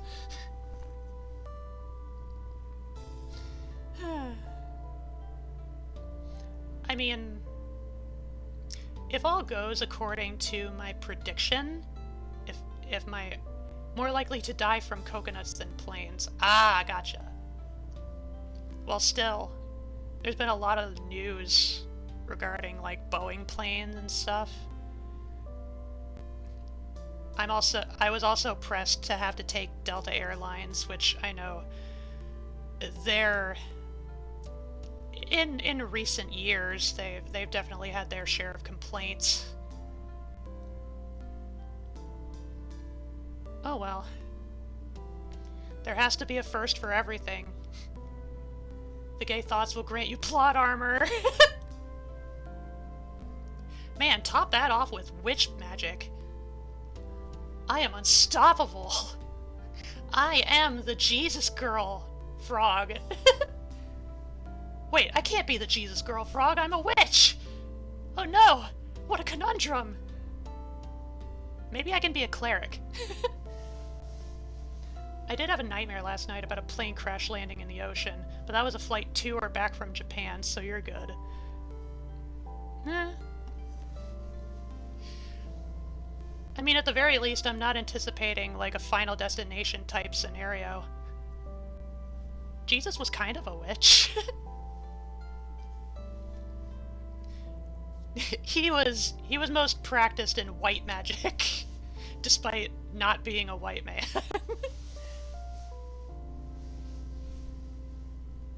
Anyway, he did walk on water instead of drowning. That's witchy.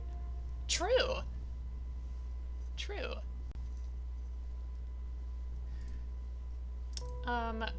Well, I think I will also do the honors, as I did at the beginning of stream. If any of you would like to continue reading on your own, or at the very least just have access to this old novel of mine, it is up on the Internet Archive. Under the CC0 license, it is public domain. You can do whatever the fuck you want with it. Redistribute it, sell it, you can finish it, either based on my own vision or not. You can modify any piece of it to your heart's content. You can even completely, take it wholesale and warp it into something else entirely. Or, at the very least, take inspiration from it if you deem such to be worth your time and effort. I would be much happy to see it. To see whatever y'all might do with it if you wish to. I'm so gonna sell merch for this. That's my comrade. Rewrite it so that Emily doesn't exist post First City. You might be quite real for that, honestly. I might have to applaud you. Okay. So, that done. All that's left... You know, I guess I will intend on streaming both Thursday and Friday this week. I don't know what I'll get up to just yet. I do know I could probably pull up Dwarf Fortress again. There's been a little bit of progress regarding the hunt of the werebeasts.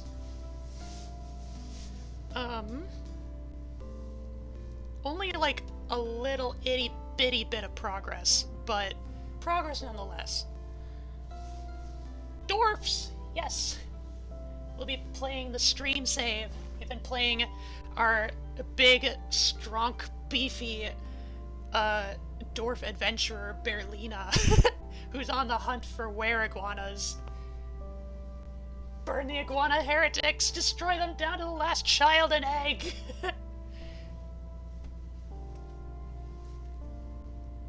Okay. Other than that, there's a possibility that one of the two streams I might continue reading through,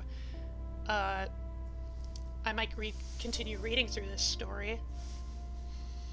But regardless of whatever I decide to get up to, I hope you will all join me regardless for some fun froggy times.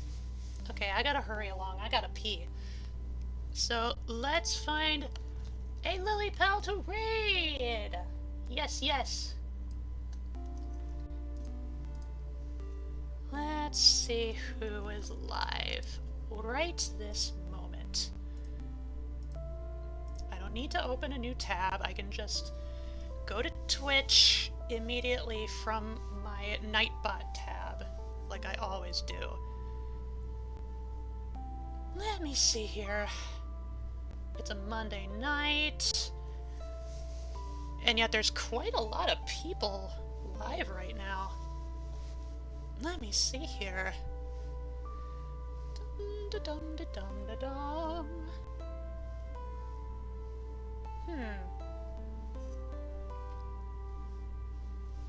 Ooh. Bunnicula is playing No Man's Sky, but it looks like they're still like on like a starting screen, so I don't know if and when she'll see the raid messages.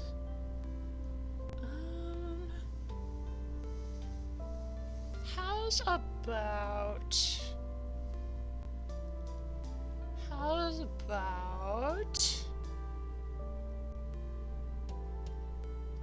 Ooh, let's raid Silsey, who's another Froggy, who's also a fantastic artist and doing artistry right as we speak.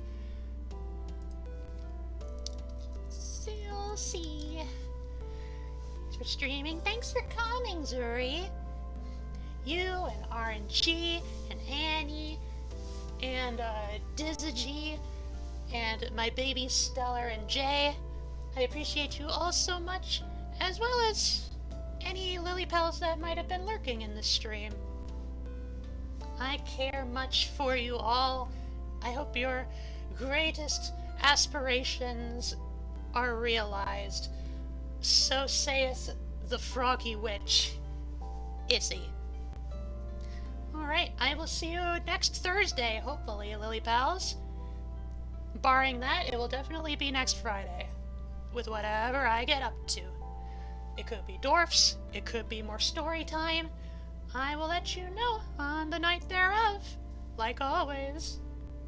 Alright, have a great time zone, Lily Pals. Oh yeah, swimming!